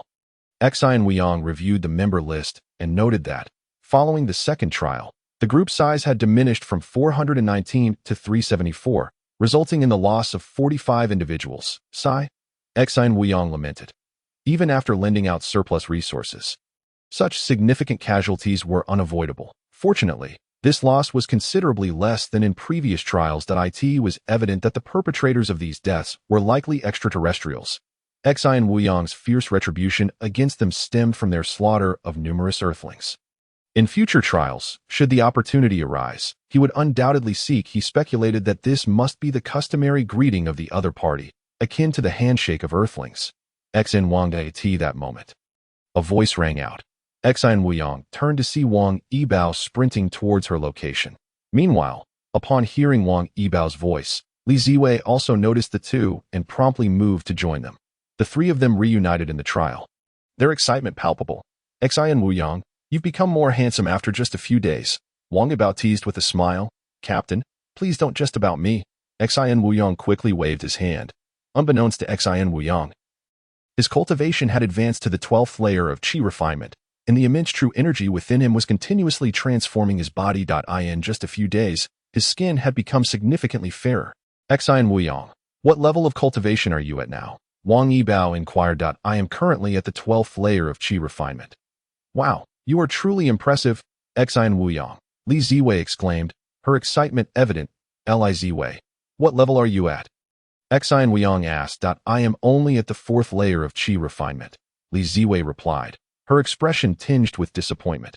Little brother, you've reached the 12th layer of Qi refinement? At that moment, the older brother who had previously approached Xian Weiyang spoke up. Yes, what's the matter? Xian Weiyang responded. It's just that this is only the 3rd trial, and you've already achieved the 12th layer of Qi refinement. Is there a problem? Xian Weiyang retorted. No problem. It's just that I am also at the 12th layer of Qi refinement. The question is, are you going to break through to the foundation establishment stage next? Before Xian Weiyang could respond, he continued, let me tell you, as newcomers, you may not be aware, but if you break through to foundation establishment too quickly, you will skip trials 4 through 10 and directly participate in the foundation establishment trials. The foundation establishment trials involve combat against the demon race, who are inherently powerful if you don't spend some time honing your skills. You won't stand a chance. Therefore, I advise you, do not attempt to break through to foundation establishment before completing the 10th trial. Is that so? Thank you for the reminder. Xian Weiyang expressed his gratitude promptly. Chapter 32, Kailei, Heavenly Dao Notification. The trial has commenced. Please select a team leader. Countdown. For minutes and 59 seconds. Just then, the voice of the Heavenly Dao echoed. Everyone, a booming voice announced. Upon hearing this, everyone turned to look at the speaker. Everyone, the new trial has begun, and we must quickly select a team leader. Without hesitation, I recommend myself as the leader. My name is Kailei, and before participating in the trials, I was a strategic game streamer, known online as Captain Kailei. I believe many of you have heard of my name. I am honored to be chosen for the Heavenly Dao trials, that I currently possess exceptional fire and with spiritual roots. And my cultivation is at the 12th layer of Qi refinement, that I hope everyone will elect me as the team leader. I assure you I will be fair and just as long as you follow my lead. I guarantee we will successfully complete this trial task. Is that really Captain Kailei?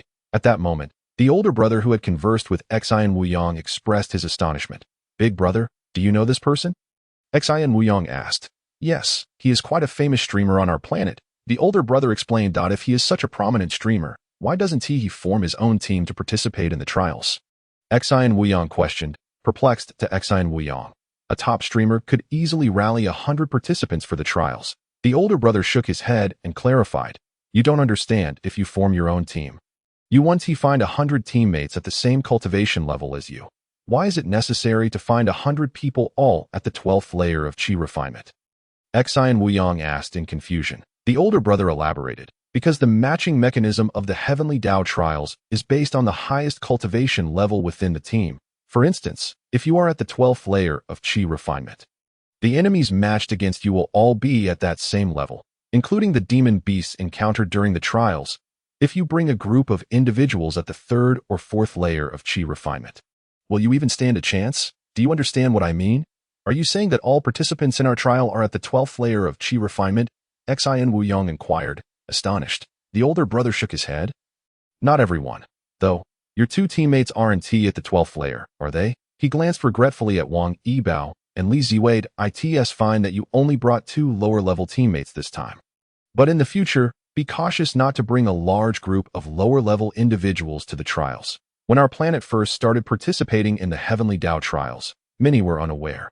Once, a person at the 12th layer brought along a host of 4th and 5th layer cultivators. And they couldn't even defeat the monsters, nearly leading to a total wipeout. If that's the case, what's the purpose of raising our cultivation so quickly? Xian Weiyang pondered. Since individuals at the 2nd and 3rd layers can participate in the trials, why not remain at a lower level? You don't understand. While the monsters in the trials will be at the 12th layer if you enter at that level, the rewards for defeating them are significantly greater. The older brother explained. For example, in this 3rd trial we are currently participating in, if you enter at the 2nd layer and kill a demon beast, you might only earn 20 spirit stones. However, if we enter at the 12th layer and defeat a 12th layer demon beast, we could earn 120 spirit stones. Which option do you think is more advantageous? Understanding dawned on Xian Weiyang as he absorbed the older brother's words. While he conversed with the older brother, several others introduced themselves, vying for the position of team leader. Who will you vote for, big brother? Xian Weiyang asked. I'll vote for Kailei. He has decent leadership skills and a good reputation. The older brother replied. Then we'll also cast our votes for Kailei. Xi and Wuyong nodded in agreement. He then directly cast his vote for Kale.I in this trial. Xi and Wuyong had no intention of claiming the position of team leader. Most of the participants were from other planets, and as someone from Earth, he knew he stood no chance that AS for Wang Yibao and Li Ziwei. One was at the 8th layer, and the other at the 4th, making their chances even slimmer. Big brother, how will the spoils from defeating the demon beasts be distributed? Xi and Wuyong inquired of the helpful older brother. Typically, spoils are distributed based on contribution. The more you contribute, the more you receive. For instance, if you deal a lot of damage, your contribution will be higher. If you have healing abilities and save teammates, that counts as contribution as well. In trials, resources are generally distributed according to contributions. If a team leader fails to distribute fairly and more than half the team votes against them, they can be removed and a new election held. Xi and Wuyong nodded, indicating his understanding, since distribution was based on contribution. He felt reassured. He was confident that his output capabilities would ensure a significant contribution. Little brother, since this is your first trial, you might not understand many things. Stick with me, and I'll look out for you. The helpful older brother said to Xi and Wuyong. Thank you very much, big brother. Xi and Wuyong quickly expressed his gratitude. Thank you, big brother. Wang Yibao and Li Ziwei echoed in unison, upon realizing that everyone present was at the 12th layer of Qi refinement. Wang Yibao and Li Ziwei appeared quite obedient. The 5 minutes passed swiftly, and the votes for the team leader were finally tallied at as Xi and Wuyong had anticipated. The chosen leader was indeed Kale. Once elected, Kale chose to distribute the spoils based on contribution. Subsequently, the trial task was announced. Heavenly Dao notification. Trial task. Please proceed to the spatial rift and eliminate all demon beasts that emerge from it. Countdown, 29 minutes and 59 seconds. Heavenly Dao notification. The number of participants in this trial is 1000, with 10 spatial rifts available. As the Heavenly Dao notification rang out, a map appeared in everyone's minds, marking their positions and the locations of the 10 spatial rifts. Following the notification, the kind older brother turned to Xi and Wuyong and said, with 1,000 participants, there should be 10 teams of 100. Each team should guard one rift. Indeed, Xi and Wuyong nodded in agreement. Just then, Captain Kale spoke up. Everyone, the Heavenly Dao trial task has been issued. There are a total of 10 rifts, and each team should guard one. Let us head straight to the nearest rift. Under Kale's direction, the group quickly made their way to the closest rift, a flurry of dust rising as they sprinted across the desert. Minutes later, Kale led Xi and Wuyong and the others to the nearest rift, only to find that a team was already present. This team consisted of aliens with red skin. Seeing that the rift was occupied, everyone had no choice but to continue to the next one. However, perhaps due to bad luck, the second rift was also being guarded. In such circumstances, they could only proceed to the third rift. Fortunately, when they arrived at the third rift, it was finally unoccupied. Chapter 33 Cooperation. After a group of individuals arrived at the rift, only 7 or 8 minutes remained before the trial officially commenced. At this moment, Captain Klee addressed everyone, saying, since you have chosen me as your leader, it is imperative that you heed my commands during the upcoming trial. All present were cultivators at the 12th level of Qi refinement. Thus it was certain that a foundational level boss would emerge today. To mitigate casualties, I shall proceed with assigning groups. Now, those proficient in fire-based magic, please step to the right, Klee instructed. Hearing his words, several fire mages departed from the crowd to stand aside. Wang Yibao intended to join them, but was immediately restrained by Xi and Wuyong. You are merely at the 8th level of Qi refinement. Do not overestimate your capabilities. Stay close to me. The three of us will stick together. Xi and Wuyong advised Wang Yibao. Subsequently, Xi and Wuyong turned to the kind-hearted elder and inquired, Brother, what is your magical affinity? I am of the metal element. All right, we shall join the metal group, Xi and Wuyong replied, turning to Wang Yibao and Li Ziwei. Since the kind-hearted elder had invited them to follow him, they decided to comply. Water mages, gather here. Earth mages, assemble over there. Metal mages, come this way.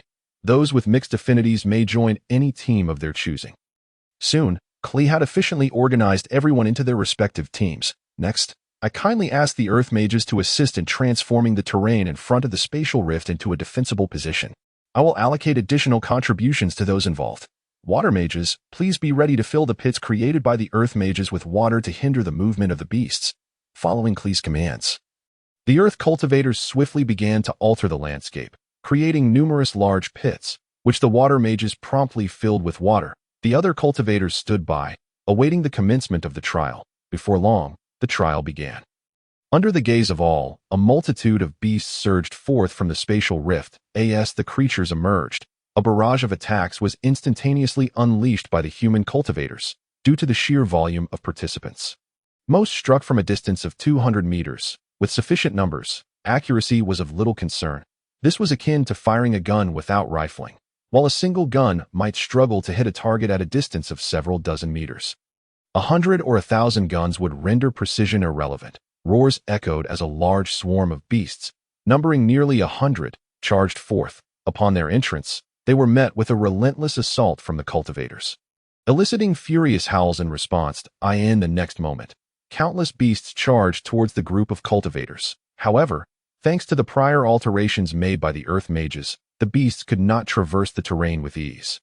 With the continuous onslaught from the cultivators, one beast after another fell before them. This situation left Xian Weiyang feeling rather exasperated. His lightning technique could not reach the beasts 200 meters away, while Wang Yibao and Li Ziwei relentlessly hurled fireballs and water arrows. Wang Yibao had learned the fireball splitting technique, allowing him to launch 3 fireballs simultaneously. Most others had similarly acquired area of effect spells. "Little brother, why do you not attack?" inquired the kind-hearted elder, noticing Xian Weiyang's inaction. My lightning technique lacks sufficient range, Xian Weiyang awkwardly explained. Oh, in that case, you can move forward to attack and retreat afterward. You need not worry about us hitting you. We have team damage immunity, the kind-hearted elder reassured him. In truth, Xian Weiyang had already observed several individuals moving forward, likely those with shorter attack ranges like himself. "Captain, you all remain back and provide support. I will go ahead and assess the situation," Xian Weiyang announced to Wang Yibao and Li Ziwei before hastening forward. He needed to act quickly. Otherwise, the initial wave of beasts would be exterminated before he could contribute. With remarkable speed, Xian Weiyang advanced until he was within 80 meters of the nearest beast. At that moment, the number of beasts had dwindled to 60 or 70. In the blink of an eye, a bolt of lightning erupted from Xian Weiyang's hand, its diameter akin to that of a bowl. This was his most potent lightning technique, consuming an energy equivalent to over 100 spirit stones. The lightning struck the first beast and subsequently chained through the remaining ones. In an instant, the world seemed to illuminate with a blinding white light. Following the cessation of the lightning, an eerie silence enveloped the surroundings. With this singular strike, the remaining 60-odd beasts that had emerged from the rift were utterly annihilated. My goodness!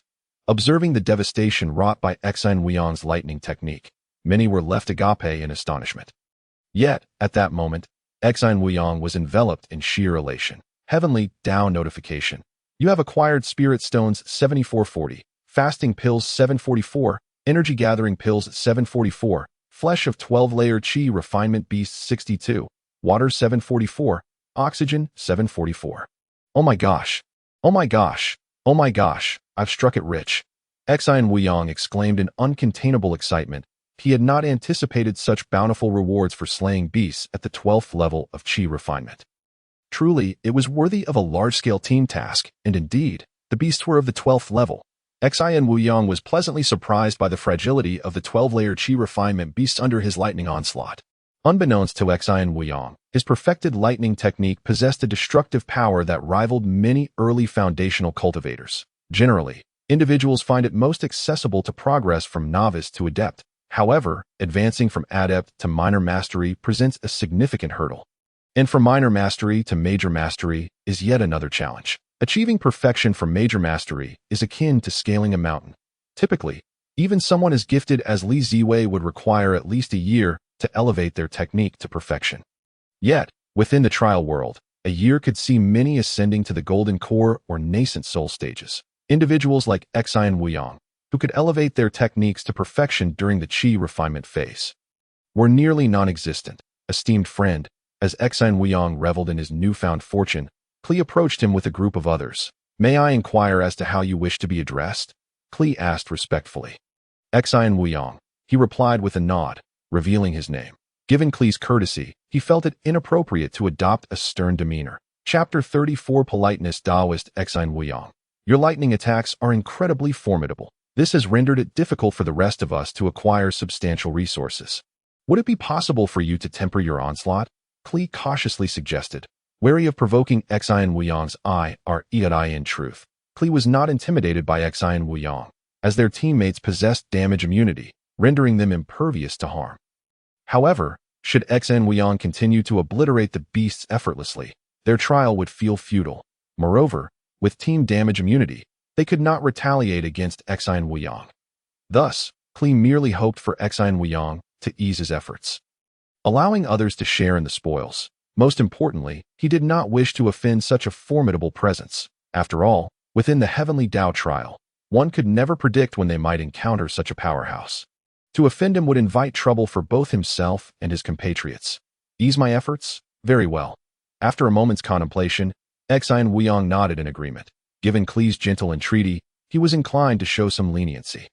After all, it would not seem right to monopolize the spoils amidst such a large group. Daoist Xian Wuyong. You must not be from Kanglan Star, correct? Klee inquired as the second wave of beasts had yet to emerge, sparking conversation with Xian Wuyong. Following the conclusion of the first wave of beasts, they would need to wait half an hour for the next onslaught. I am from Earth. Earth? I have not heard of it. Is your planet newly participating in the Heavenly Dao trial? More or less. To be able to elevate your cultivation to the 12th level of Qi refinement during the third trial is quite impressive. Klee commended, giving Xian Wuyong a thumbs up. Moreover, your level of magic seems quite high. Could it be that you possess dual talents of spiritual roots and comprehension? Somewhat.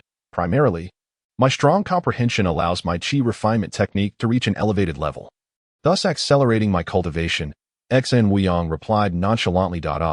I see at this juncture. Others began to greet Xian Wuyong as well. Esteemed friend, welcome to the Heavenly Dao trial family from Earth. Given Xian Wuyong's extraordinary prowess, everyone was eager to forge connections with him. Daoist Xian, shall we add each other as friends? If you encounter any difficulties in the future, feel free to message me directly, Klee suggested with a smile. Certainly, Xian Wuyong nodded. In no time, both parties had added each other as friends. Daoist Xian, let us also become friends. I am a spirit root cultivator. Of course. Daoist Xian. Soon, countless individuals expressed a desire to connect with Xian Wuyong. In response to the enthusiasm of his Kanglan Star companions, Xian Wuyong chose to accept all requests. Little did he know, upon adding friends, he discovered that this group from Kanglan Star consisted of exceptionally gifted individuals. Among them, half are cultivators with Earth spiritual roots, including the previously mentioned kind-hearted elder brother. Xian Wuyong also learned the name of the enthusiastic elder brother, Tumen. Aside from the majority possessing Earth spiritual roots, the remaining few are cultivators of exceptional comprehension. Xian Wuyong found this perplexing. Why were there so many cultivators with Earth spiritual roots and great understanding gathered together? Upon inquiring, Kaylai explained the matter to Xian Wuyong. In the novice trial, the oxygen obtained can only sustain for a maximum of 6 days. If one acquires oxygen from others, the Heavenly Dao allows only 10 days before one must participate in the formal trial. After the first trial concludes, the normal acquisition of oxygen grants roughly 5 days for cultivation. Considering the possibility of obtaining oxygen from others, the Heavenly Dao also permits a maximum of 10 days, necessitating participation in the second trial. Following the second trial, under normal circumstances, there are also 5 days available for cultivation, yet the minimum deadline given by the Heavenly Dao remains 10 days before one must partake in the third trial. Therefore, even if one maximizes the cultivation time from the very beginning, from the start of the Heavenly Dao trials to the third formal trial, there are only 30 days available for cultivation. For ordinary low-grade single spiritual root cultivators, provided resources are ample, it is feasible to reach the 12th layer of Qi refinement within 30 days. However, if one solely focuses on cultivation, there is no opportunity to enhance their techniques. This is because cultivating techniques not only consumes true energy, but is also exceedingly time-consuming. Thus, generally speaking, those who can reach the 12th layer of Qi refinement by the third trial are typically the most gifted or possess the highest comprehension within the group. Moreover, the individual with the greatest comprehension cannot have an inferior talent. For instance, possessing only a low-grade spiritual root would render it impossible. Upon hearing Kaylai's words, Xian Wuyong understood. Achieving the 12th layer of Qi refinement in 30 days is something ordinary low-grade spiritual root individuals can hardly contemplate. For example, when Xian Wuyang initially began his cultivation, he could only absorb the spiritual energy of one spirit stone in an hour at such a pace. He could only absorb 24 stones a day, amounting to over 700 stones in 30 days, which would only allow a low-grade single spiritual root to reach the 7th or 8th layer of Qi refinement, and there would be no time left to cultivate techniques. Only those with exceptional talent or comprehension could elevate their cultivation to the 12th layer of Qi refinement within a mere 30 days while not neglecting their technique cultivation. Half an hour swiftly passed. Accompanied by the roars of demonic beasts, the second wave of beasts surged forth from the spatial rift. This time, the number of beasts emerging was double that of the first wave, totaling 200. Fortunately, within the half hour following the conclusion of the first wave, the earth element cultivators had altered the terrain. Consequently, even with 200 beasts, they could not simultaneously launch an attack on everyone. Attack, as the beasts burst forth from the spatial rift. Countless magical attacks were unleashed. Xian Wuyang refrained from attacking, instead waiting until only 40 or 50 beasts remained before striking to eliminate the rest in one swift motion, though he was but one individual. He represented Wang Yibao and Li Ziwei. Thus, it should pose no issue for him to slay 40 beasts alone. Merely slaying 2/5 of the beasts would be a significant favor to the people of Kanglan Star. Or at least that was how Xian Wuyang perceived it. Under the assault of over 100 cultivators, the number of beasts swiftly dwindled to just over 40 at this juncture. Xian Wuyang finally made his move. With a crackle, a blinding bolt of lightning shot forth, instantly connecting all the demonic beasts. In the next moment, all the beasts vanished. In Xian Wuyang's ears, the system notification resounded. Heavenly Tao notification. You have obtained Spirit Stones 5040. Fasting Pills 504. Inhalation Pills 504. 12th Tier Demonic Beast Meat 42. Water 504. Oxygen 504. Witnessing Xian Wuyang's instantaneous annihilation of over 40 demonic beasts, all present could not help but marvel once more. N01 raised an objection to Xian Wuyang's solitary slaughter of so many beasts.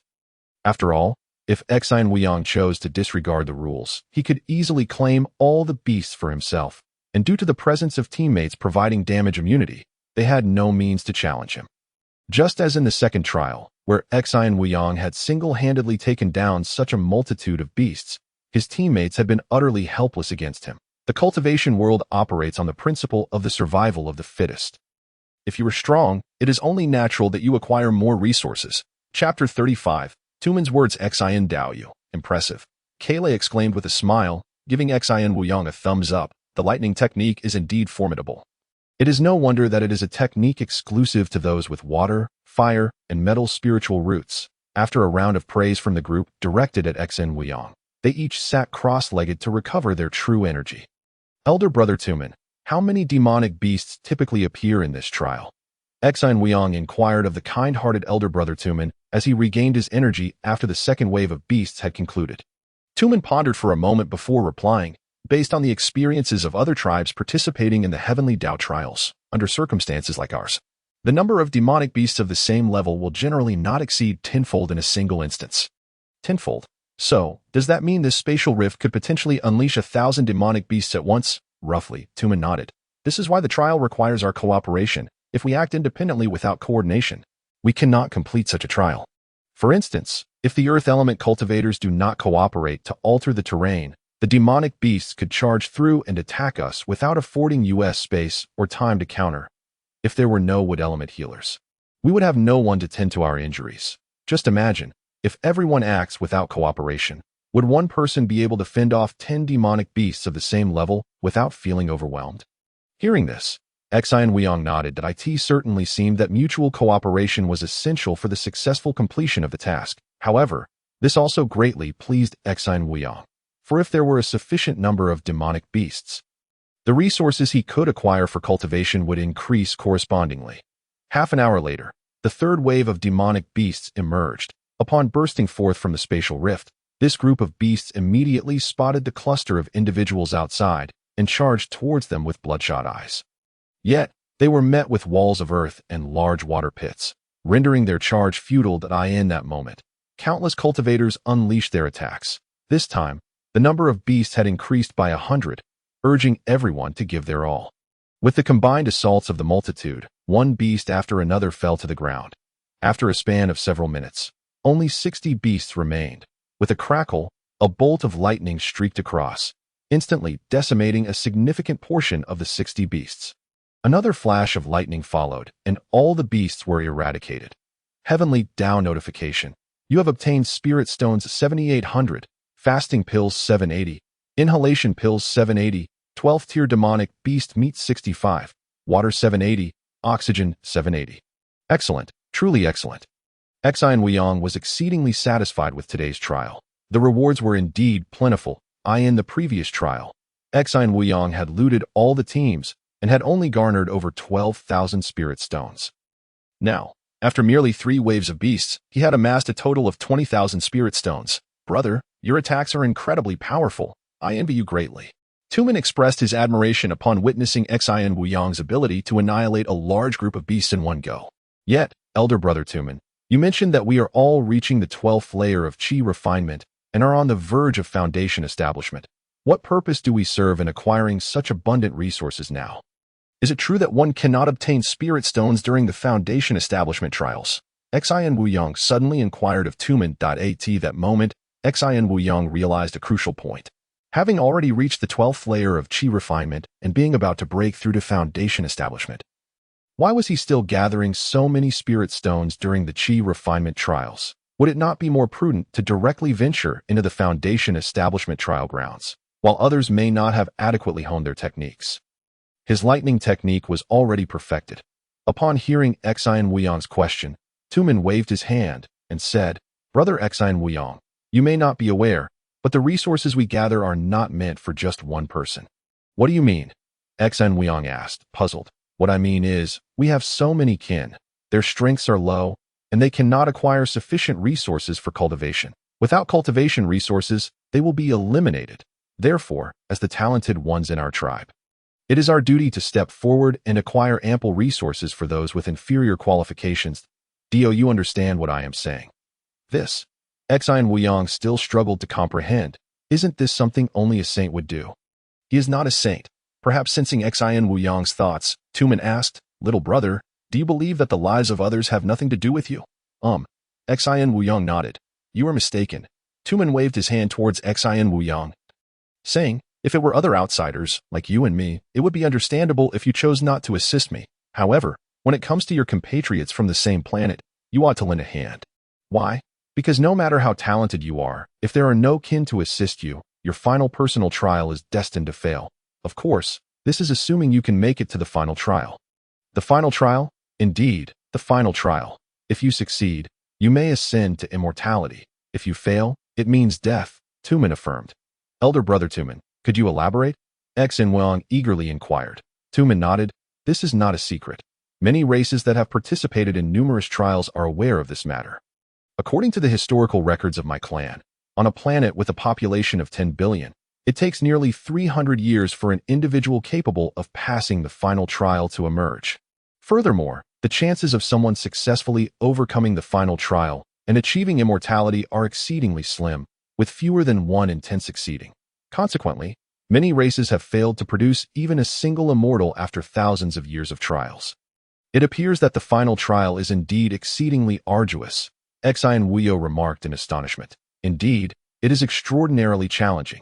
Our Kanglan star has participated in the Heavenly Path trial for over 2,000 years, and not a single immortal has yet appeared. Tumen nodded. Then, what does this have to do with our obligation to assist others? Xian Wuyong inquired. Perplexed in response to Xian Wuyong's question, Tumen explained, because, during the final personal trial, participants are permitted to invite others to assist them. The more individuals who offer their support and the higher their cultivation levels, the greater the likelihood of success. However, the final trial is exceptionally perilous, and those who come to assist are destined to face dire consequences. If they are not compatriots from the same planet, why would anyone choose to help you? Even compatriots may be reluctant to extend their aid. Xian Wuyong countered. You still do not comprehend.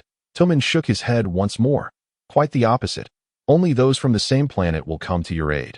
When your Earth was chosen by the Heavenly Path, It signified that your planet's coordinates had been exposed. Within a century, extraterrestrial beings are bound to arrive at that time.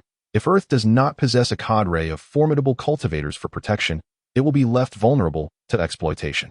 Of course, even if your Earth has a group of powerful cultivators in the tribulation stage, without an immortal to oversee them, it would still be regarded as a second-rate race, subject to oppression by more powerful factions. Only when your Earth produces an immortal can it hope to avoid being humiliated by any individual or force. Having spoken, Tumen turned to Xian Wuyo and asked, "Given all this, do you still believe it problematic to help your compatriots grow stronger?" Chapter 36. Resolution. Upon hearing these words, Xian Wuyo contemplated for a moment before nodding. Indeed, there is no issue with that if we consider the impending invasion by extraterrestrial beings a century hence. It becomes evident that cultivating a multitude of powerful individuals through the heavenly path trial is essential to safeguarding our homeland at this juncture, Tumen added. Moreover, you may not grasp the humiliation endured by planets lacking an immortal presence. Let me put it this way. Our Kanglan star is currently a colony under the dominion of an immortal faction, and the majority of ordinary inhabitants here are regarded as no different from dogs in the eyes of those powerful factions. On our planet, anyone possessing the backing of an immortal can kill our compatriots without facing any legal repercussions, at most merely compensating with a bit of money. They can effortlessly slay our kin and violate our women. While we remain powerless to retaliate, before the might of an immortal faction, we are stripped of all dignity. Therefore, should you face a similar plight, I believe that when the opportunity arises for you to participate in the Chapter 37, the ambush. Upon hearing the words of Xian Wuyan from Zhuyan, Krell let out a chuckle and replied, "If Taoist Xian can slay so many beasts with a single strike, then I naturally acknowledge his prowess, even if Taoist Xian cannot handle all of them. We still have our numbers to rely upon. In response to this, Xian Wuyan casually inquired, "I can take action, but how will the spoils be divided? If they are beasts, I can directly eliminate them. And since our team distributes loot based on contribution, the resources will directly enter my personal space. However, if it involves killing humans, the resources that drop will need to be collected individually by me. With so many resources at stake, it is inevitable that others may be tempted. If they rush in to seize what I have obtained, I would find myself powerless to stop them. I certainly do not wish for the equipment I acquired from killing to be claimed by others." Hearing this, Krell hastily assured him, "You need not worry about that. Taoist Xn. I guarantee that as long as you dispatch this group of whites, no one will touch your belongings." As he spoke, Krell relayed the situation in the team channel. Upon seeing Krell's message, everyone quickly responded, affirming that they would not claim Xian Wuyan's possessions. In truth, many had already come to understand that Xian Wuyan's exceptional strength at this stage of the third trial indicated he would only grow stronger in the future. While resources are indeed valuable, offending such a formidable individual would be unwise. In the trials following the Foundation establishment stage, there would be no guarantees of safety from teammates if they were to provoke Xian Wuyan, and fate aligned them against him in the trials. Their demise would be inevitable. Moreover, the resources they earned were also for others, especially since they had already reached the 12th level of Qi training and were on the brink of breaking through to Foundation establishment. To oppose someone with Xian Wuyan's profound insights and innate talent for the sake of mere resources would be tantamount to courting death if they dared to seize the possessions of such a powerful entity. Could they truly expect him to harbor no grudges? Seeing that everyone in the group had expressed their commitment not to touch his loot, Xian Wuyan felt emboldened. At that moment, he gazed at the group of whites blocking the portal. Now perceiving them as living resources, he sensed Krell intended to use him as a weapon. However, should he acquire sufficient resources, he would not mind playing the role of another's blade. "Hey, you there, yellow-skinned people. Quickly surrender half of your resources, or you shall not leave this place," Xian Wuyan proclaimed on the other side. Upon realizing their words had been ignored, the leader of the whites grew irate. "Taoist Xian, what do you suggest?" Krell asked. "To hell with them," Xian Wuyan retorted, swiftly advancing. When the whites saw Xian Wuyan approach alone, they mistakenly believed he had come for negotiations. It was only when he entered the 80-meter radius of the group that he unleashed his attack, without uttering a single word. With a swift motion, Xian Wuyan cast several bolts of lightning. The whites, tightly clustered due to their obstruction of the portal, were instantly connected by the strikes. The suddenness of Xian Wuyan's assault left them no time to defend themselves. With several lightning bolts descending the ground near the in such circumstances, the final 3 alien teams arrived, consisting of extraterrestrials with pink, brown, and cyan skin. Upon their arrival, they naturally observed the situation unfolding on sight. It did not take long for the pink, brown, and cyan aliens to comprehend the events that had transpired. Consequently, a stalemate ensued. After a brief moment, representatives from the other alien factions began to approach Xin Wuyong to negotiate. Xin Wuyong's terms remained unchanged: the surrender of all spirit stones and the essence of matter. Faced with Xin Wuyong's demands, the various alien races were understandably unwilling to comply, as the spirit stones and the essence of matter were hard-earned resources. Soon enough, several alien factions, after conferring, decided to unite against the yellow-skinned team guarding the portal. The urgency was heightened by the imminent collapse of the secret realm. Any further delay would lead to disaster. Xin Daoyu, it seems they are planning to band together against us. It would be wise for us to retreat, Klee remarked to Xin Wuyong.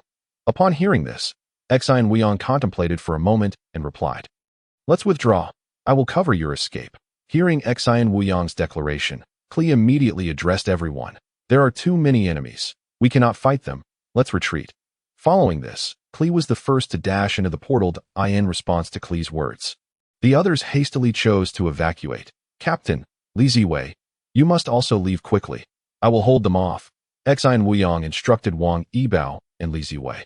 Upon hearing Xin Wuyong's words, Wang Yibao and Li Ziwei nodded, not doubting his intentions. Within 10 seconds, everyone had evacuated from the portal except for Xin Wuyong.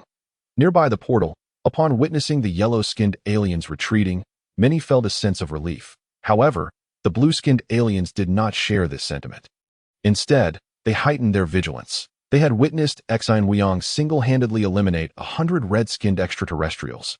Previously, when other aliens inquired about the situation, they had only mentioned that the red-skinned aliens were slain by the yellow-skinned ones, without clarifying that a single yellow-skinned alien had dispatched them.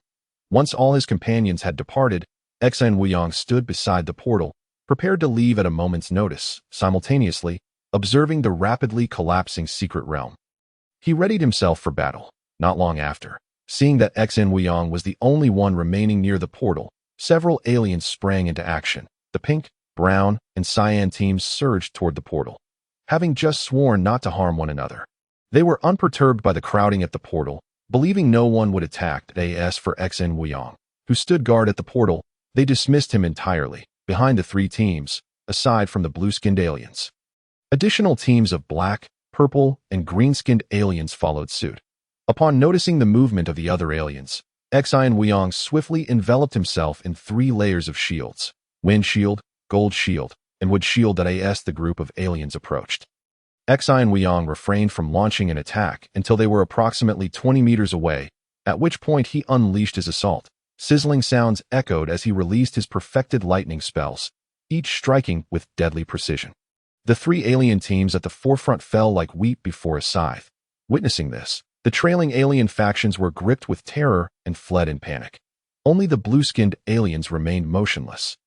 Instead of fleeing from the 2 alien teams, Xin Wuyong rapidly collected the resources from the 3 fallen teams. After gathering all the resources, before Xin Wuyong could utter a word, a representative from the blue-skinned aliens approached.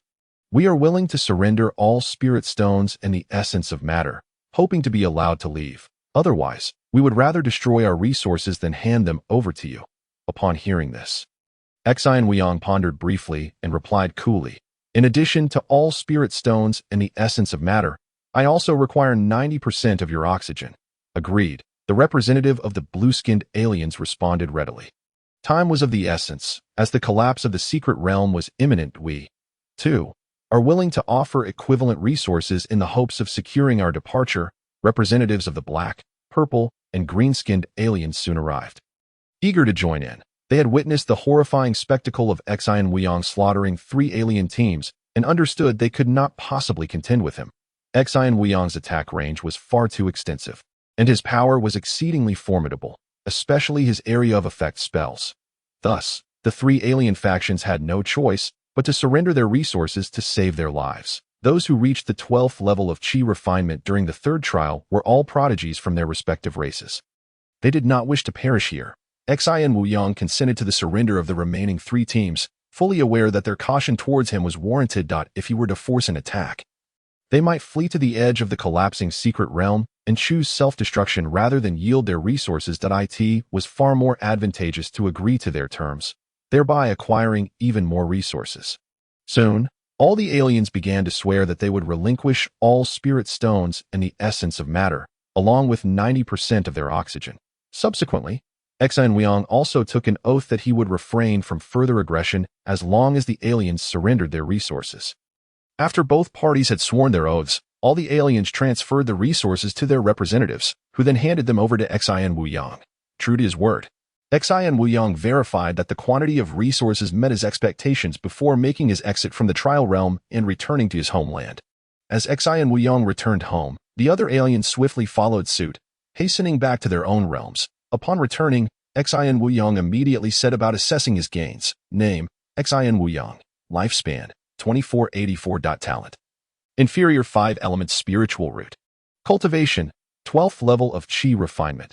Technique: 5 elements Qi refinement method. Perfection: 5 elements body refinement technique.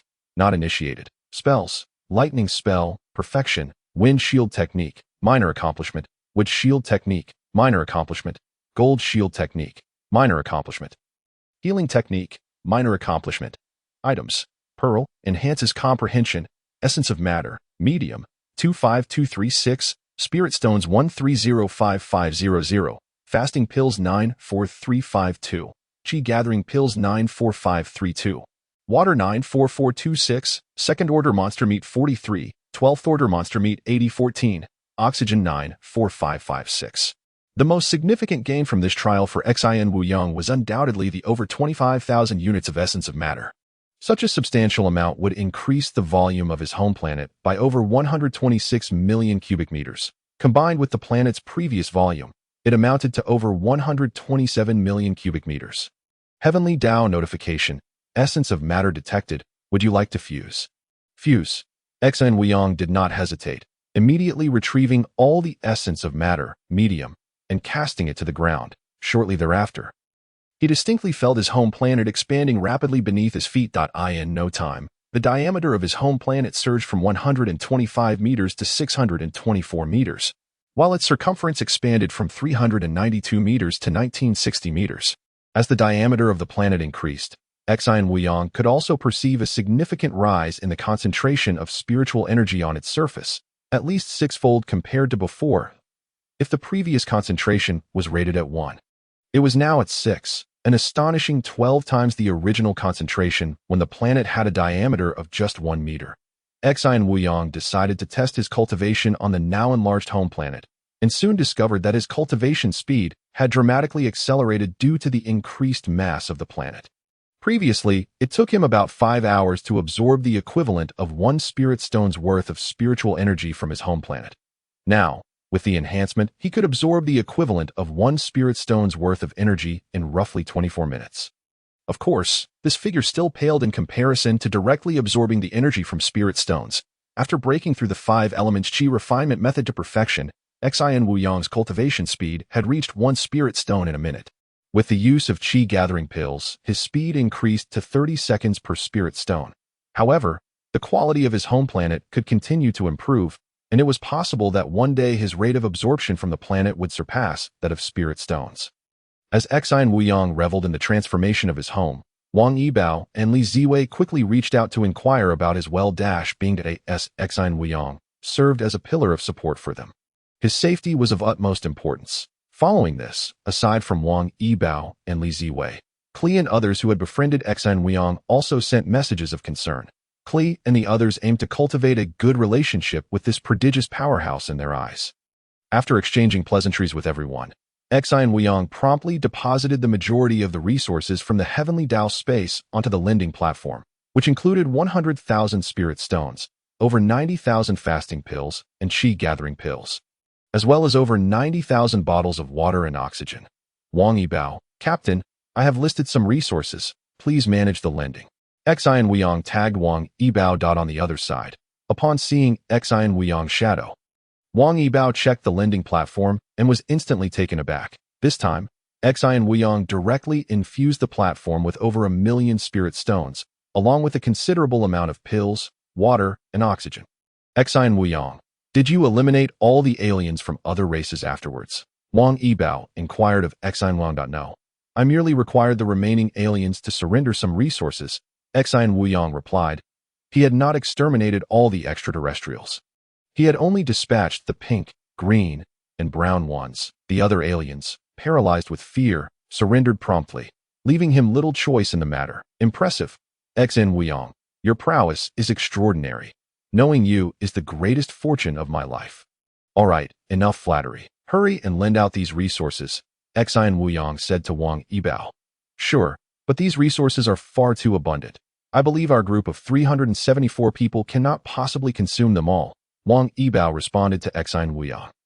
Given the infusion of 1 million spirit stones, each member of the group could potentially borrow over 2,600 stones. This quantity was, indeed, overwhelming.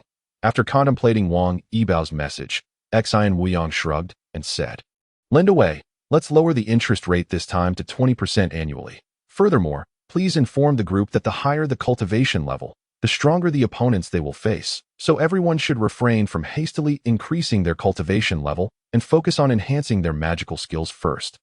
The reason Xi and Wuyong chose to lower the interest rate was primarily due to his concern that group members might feel incapable of repayment and thus opt not to borrow. His current hope was to elevate the group's strength, enabling more individuals to successfully complete the trial and survive. Chapter 40. Resuming lending. As for Wang Yibao's warning about the correlation between higher cultivation and stronger adversaries, it stemmed from the fact that, unlike Xi and Wuyong, many in the group had elevated their cultivation levels through borrowed spirit stones without corresponding improvements in their magical skills. For instance, a cultivator at the 12th level of Qi refinement might only possess introductory magical techniques, which would likely render them incapable of defeating even monsters of the same tier. To participate in the 12th level Qi refinement trial, one must at least elevate their magical skills to proficient levels. During Xi and Wuyong's third trial, most of the 12th level Qi refinement prodigies from various races possessed proficient magical skills, with a few even reaching the minor mastery level. If the group members borrowed from Xi and Wuyong and only focused on raising their levels without improving their magical skills, it would be tantamount to leading them to ruin. Upon receiving Xi and Wuyong's message, Wang Yibao swiftly addressed the group. Wang Yibao, everyone, please note that I have completed the third trial, and I will be reminding you of a few important matters. Wang Yibao, firstly, when your cultivation level is at a certain stage, the Heavenly Tao will match you with opponents of the same level during trials. Wang Yibao, if you choose to team up for the trial, the strength of the monsters and other aliens will be adjusted according to the highest cultivation level within your team. Wang Yibao, for instance, if the average cultivation level of your team members is only at the 3rd level of Qi refinement, but one member is at the 12th level, then the Heavenly Tao will match you with monsters and aliens of the 12th level. Thus, I must warn everyone to ensure that there is not too much disparity in cultivation levels when forming teams. Upon reading Wang Yibao's message, the group erupted in excitement. Wow, Wang Yibao has already completed the 3rd trial. That's incredible. Was it a solo match? That's astonishing that we were hoping for a carry. If the strongest person's level dictates the monsters and opponents, what chance do we have? Thanks for sharing this information. Otherwise, we would have been doomed to AT that moment. Wang Yibao sent another message. Wang Yibao, I advise everyone that when participating in the 3rd trial, it is best not to exceed the 3rd level of Qi refinement. Those at the 3rd level should focus on enhancing their magical skills, as a higher level of magical skill will increase your chances of survival against monsters and opponents of the same level. Lastly, the lending platform is open again. This time, each person is limited to borrowing 2,500 spirit stones. Each member of the group may borrow once, and the interest rate for this round is only 20% annually. With Wang Yibao's announcement, chaos ensued in the group. Wow, wow, wow. Wang Yibao is phenomenal, truly impressive. Thank you, esteemed one. I worship you that you're my savior, that I appreciate your selfless sharing and low-interest lending. That on the other side, countless individuals rushed to Xi and Wuyong's lending platform, eagerly applying for loans. This time, each person could borrow 2,500 spirit stones, 20 pills for energy replenishment or Qi gathering, 20 bottles of water, and 20 portions of oxygen. Aside from the spirit stones, The other items were limited to 20 each, primarily because the group members would not require excess. For instance, 20 energy replenishment and chi gathering pills would suffice for 20 days' use. The same applied to water and oxygen. Additionally, the Heavenly Tao stipulated that after the second trial, there would be a maximum of 10 days to utilize the resources, making excessive borrowing impractical. Xi and Wu Yang placed no limits on spirit stones, believing that those who wish to elevate their magical skills would need to frequently release their spells and rapidly recover their true energy. Relying solely on absorbing the spiritual energy from the air would be too slow. Only by using spirit stones could they swiftly enhance their magical abilities. Wang Yibao was also mindful of this. Thus, she reminded the group, saying, "For this loan, I hope most people will use it to elevate their magical skills, as this is the only way to significantly increase your chances of survival in the next trial. Thanks for the reminder. I plan to focus on practicing my magical skills once I break through to the third level of Qi refinement. I have a low-grade 4 spiritual roots. I intend to raise my cultivation to the second level of Qi refinement and dedicate all my time to honing my magical skills. I initially aimed to elevate my cultivation to the 6th level in one go, but after seeing Wang Yibao's message, I have decisively halted my cultivation to concentrate on enhancing my magical experience." Wang Yibao's insights were crucial for everyone. Xi and Wu Yang remained vigilant regarding the group's developments. Upon learning that everyone aimed to elevate their magical skills first, he felt reassured that in circumstances of equal cultivation levels, it was undoubtedly the case that a higher magical level equated to greater strength. Just then, Xi and Wu Yang noticed a private message from Wang Yibao. Xi and Wu Yang, many individuals who borrowed resources this time immediately repaid their previous debts. How should we handle this? Upon reading Wang Yibao's message, Xi and Wu Yang couldn't help but chuckle. If they want to repay, let them. I anticipated this situation from the start. They had previously borrowed 50 spirit stones at an exorbitant interest rate of 100% annually. Now, with the opportunity to borrow at a mere 20%, they would naturally prioritize repaying the high-interest loan. "Captain, you can manage the lending platform as you see fit. I have my own matters to attend to."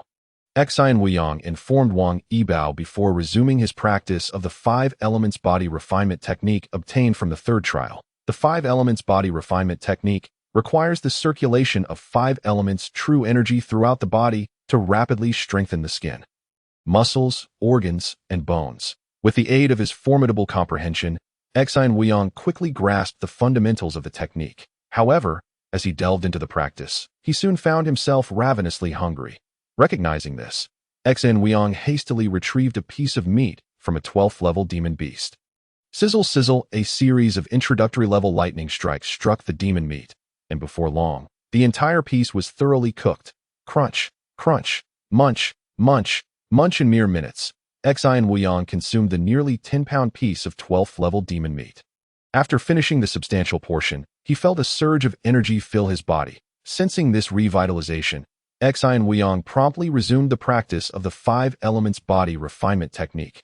Chapter 41. Devoted to cultivating magical skills, Xi and Wu Yang diligently practiced the 5 elements body refinement technique. However, after less than 2 hours of training, he felt hunger strike once more. In response, he had no choice but to continue grilling meat with lightning. Thus, Xi and Wu Yang alternated between cultivation and feasting. A day later, his 5 elements body refinement technique progressed from the basics to the first layer of body refinement. Meanwhile, in a certain stellar system, an alien with purple skin was communicating with numerous friends. "In our current trial cohort, an unparalleled genius has emerged. His lightning technique has reached perfection, allowing him to single-handedly slay hundreds. Please relay this information to everyone in your group and ensure they remain vigilant during the trials." Image attached. If your cultivation has not reached the 12th level of Qi refinement, it is advisable to refrain from attempting a breakthrough, for there exists a peerless genius of extraordinary prowess at this level. Illustration. He is exceedingly formidable. This individual possesses immense strength. Illustration. His lightning technique has attained perfection. It is imperative not to cultivate to the 12th level of Qi refinement before the 10th trial. And be sure to inform all your contacts, not merely the extraterrestrial beings with violet skin. At this very moment, all those who have survived the same trial as Xi and Wu Yang are communicating with every friend they can reach among their kin.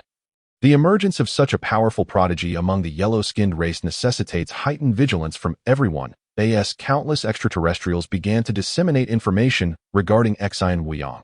He was currently in contact with Wang Yibao. Captain, you are also practicing body refinement, correct? Could you please assist me in roasting some meat?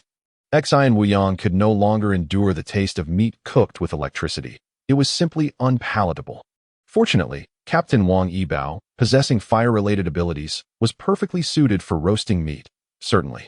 Wang Yibao readily consented. Seeing this, Xian Wuyong promptly traded over 1,000 pieces of 12th level Qi refinement monster meat to him. Wow, so much, you're going to wear me out. Captain, just roast a little envy. Genuine envy. Just 10 minutes after the return of Lu Qingping's team, the group chat became exceptionally lively once more. It turned out that another team's members had also completed their trials and returned. They are finally back. Haha, this time I managed to acquire over 600 spirit stones. What a profit. I was so unfortunate. I only obtained 300 spirit stones. A few minutes later, the members of the third team returned as well. In addition, those who had formed random teams also completed their trials and returned to their home planets. The most heartening news was that, during this trial, remarkably, not a single person had met with death. Before their departure, the group comprised 374 individuals, and upon their return, the number remained unchanged at 374. Witnessing this outcome, Xian Wuyong revealed a satisfied smile. If he had lent out so many resources and the group had suffered significant losses, it would have been tantamount to lending them for naught. Now it appeared that the resources he had provided were indeed beneficial.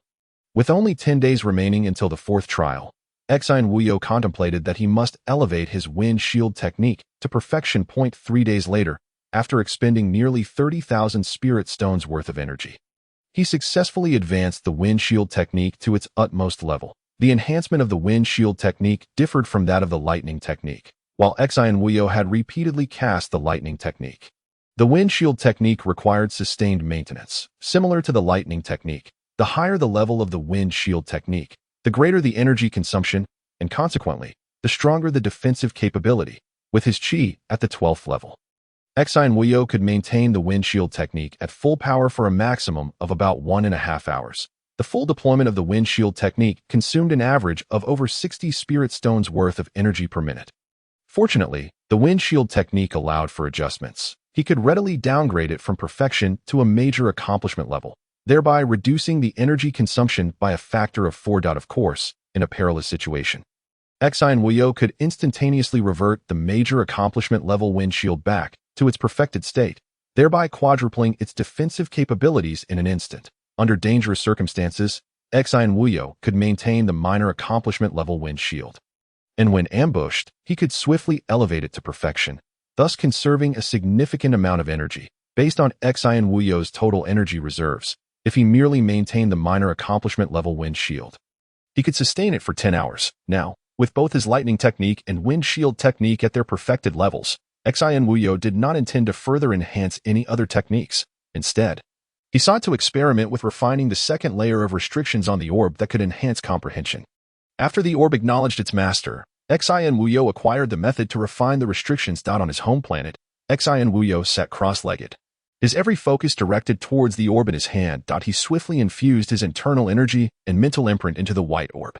As he continuously poured in energy and mental imprint, the second layer of restriction within the white orb began to be gradually refined. If the difficulty of refining the first layer was rated at 1, then the difficulty of refining the second layer was 2. During the refinement of the first layer, Xian Wuyong's cultivation had dropped by 3 minor levels. However, while refining the second layer, Xian Wuyong not only lost 6 minor levels, but also spent twice the time compared to the first layer. Refining the first layer had taken him approximately 15 minutes, while the second layer took about half an hour to complete. After refining the second layer of the white orb, Xian Wuyong did not stop, but proceeded to refine the third layer of restrictions. Yet, when Xian Wuyong's cultivation dropped from the 6th level to the 1st level, he realized that only half of the third layer's restrictions had been refined. It seemed that if the second layer's difficulty was double that of the first, then the third layer's difficulty was double that of the second.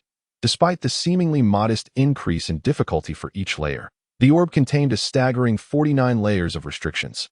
Thus, if the difficulty doubled with each layer, by the time one reached the 49th layer, the challenge would be an astounding 280 trillion times that of the first layer, Upon calculating, Xin Wuyo felt a shiver run down his spine at such a daunting figure. Therefore, the time and energy required to completely refine this orb remained an enigma. Chapter 43. Ultimate Perfection on his home planet. Xin Wuyo sensed the condition of the white orb. He discovered that after refining the second layer of restrictions, an approximately 10-meter diameter space had emerged within the orb. Thus, this orb not only had the ability to enhance comprehension, but also possessed an inherent space.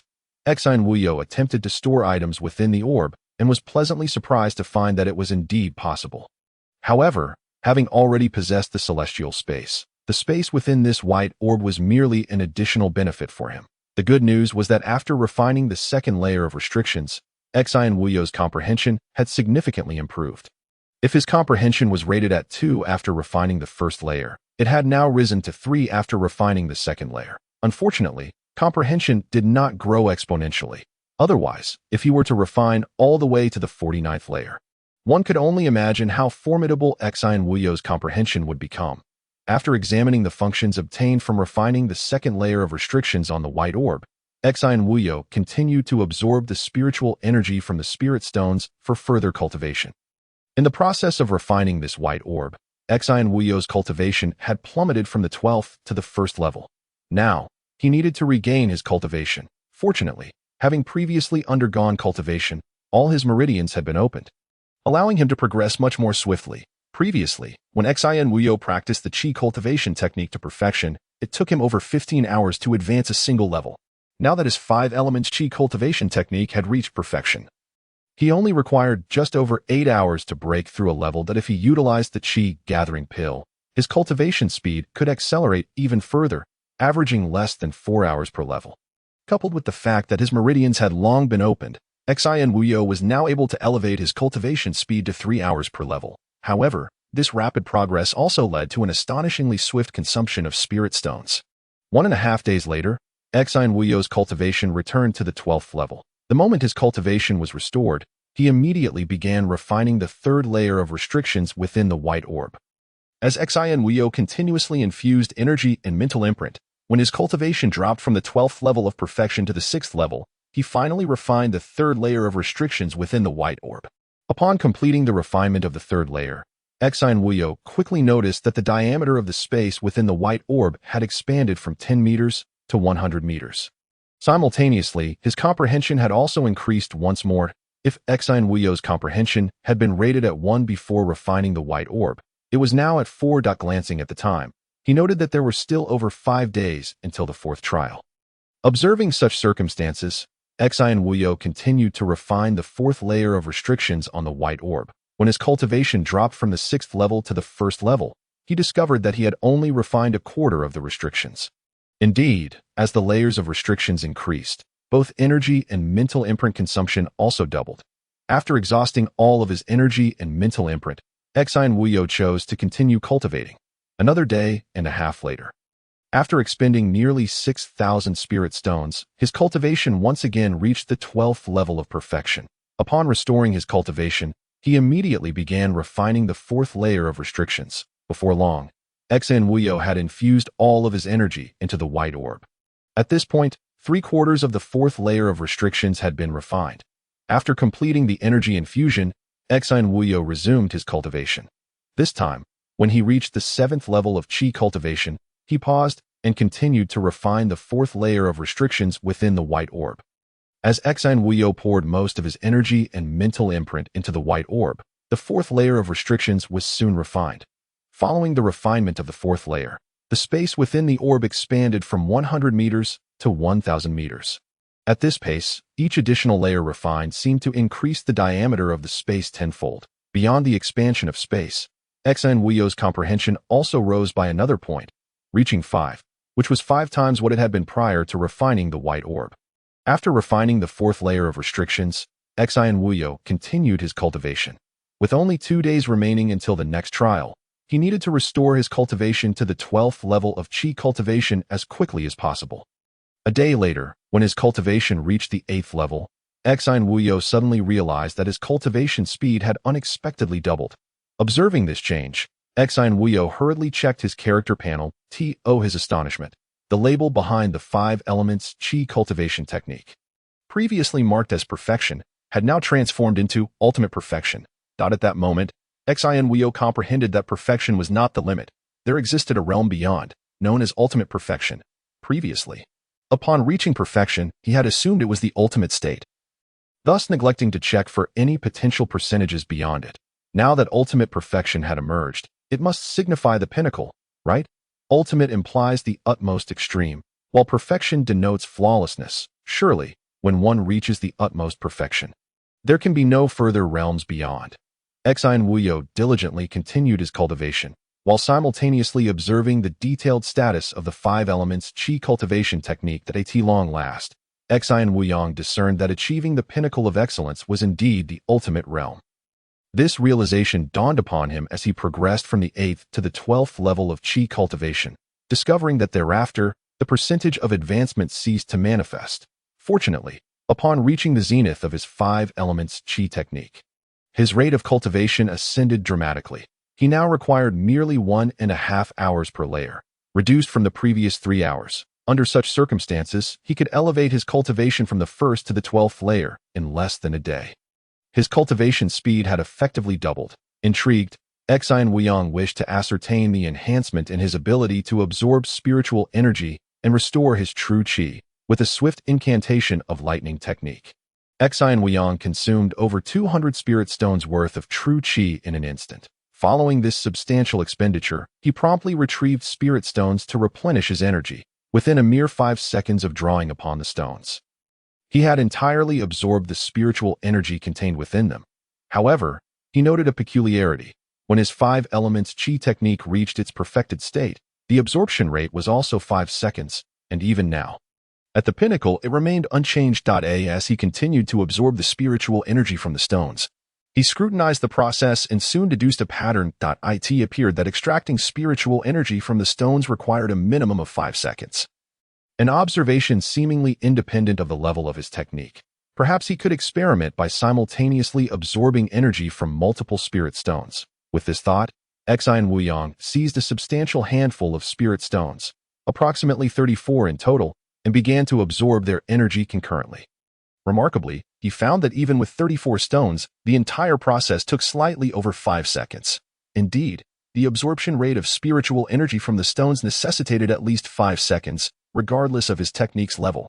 Subsequently, Xian Huio conducted further tests, absorbing 100 spirit stones in one go, which took around 14 seconds to deplete fully. This indicated that his capacity to absorb spiritual energy had reached a remarkable rate of 7 stones per second. In light of this newfound efficiency, he swiftly restored the 200 true qi expended during his lightning technique within just 30 seconds. Clearly, he had previously overlooked this key to efficiency. Had he known earlier, he need not have worried about insufficient true qi to cast lightning technique. Glancing at the time, Xian Huio realized he had several hours remaining until the next trial. Thus, he resumed his practice of lightning technique. With his 5 elements technique reaching the pinnacle, it was reasonable to assume that the lightning technique could achieve similar heights. He unleashed the lightning technique with all his might, capable of casting 23 strikes of the perfected level before exhausting his true qi. Remarkably, with a focused effort on replenishing his energy with spirit stones, he could recover fully in a mere 11 minutes. However, the rate at which he consumed spirit stones was alarmingly rapid, averaging nearly 6,000 stones every 12 minutes. Consequently, after 6 hours of relentless practice, all his spirit stones were depleted. Despite this, after more than 6 hours of training, Xian Huio noted that his progress in lightning technique had surged by approximately 60%. With only 3 more hours of similar practice, he anticipated achieving the pinnacle level of the technique that on June 25, 2026, at 11:00 a.m., a prompt from the celestial realm appeared in Xian Huio's mind. Xian Huio, the celestial prompt indicates that the trial commences in 1 hour. Have you received the notification? Wang Yibao messaged him. I have received it. Unfortunately, the next trial is an individual one, so we cannot form a team. Xian Huio replied, that's fine. I have already cultivated both my offensive and defensive techniques to a minor level. Wang Yibao reassured him that he'll be cautious during the trial and ensure your safe return. Xian Huio advised that by the way, Brother Tumen mentioned that even though it is an individual trial, the arena will still match thousands of participants. Perhaps we can synchronize our selections to match together. Wang Yibao suggested. Contemplating Wang Yibao's message, Xi and Wuyong found the logic sound. Let's do this. We will both select the trial precisely at 11:30 on the countdown. Additionally, please inform Li Ziwei of this plan. Xi and Wuyong instructed. Understood. I will notify Li Ziwei right away. Also, since it is a solo match, remember to activate your protective shield to avoid being ambushed, Xi and Wuyong reminded him. Got it. Time swiftly passed to 11:30.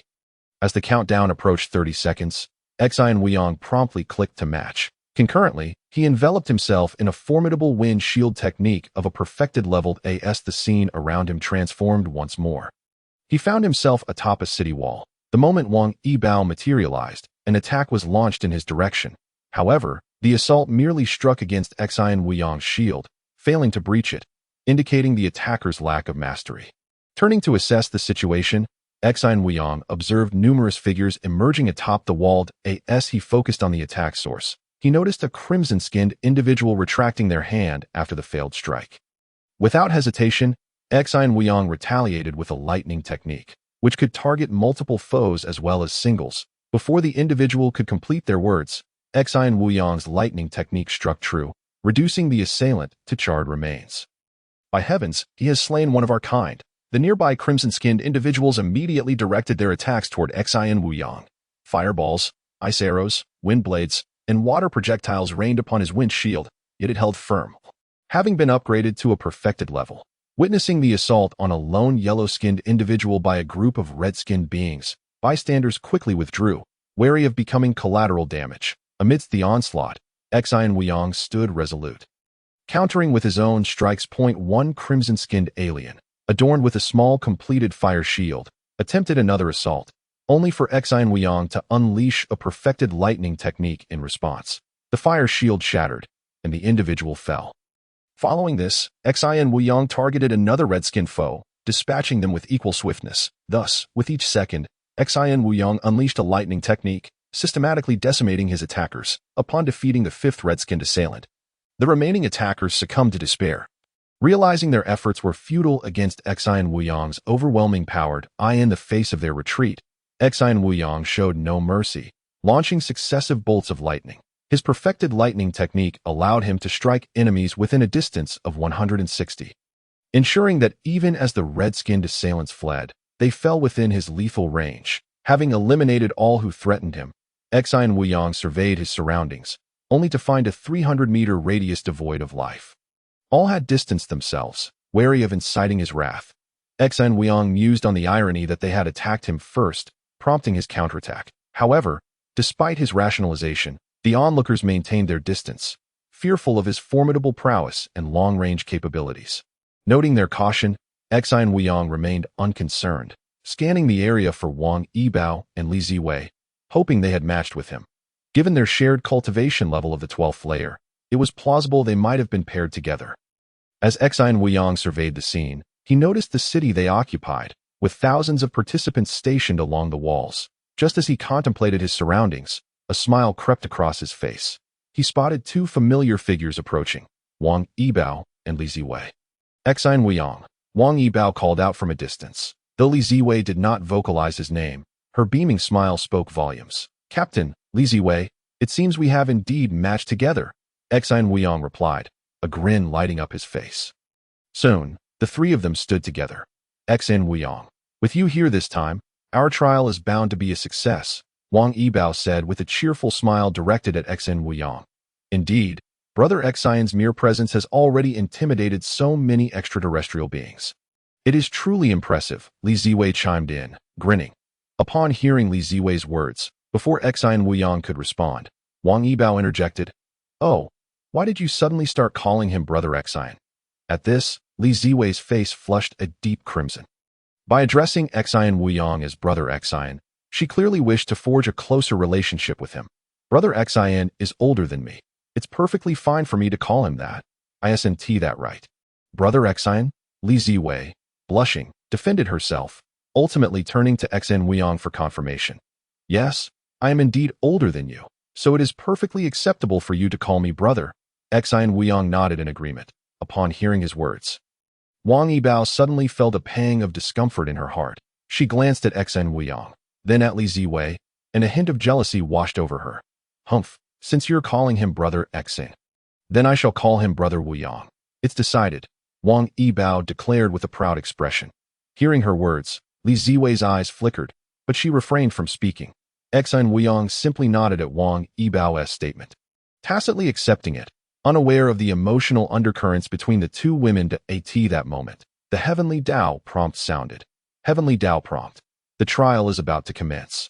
All chosen ones, prepare to defend against the beast siege. Your task is to hold the city walls and prevent any beast from breaching the gates of the unactivated teleportation portal. Should the portal be destroyed, it will be deemed a failure of the trial. Countdown to the start of the trial, 4 minutes and 59 seconds. Hearing the prompt, Xen Wuyang quickly turned his gaze toward the city. In the center of the city, there indeed stood an unactivated teleportation portal. Not only Xen Wuyang heard the Heavenly Tao prompt, everyone on the city wall did as well. Earth element cultivators, can you set up some traps outside the city? Water element cultivators, can you collaborate with the earth element cultivators?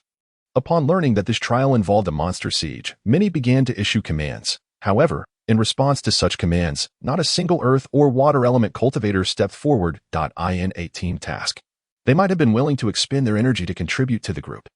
However, this was an individual trial, and they were understandably reluctant to waste their precious energy for others' benefit. Human nature leans towards selfishness, with the energy needed to create traps. Earth element cultivators would rather unleash several earth spikes. Though the power of these spells paled in comparison to fire or metal element spells, they remained formidable nonetheless. Brother Wuyang, it's just the three of us on this section of the wall. What should we do? Wang Yibao queried, glancing at the sides of the wall. The truth was, even after the Heavenly Tao Trials task was announced, no other individuals dared to approach within 300 meters of Xen Wuyang. His earlier display of power had instilled fear. He had accurately struck targets from over 100 meters away, effortlessly eliminating dozens in one blow. Everyone else, Xen Wuyang appeared to be an exceedingly dangerous entity. Best kept at a distance. It's fine. I can hold the line. Xen Wuyang waved dismissively at Wang Yibao's question. The further others stayed from him, the more beasts he could slay when the siege began. Minutes passed swiftly. Roar. Soon, everyone witnessed a multitude of beasts appearing near the city. These creatures surged from all directions, numbering in the thousands. Each section of the wall faced over 1,000 beasts. However, the section where Xen Wuyang, Wang Yibao, and Li Ziwei stood was predominantly occupied by the three of them. Yet, some individuals edged closer to Xen Wuyang, leaving a gap of around 100 meters on either side, though they feared he might attack them. They also understood that if the beasts breached the city, their own lives would be at stake. The Heavenly Tao prompt did not specify the consequences of trial failure, but if the portal were destroyed by the beasts, they would be trapped here indefinitely. The reason they maintained a distance from Xen Wuyang was their apprehension towards his potential aggression. However, they believed that should Xen Wuyang fail to repel the beasts, they would swiftly come to his aid. Roar. The horde of beasts soon noticed the humans atop the walls. With a collective roar, they charged forward at an astonishing speed. Within a minute, the leading beasts had approached within 200 meters of the wall. In the blink of an eye, they breached the perimeter of Xen Wuyang's lightning attack range of 160 meters. Without a moment's hesitation, Xen Wuyang unleashed his power at a massive bolt of lightning shot from his hand, striking the foremost beast. Instantly, the lightning began to chain and connect to other beasts at the peak of his lightning mastery. Xen Wuyang could link 70 to 80 beasts simultaneously. Now, having achieved perfection in his lightning technique, he managed to chain together over 150 beasts in this instance. Moreover, with his mastery, the attack power doubled. Thus, with a single strike, over 100 beasts were obliterated. Nearby, witnessing Xen Wuyang's display, all the extraterrestrial observers stood in stunned silence. The scene was utterly breathtaking. A single spell wiping out over 100 beasts at the 12th stage of Qi refinement was simply unfathomable. In that moment, many gazed at Xen Wuyang as if he were a monster. Xen Wuyang paid no heed to the astonished expressions around him, swiftly darting in a particular direction. Merely slaying over 100 beasts was far from his ambitions. He sprinted over 10 meters before launching another lightning attack. With a crack, another bolt struck, annihilating yet another 150 beasts. Xen Wuyang's assault did not relent. Mere seconds later, another bolt was unleashed, claiming another 100 beasts. Observing this, those on the walls began to retaliate against the beasts. They realized that if they did not act soon, Xi and Wuyong would clear the area entirely. With a crack, Xi and Wuyong disregarded the other individuals. His sole focus was on hunting the beast. He charged towards the densest clusters of beasts. Empowered by his formidable windshield, wherever he went, the beasts fell before him in droves. Chapter 46. Slaughter some individuals who had been engaging the beast from a strategic advantage atop the walls.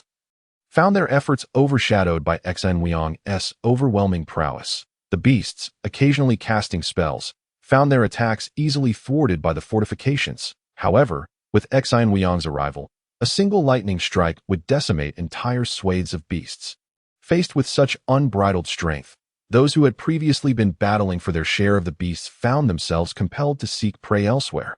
Before long, the first wave of the siege came to an end. After the battle concluded, Xi and Wuyong returned to his previous section of the wall to tally the resources obtained from the beast onslaught. Spirit Stones 149520, Recovery Pills 14952, Chi Gathering Pills 14952, 12th Tier Beast Meat 1246, Water 14952, Oxygen 14952. In this wave of the beast siege, Xi and Wuyong had slain over 1,200 beasts, accounting for nearly a quarter of the total horde. For Xi and Wuyong, the beast siege was remarkably straightforward. Yet unbeknownst to him, on the other walls, others were facing far more daunting challenges, confronted with numbers exceeding 5 times their own, and with the beasts capable of casting spells. Many suffered injuries despite the protective barriers of the walls. Some unfortunate souls were struck fatally and fell in battle. Captain, keep an eye on things for me while I recover my energy, Xi and Wuyong requested after the first wave. Don't worry, I'll call you if anyone approaches. Wang Yibao nodded in response. Xi and Wuyong swiftly absorbed the energy from the spirit stones to replenish his own. After 5 minutes, his energy was fully restored, and the second wave of beasts had yet to commence. I am ready now. You two should hurry and recover your energy as well, Xi and Wuyong advised Wang Yibao, and Li Ziwei that we hardly exerted ourselves just now. We don't need to recover. Wang Yibao replied. Earlier, the two had watched as Xi and Wuyong single-handedly decimated the beasts. Even if they had wanted to join in, there were no beasts left for them to slay, as Xi and Wuyong had cleared the area. Oh, for this trial, just follow my lead, and I'll distribute some resources to you later, Xi and Wuyong assured them. After the first wave of beast tides ended, approximately half an hour passed before the second wave appeared before everyone. Whoa, the number of beasts has doubled. When all beheld the surge of beasts, they were immediately taken aback. The first wave had been 5 times the defenders, but the second wave had increased to 10 times. Under such circumstances, what would the numbers be for the third, fourth, and fifth waves? As many were left in awe at the sheer number of demon beasts. Only Xi and Wuyong revealed an expression of excitement. The greater the number of demon beasts, the more resources he could acquire. Thus, rather than feeling apprehensive, Xi and Wuyong was utterly thrilled. Soon, the demon beasts charged within a range of 160 meters from the city wall. At that moment, Xi and Wuyong was the first to act. With a swift motion, a bolt of lightning shot forth, instantly striking down more than 150 demon beasts in a single moment. In less than a second, another bolt of lightning was unleashed. Following this, Xi and Wuyong, shielded by a formidable wind barrier, rapidly began to clear the demon beasts surrounding the city wall. However, perhaps due to the overwhelming number of demon beasts, the attacks from many on the wall were insufficient to eliminate them in a short span of time. Consequently, most of the demon beasts fell to Xi and Wuyong's advantage. While running, Xi and Wuyong unleashed his lightning spells, traversing 2 sections of the wall and releasing 20 full-powered strikes. With only 3 lightning spells worth of energy remaining, Xi and Wuyong retreated. Although the power of the perfected lightning spell was immense, it consumed an excessive amount of energy. Soon, he returned to the previous section of the wall, where he had Wang Yibao assist in guarding him, and immediately began to recover his energy. As for the other demon beasts, he entrusted their management to others. His 20 lightning spells had annihilated over 2,800 demon beasts. The remaining 7,000 plus were just right for others to handle, allowing each person to average 7 demon beasts to deal with. While Xi and Wuyong rapidly restored his energy, the others on the wall finally succeeded in eliminating all the demon beasts. Despite the sheer number of foes, the towering city wall provided ample protection, preventing the demon beasts from inflicting significant harm upon those atop it. Moreover, The demon beasts lacked siege ladders or the like to breach the wall. They could only attempt to destroy it. Some areas of the wall had indeed suffered considerable damage from the demon beasts.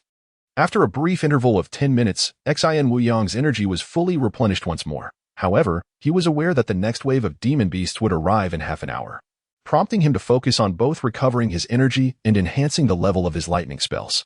With a decisive motion, Xian Wuyang unleashed a lightning spell towards an uninhabited area outside the city. He then swiftly resumed his energy recovery. After approximately 30 seconds, once his energy had replenished, he released another lightning spell outside the city. In the subsequent 20 minutes, Xian Wuyang cast a lightning spell roughly every 30 seconds. As he continuously unleashed lightning spells, his experience with the technique surged rapidly. Before long, 30 minutes had elapsed following the conclusion of the second wave of demon beasts, and a third wave appeared in everyone's sight. However, many were dismayed to discover that the number of demon beasts had doubled once more. This time, over 20,000 demon beasts were set to assault the city, meaning each individual would need to slay approximately 20 of them. How could there be so many demon beasts? Who could possibly withstand such a horde? Upon witnessing the overwhelming number of foes, countless individuals began to voice their grievances. To slay 20 demon beasts of the same realm alone, without the protection of the wall, would likely lead to a singular outcome for everyone: death. Roaring, the demon beasts moved with incredible speed, swiftly closing in within 160 meters of the city wall. In an instant, Xian Wuyang unleashed his lightning spells. Zap, zap. As he cast spells, he darted about. This time, he had yet to completely clear even a single section of the wall before exhausting his 20 lightning spells. Observing others struggling to fend off the demon beasts below, he pondered for a moment before addressing Wang Yibao. Keep an eye out for me. I need to recover my energy. Having said that, Xian Wuyang promptly began to restore his energy. Meanwhile, his wind shield continuously maintained its formidable defense. After 30 seconds, Xian Wuyang raised his hand and cast a lightning spell. He refrained from using the energy of his last 3 lightning spells, as he could not afford to deplete all his energy. Thus, he could only restore the energy for one spell before launching another attack. Chapter 47. It's up to you now. As Xian Wuyang restored his energy while slaying demon beasts, his remarkable prowess invigorated the spirits of all those attacking the horde. Many, witnessing Xian Wuyang dispatch a cluster of demon beasts in advance, willingly cleared a path for him, rushing ahead to assist others in repelling the demon beast onslaught. With Xian Wuyang's continuous support and others aiding in various directions, approximately 10 minutes later, this wave of demon beast was finally eradicated. The sheer volume of the wave was staggering. Had Xian Wuyang not been present, many would likely have sustained injuries or met their demise. Thus, while numerous individuals still regarded Xian Wuyang with a degree of trepidation, the animosity had dissipated, replaced by mere vigilance. Once the demon beast wave concluded, Xian Wuyang promptly returned to his previous position on the wall to recover his energy. At that moment, others were similarly drained, and they too began to recuperate. After about 10 minutes, Xian Wuyang's energy was restored once more. Upon recovering, he assessed the number of demon beasts he had slain: 5,134. With such a bounty, Xian Wuyang acquired over 610,000 spirit stones. This wave had undeniably proven lucrative for him. Once his energy was replenished, Xian Wuyang resumed practicing his lightning spells. Initially, he believed that following the conclusion of the third wave of demon beasts, the fourth wave would arrive in half an hour. However, to his surprise, he waited a full hour before spotting a dense swarm of demon beasts emerging outside the city. Damn, why are there so many demon beasts? Previous trials had not been like this. Why was this cohort's trial so arduous? Was the Heavenly Dao trial intent on ensuring our demise here? Upon witnessing the explosion in the number of demon beasts, the entire populace atop the wall erupted in chaos. For this wave, the number of demon beasts had swelled to a staggering 40,000, with the entire population of the city dwindling to less than 1,000. This meant that each individual would need to slay over 40 demon beasts of equal rank. Though the demon beasts lacked the intelligence of a sentient race, their sheer numbers were overwhelming. Xian Wuyang, upon observing the vast horde, felt a heavy weight settle upon his heart. Roaring, in no time, the formidable throng of demon beasts surged to within 160 meters of the city wall. Without a moment's hesitation, Xian Wuyang unleashed his lightning spells. Zap, zap, zap. One bolt after another was rapidly released by Xian Wuyang. Only when he had 3 spells worth of energy remaining did he begin to recover his energy. swiftly casting another spell with each replenishment. Yet, despite his relentless barrage of spells, it was insufficient to clear the demon beasts from his section of the wall. The number of demon beasts outside the wall had reached over 10,000. Fortunately, the protection of the wall meant the demon beasts prioritized their assault on it, granting Xian Wuyong and others time to continue eliminating their foes. The perfected lightning spell consumed energy at an alarming rate. If only he had access to something that could facilitate a quicker recovery. As Xian Wuyong battled the demon beasts, he lamented inwardly. His lightning spells could indeed be cast once per second. However, the total energy he possessed only allowed him to unleash over 20 full-strength spells. Although he could now recover the energy for a single lightning spell in 30 seconds, those 30 seconds could prove fatal on the battlefield. Thankfully, with the wall's protection and the low intelligence of the demon beasts, all individuals were able to methodically engage the attacking foes that on the wall. Xian Wuyong continued to restore his energy while eliminating the demon beasts. He specifically targeted the densest clusters of foes, leaving any he could not slay to others. Both Xian Wuyong and his companions experienced rapid energy depletion. Thus, within 10 minutes of combat, countless individuals found themselves compelled to follow Xian Wuyong's example, alternating between recovering their energy and felling demon beasts. Were it not for the wall's protection, it was likely that the demon beasts would have already slain everyone. Under such circumstances, the battle raged on for over 30 minutes. Until at last, all demon beasts were eradicated. Upon vanquishing the final foe, everyone on the wall felt utterly exhausted. Fortunately, after a brief respite, all began to swiftly recuperate their cultivation. The prospect of a fifth wave loomed ominously. Who could say whether its numbers would once again double? If the fifth wave were to surpass the previous one, it would be utterly disheartening.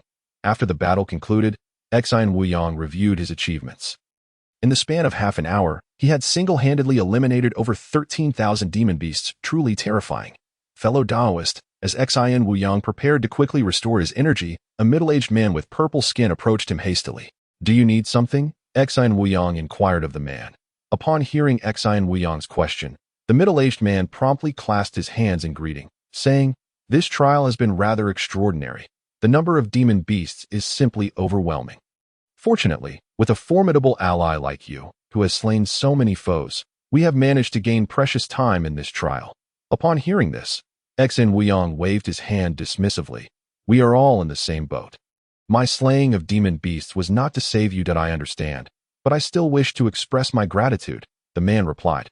After the middle-aged man bowed to Xian Wuyong, without waiting for Xian Wuyong to respond, he continued, "The number of demonic beasts in this wave is exceedingly high.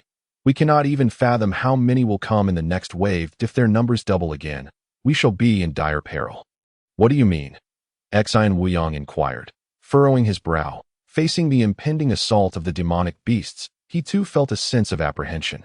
The current wave had brought forth an overwhelming number of beasts. And aside from the wall on Xian Wuyong's side, the other three walls lay ravaged by the onslaught. Should an equally formidable wave of beasts strike again, they would undoubtedly breach the walls and invade the city. If the next wave were to double the numbers, it would likely result in the demise of them all during this trial. My friend, I am aware of your formidable prowess. If the number of demonic beasts in the next wave were to double, we would be staring at a grim fate. Thus, our only hope lies with you," the middle-aged man stated earnestly. "Rely solely on me?" Xian Wuyong replied with a wry smile, shaking his head, "But I am no immortal. My speed in slaying these beasts, while swift, is insufficient to manage a larger tide of them in a short span." Upon hearing this, the middle-aged man quickly responded, "I understand. The reason I say we can only depend on you in the next wave of demonic beasts is that I possess a means to assist you with your lack of energy." "Oh, what is this method?" Xian Wuyong's interest was piqued. "I possess mid-grade spirit stones." The middle-aged man revealed that mid-grade spirit stones. Xian Wuyong queried, puzzled, "Can they truly resolve my energy deficiency?" The middle-aged man paused momentarily before asking, "Is this your first time participating in the Heavenly Tao trials, my friend?" Realizing he had inadvertently revealed his ignorance, Xian Wuyong nodded, "Something like that." "Then it becomes clearer," the middle-aged man replied, nodding in understanding. "You must know that during the Heavenly Tao trials, our cultivation speed is exponentially faster than in the outside world, often hundreds or even thousands of times quicker." "Yes, I am aware," Xian Wuyong affirmed with a nod. The middle-aged man continued, "Throughout the trials, Utilizing resources of a higher grade accelerates our cultivation speed even further. For instance, employing mid-grade spirit stones for cultivation is tenfold swifter than using low-grade ones. And the recovery of energy is similarly expedited. That I noticed you were only using low-grade spirit stones to recover your energy during the battle, which puzzled me. Upon learning that this is your first trial, I could finally comprehend, the middle-aged man explained. However, Xin Weiyang found himself perplexed. Though this is my first trial, and I am unfamiliar with many aspects, I know that during previous trials, obtaining mid-grade spirit stones would have been impossible. Why do you assume I possess them? The middle-aged man clarified. Because those races that frequently participate in the Heavenly Tao trials typically allocate a person of mediocre talent to focus solely on cultivation after their third trial, allowing them to break through to the foundation establishment stage. Once one achieves this breakthrough, they can contact their clan's elders. While we may lack mid-grade spirit stones, the elders certainly have plenty to be by establishing contact with the clan's seniors. One could procure not only mid-grade spirit stones, but also high-grade ones. Once someone attains the foundation establishment stage and connects with their clan's elders for resources, they can subsequently trade high-grade resources with us as friends. Though the middle-aged man did not finish his sentence, Xin Weiyang understood the implication. Essentially, once one breaks through to the foundation establishment stage, they can request high-grade resources from their clan's elders and distribute them among their fellow clansmen who remain below that stage. Such a scenario left Xin Weiyang feeling envious. He lamented the absence of any seniors from Earth among the participants in the Heavenly Tao trials. My friend, the reason I assert that we must rely solely on you for the next wave of the demonic beast siege is that I can provide you with mid-grade spirit stones, which will significantly accelerate your recovery of energy. That I observe that you require an average of 30 seconds to recover enough energy for a spell using low-grade spirit stones. With mid-grade spirit stones, you would only need 3 seconds to recover the same amount, the middle-aged man elaborated. Upon hearing this, Xin Weiyang felt a surge of temptation. You offer me mid-grade spirit stones merely hoping I can aid everyone during the next wave of demonic beasts? That is indeed my main intention. Naturally, I also hope that after this trial, you will allow me to return home unharmed. The middle-aged man communicated telepathically, feeling a pang of envy at the man's ability to communicate telepathically. Xin Weiyang pondered for a moment before nodding. I can agree to your terms, and even vow an oath to the Heavenly Tao. The middle-aged man smiled upon hearing this. His concerns about Xin Weiyang potentially blocking the teleportation portal and slaughtering them all or robbing them were somewhat alleviated. After all, Xin Weiyang had already killed several individuals upon his emergence, and given his formidable strength, the middle-aged Ma as he replenished his vital energy with mid-grade spirit stones, Xin Weiyang required merely a minute, expending just under 60 stones to fully restore his energy. The astonishing speed of recovery filled him with immense delight. Consequently, under such favorable circumstances, he commenced rapidly casting his lightning technique, eager for its imminent upgrade. With an abundance of mid-grade spirit stones at his disposal, Xin Weiyang was confident that within 20 minutes, he could elevate his lightning technique from its consummate form to the pinnacle realm. While he was fervently casting his spells, many onlookers atop the city walls discreetly observed his every move. Xin Weiyang's formidable prowess instilled a sense of trepidation among the spectators, as they witnessed his relentless casting of lightning techniques. It became apparent that he was honing his skills in pursuit of greater mastery. Yet, this revelation left many feeling profoundly uneasy. The might of Xin Weiyang's current lightning technique was already formidable.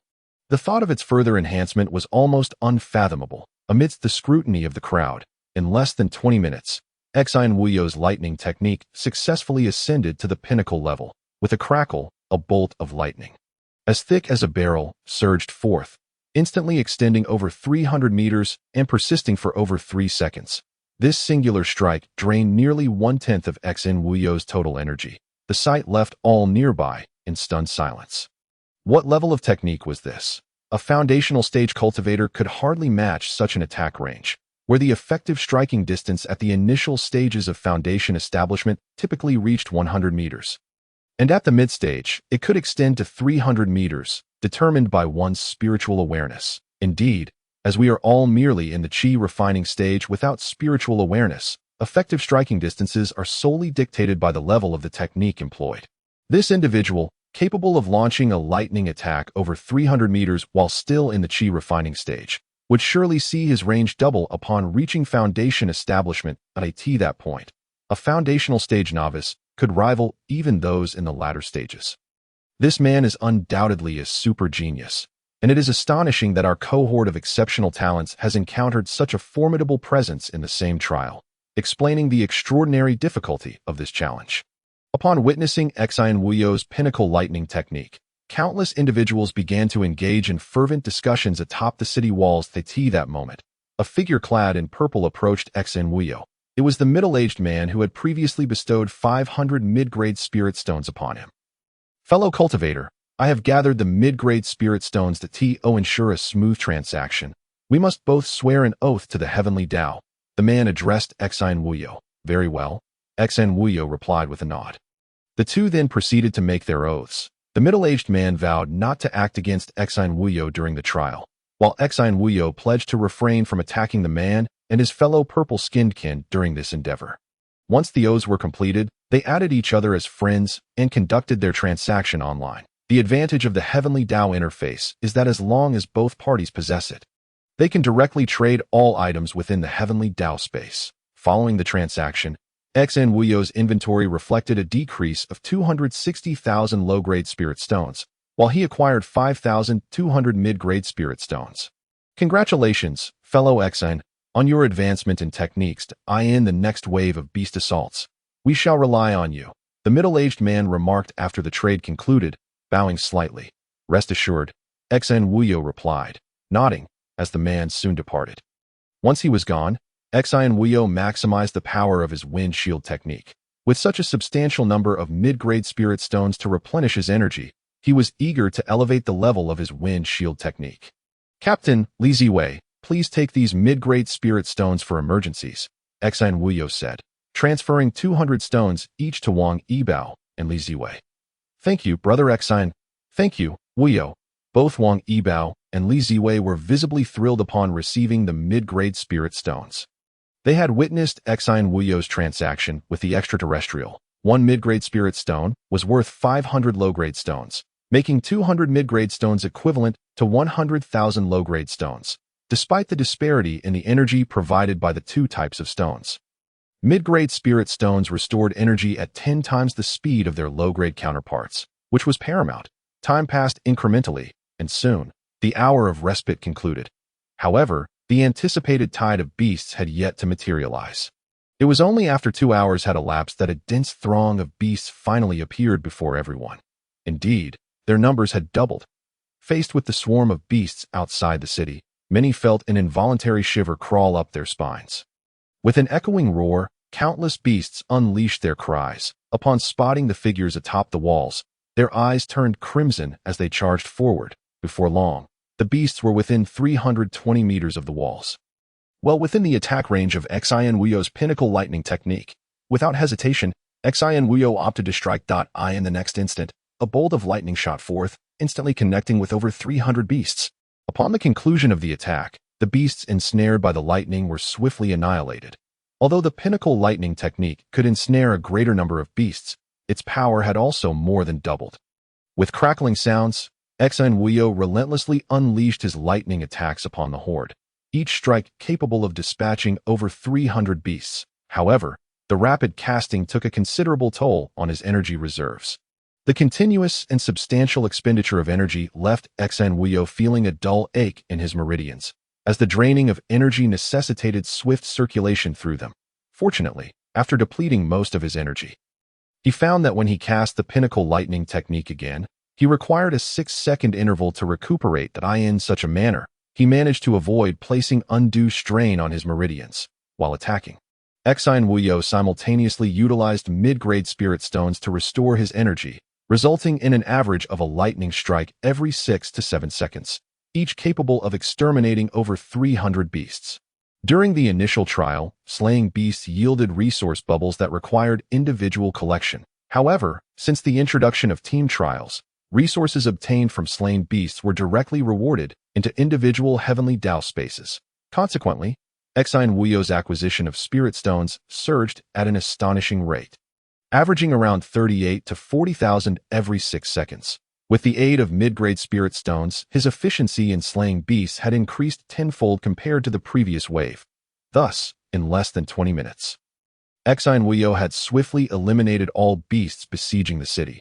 Yet, just as the last of the beasts were being dispatched, many extraterrestrial beings had already made their way toward the vicinity of the teleportation portal. Contemplating a hasty retreat to their homeland the moment the trial concluded, they were acutely aware of the presence of a formidable adversary. If they did not flee quickly, they risked being slain or robbed by this monster. Wuyo, they appear to be preparing to escape, Wang Yibao alerted. She understood that Exine Wuyo typically seized the opportunity to rob others upon the conclusion of trials. At that moment, the city walls were devoid of any extraterrestrial beings. Save for Exine Wuyo and his two companions, everyone assumed that the trial would conclude after the fifth wave of beast assaults. Observing the scene, Exine Wuyo furrowed his brow in discontent, with all fleeing toward the teleportation portal. How could he execute his plan to rob them? No worries, they cannot escape. Exine Wuyo suddenly had an epiphany and devised a plan. Quickly, he eliminated the majority of the remaining beasts, leaving only one injured beast behind. Let us proceed toward the teleportation portal, he beckoned to Wang Yibao, drawing both her and Li Ziwei within a meter's range. This proximity allowed Exine Wuyo to envelop them with his perfected wind shield technique. Under his guidance, the trio ambled toward the portal. Upon noticing their approach, the extraterrestrials became wary. Fellow cultivator, what is the meaning of this? One inquired. What do you mean? Is it not obvious? I intend to rob you. Exine Wuyo replied with a grin. Dear fellow, please do not overstep your bounds. Overstep? I hardly think so. You all began by robbing others' resources. Why should I not be entitled to do the same? We are many. Do you not fear that we might fight back? Fight back? Perhaps, but if you choose to oppose me, the fish will surely perish, though the net may remain intact. Exine Wuyo chuckled. What is it that you desire? Someone pressed a pertinent question. Upon the completion of your tasks, you shall surrender all material resources, along with half of your spirit stones and half of your mid-grade spirit stones, and I shall allow you safe passage back to your homeland. Exine Wuyo stated blandly. Impossible. Do not even think about it. Many retorted indignantly upon hearing his terms. If that is the case, I shall have no choice but to act against you. I could obliterate your group with just 3 lightning strikes. Do you believe me? Exine Wuyo declared with a calm demeanor. The memory of his previous annihilation of the beast horde sent chills down the spines of all present. The sheer strength of Exine Wuyo was something they had all witnessed firsthand. Esteemed colleagues, I merely require the surrender of the primal essence and half of your spiritual stones. This is already a considerable act of mercy. Should you disagree, I shall be compelled to request the demise of all present.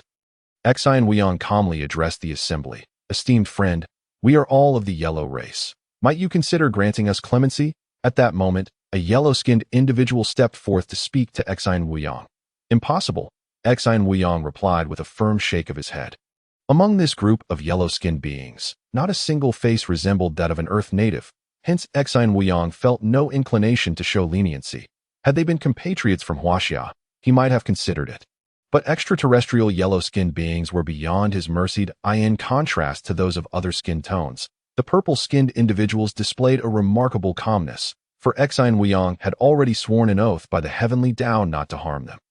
Thus, at that moment, individuals from various races congregated near the portal, while the purple-skinned ones remained at a considerable distance. Esteemed ones, ponder this. Will you opt to relinquish a portion of your resources? Or shall I single-handedly annihilate you all?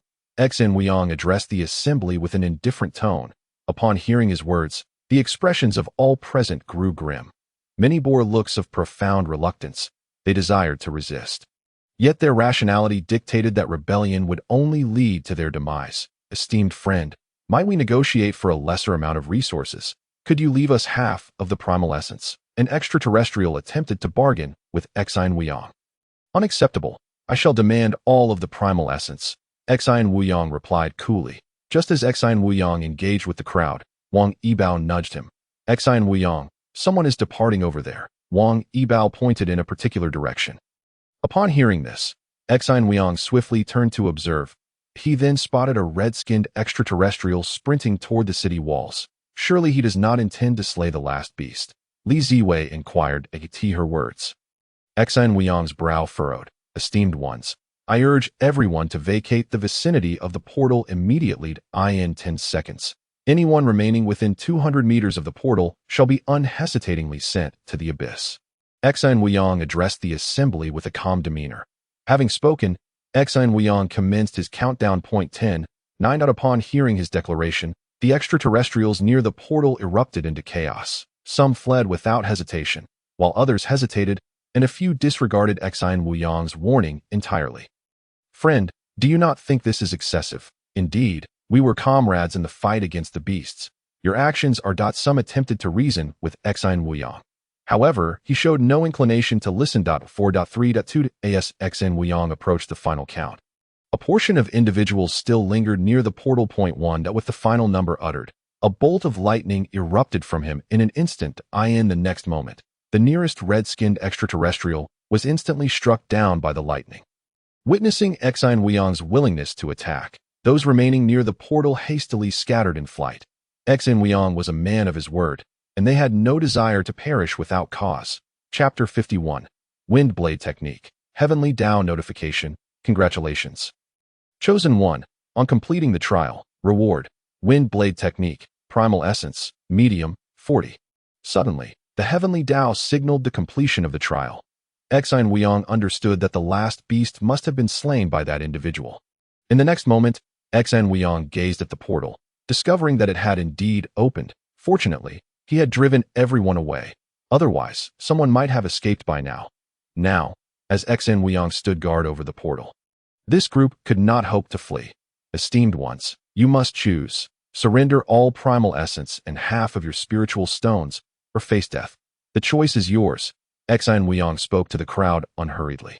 Upon hearing Exine Wuyong's words, the expressions of all present soured. It was evident that many were loath to submit, yet they dared not act against Exine Wuyong.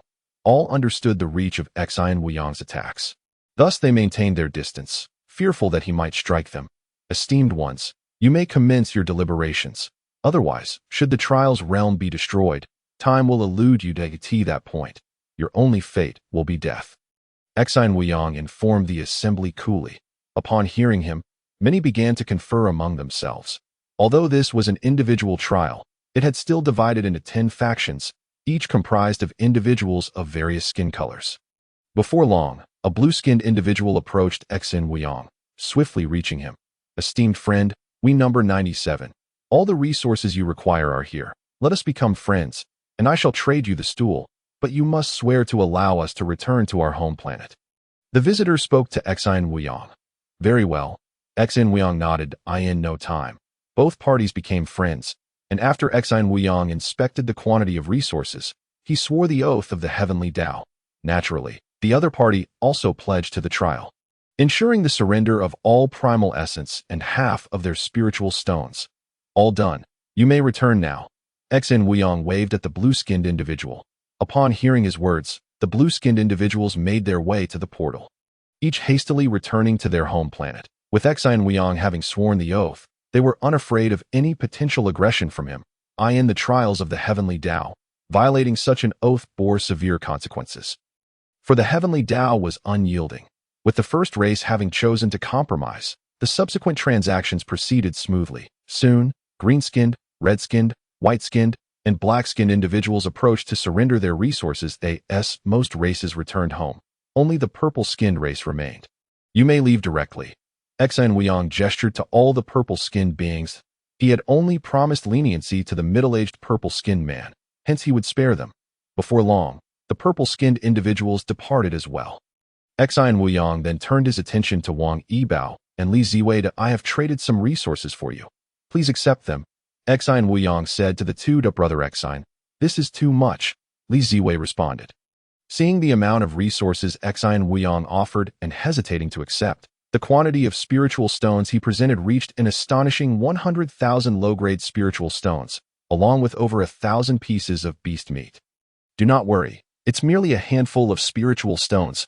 Your true priority should be to elevate your magical arts to a higher level. Exine Wuyong waved his hand dismissively, having single-handedly vanquished over 60,000 beasts during the last siege.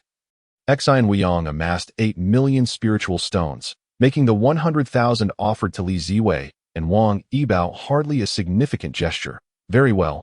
Thank you, Brother Exine. Li Ziwei nodded in acceptance. You should accept as well. There is no need for such formality between us, Exine Wuyang remarked, looking at Wang Yibao. Hearing Exine Wuyang's words, Wang Yibao broke into a smile. Then I shall not be polite. Hee. Wang Yibao chuckled and accepted the resources from Exine Wuyang. Very well, let us return home. With that, Exine Wuyang stepped directly into the portal. Upon returning to the home planet, Exine Wuyang immediately examined his character panel. Name: Exine Wuyang. Lifespan: 2484. Talent: Inferior 5 elements spiritual root. Cultivation: Qi refining level 12, body refinement level 3. Techniques: 5 elements Qi refining method, perfection. 5 elements body refinement technique, major achievement. Spells: lightning technique, perfection. Wind shield technique, great perfection. Wood shield technique, perfection. Metal shield technique, perfection. Healing technique, perfection. Wind blade technique, uninitiated. Items: pearl, enhances comprehension. Primal essence, medium, 38560. Low-grade spiritual stones 11368244.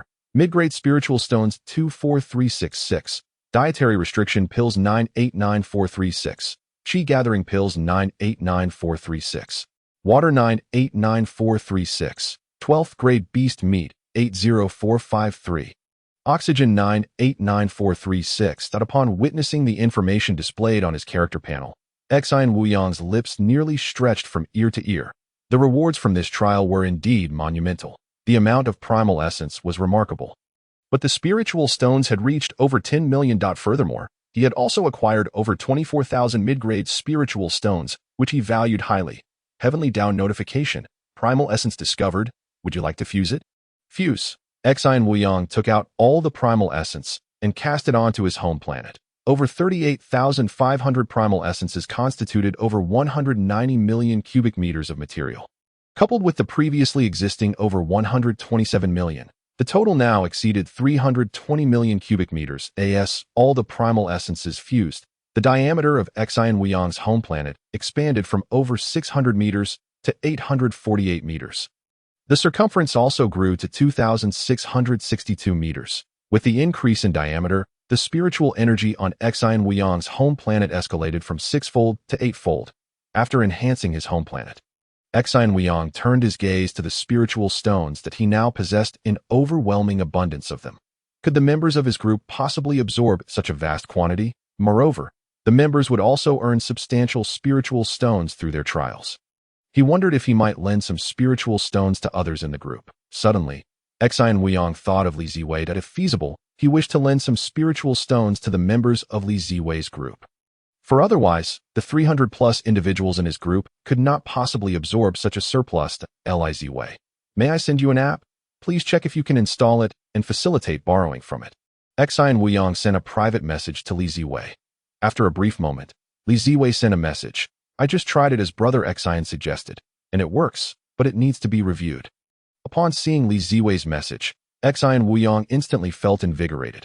How many people are in your group? Exine Wuyang inquired of Li Ziwei. Our group only has 198 members. So few. Upon reading Li Ziwei's message, Exine Wuyang became somewhat unsettled. He had not anticipated that there were fewer than 200 members remaining in the group Li Ziwei belonged to. Chapter 52. Schemes in a group originally consisting of 1,000 members. After merely a few rounds of trials, only less than 200 remained. This clearly illustrates the brutal nature of the Heavenly Dao trials for planets participating for the first time. Please share this lending platform in your group. It allows people to borrow funds. I will have Wang Yibao approve it later. Exine Wuyang sent a message to Li Ziwei. Brother Exine, did you and Wang Yibao create this lending platform? Li Ziwei replied, astonished. Indeed. All right, I will promote it in the group right away. After considering Li Ziwei's message, Exine Wuyang decided to inject all of his low-grade spirit stones and most of his other resources into the lending platform, leaving himself only medium-grade spirit stones, a small amount of qi-nourishing pills, and a limited supply of water and oxygen. He had accumulated an overwhelming amount of resources from his recent trials, far more than he could utilize himself. Thus, it seemed prudent to lend them out. This would not only aid his fellow compatriots, but also allow him to earn some interest as the trials progressed to the 4th round. Many participants had already acclimated to the rules. making it less likely for mass casualties to occur as before. Xi and Wuyong need not fear a loss of investment. After asking Li Ziwei for assistance in sharing the information in the group, Xi and Wuyong then spoke with Wang Yibao, requesting her help in approving the loans. Having completed these tasks, Xi and Wuyong turned his attention to his newly acquired skill, wind blade technique, after familiarizing himself with its firing principles. Xi and Wuyong quickly grasped the basics of wind blade technique within a few minutes. Once he had a foundational understanding, he began to unleash the technique incessantly, with his cultivation at the 12th level of Qi refinement. He could launch over 5,000 basic wind blades at a time. However, before he could even release 100, his proficiency in the wind blade technique had already reached the intermediate level. In less than half an hour, his mastery advanced to the proficient stage. 2 hours later, he achieved minor mastery, followed by major mastery 4 hours after that. 8 hours in, he reached perfection, and after about 15 to 16 hours, he attained great perfection in the wind blade technique. The presence of medium-grade spirit stones accelerated his practice immensely. Xi and Wuyong felt a profound sense of gratitude. Previously, when he only had low-grade spirit stones, he would need to pause his training to restore his vital energy after a short while. Now, with medium-grade spirit stones, his recovery rate was 10 times faster, thereby significantly enhancing the speed at which he could cultivate his techniques. Another day passed, and Xi and Wuyong's wind blade technique reached the pinnacle of excellence. With a swift motion, he released a supreme wind blade that rapidly expanded to a length of 10 meters as it shot forward. Over a distance of 300 meters, the blade retained its full potency, beginning to diminish in power only thereafter. This technique appeared to be an area of effect spell, capable of sweeping through a wide expanse. Particularly effective against smaller targets. However, against larger foes, measuring several meters in length, the wind blade functioned as a single target attack. As Xi and Wuyong's wind blade technique reached its zenith, his wind shield technique also ascended to the same level shortly thereafter. Since returning from the 4th trial, Xi and Wuyong had not dispelled the wind shield, and after 2 days of continuous practice, it finally reached the pinnacle as well. Upon achieving this, Xi and Wuyong promptly activated the golden shield technique and began to cultivate healing techniques. Fortunately, with the availability of medium-grade spirit stones, he was able to sustain the vital energy needed to train in 2 techniques simultaneously. While engaged in his practice, a middle-aged man with purple skin and a star system was conversing with a friend through the Heavenly Tao interface on a home planet measuring over 50 meters in diameter. Luo Kun, please inform Lord Longbao that I encountered that super genius of the yellow race who has slain countless of our kin during this trial, that I not only befriended him, but also established some transactional connections. The recipient of the message was a member of their group, a low-grade single spiritual root individual, who had advanced to the Foundation Establishment stage after the 3rd trial. The early advancement to Foundation Establishment was primarily to establish contact with the clan's elders, allowing those still in the Qi refinement stage to access higher-tier resources and connect with more of their kin, thereby creating a unified command structure for all participants in the trials. Upon hearing the middle-aged man's words, the young man quickly replied, Lord Longbao is right beside me. I have relayed your message to him. Lord Longbao instructs you to feign good relations with the other party and ascertain when that yellow genius will participate in the next trial. It would be best to invite him to join the 6th round of individual trials. Once we know when he will match, we can arrange for our clan saint to match against him and eliminate him directly. The individual referred to as Luo Kun responded, Does our clan also possess a super genius this generation? Upon reading the message, the middle-aged man was overjoyed. Only those who rise as super geniuses in the Heavenly Tao trials can be called saints. They either possess formidable spiritual roots, such as a heavenly spiritual root, or exhibit extraordinary comprehension, enabling them to rapidly advance their techniques to high realms. Indeed, our clan saint is named Zgtion, and he has completed the 5th Heavenly Tao trial. As long as you can accurately determine when that yellow genius will participate in the trials, our saint will be able to match against him and eliminate him. Contemplating this message, the middle-aged man remarked, That yellow genius named Xi and Wuyong is particularly formidable. He awakened the lightning technique, capable of striking at distances exceeding 300 meters that I suspect he has already perfected it. So, I believe it would be unwise to let our saint take unnecessary risks. Upon receiving this information, the other party quickly replied, Lord Longbao stated that you need not concern yourself with that. Your only task is to report when Xian Wuyang will participate in the 6th individual trial. However, before the middle-aged man could respond, the other party sent another message. In truth, you need not worry. Our saint is also exceptionally powerful. Although he possesses both water and fire dual-element premium spiritual roots, his comprehension is extraordinary. He cultivates the supreme cultivation method of our clan, the Purple Moon Immortal Scripture, and practices the supreme technique, the Remnant Moon Technique, which far surpasses the Qi refinement method issued by the Heavenly Tao. Moreover, our saint has perfected the Remnant Moon Technique. As long as he matches against that Xian Wuyang, our saint will effortlessly prevail. But what if the other party has hidden cards as well? You need not fret. While they are aware of our presence, we shall strike from the shadows. With our saint launching a surprise attack, Xian Wuyang's demise is all but assured. Chapter 53, Dualized Goodwill, Taoist Xian, are you there? On the home planet, while Xian Wuyang was engrossed in his cultivation, he suddenly received a private message from a friend. Opening it, he discovered it was from someone named Walai. After a moment of thought, Xian Wuyang recalled that this was the middle-aged man with purple skin he had encountered during the last trial. A breakthrough crossed Xian Wuyang's mind. Since Duolai had a senior in the trials, it was likely that his planet was not participating in the Heavenly Tao trials for the first time. If that were the case, why had he only now chosen to partake in the trials at such an advanced age? With this query in mind, Xian Wuyang sent a message, inquiring, "Is there something you need?" Taoist Xian, do you still desire medium-grade spirit stones? Duolai asked, medium-grade spirit stones? I have more than enough. Xian Wuyang replied directly. Having robbed numerous extraterrestrial beings and acquired over 20,000 medium-grade spirit stones, these resources were sufficient for his cultivation. Even if he were to perfect all his techniques, he would still have plenty left over. Thus, he was unwilling to exchange them at exorbitant rates with others. Since Duolai had obtained these medium-grade spirit stones from a senior in his clan, it implied that he might secure more once he advanced beyond the foundation establishment stage. Therefore, with over 20,000 medium-grade spirit stones on hand, he felt more than adequately supplied. Upon reading Xian Wuyang's message, Duolai quickly replied, Taoist Xian, would you like to know why there were so many demon beasts in the last trial? Under normal circumstances, the number of demon beasts should only be 1/5 of what we encountered last time. Why? Xian Wuyang eagerly inquired, having also found the number of demon beasts in the last trial to be rather excessive.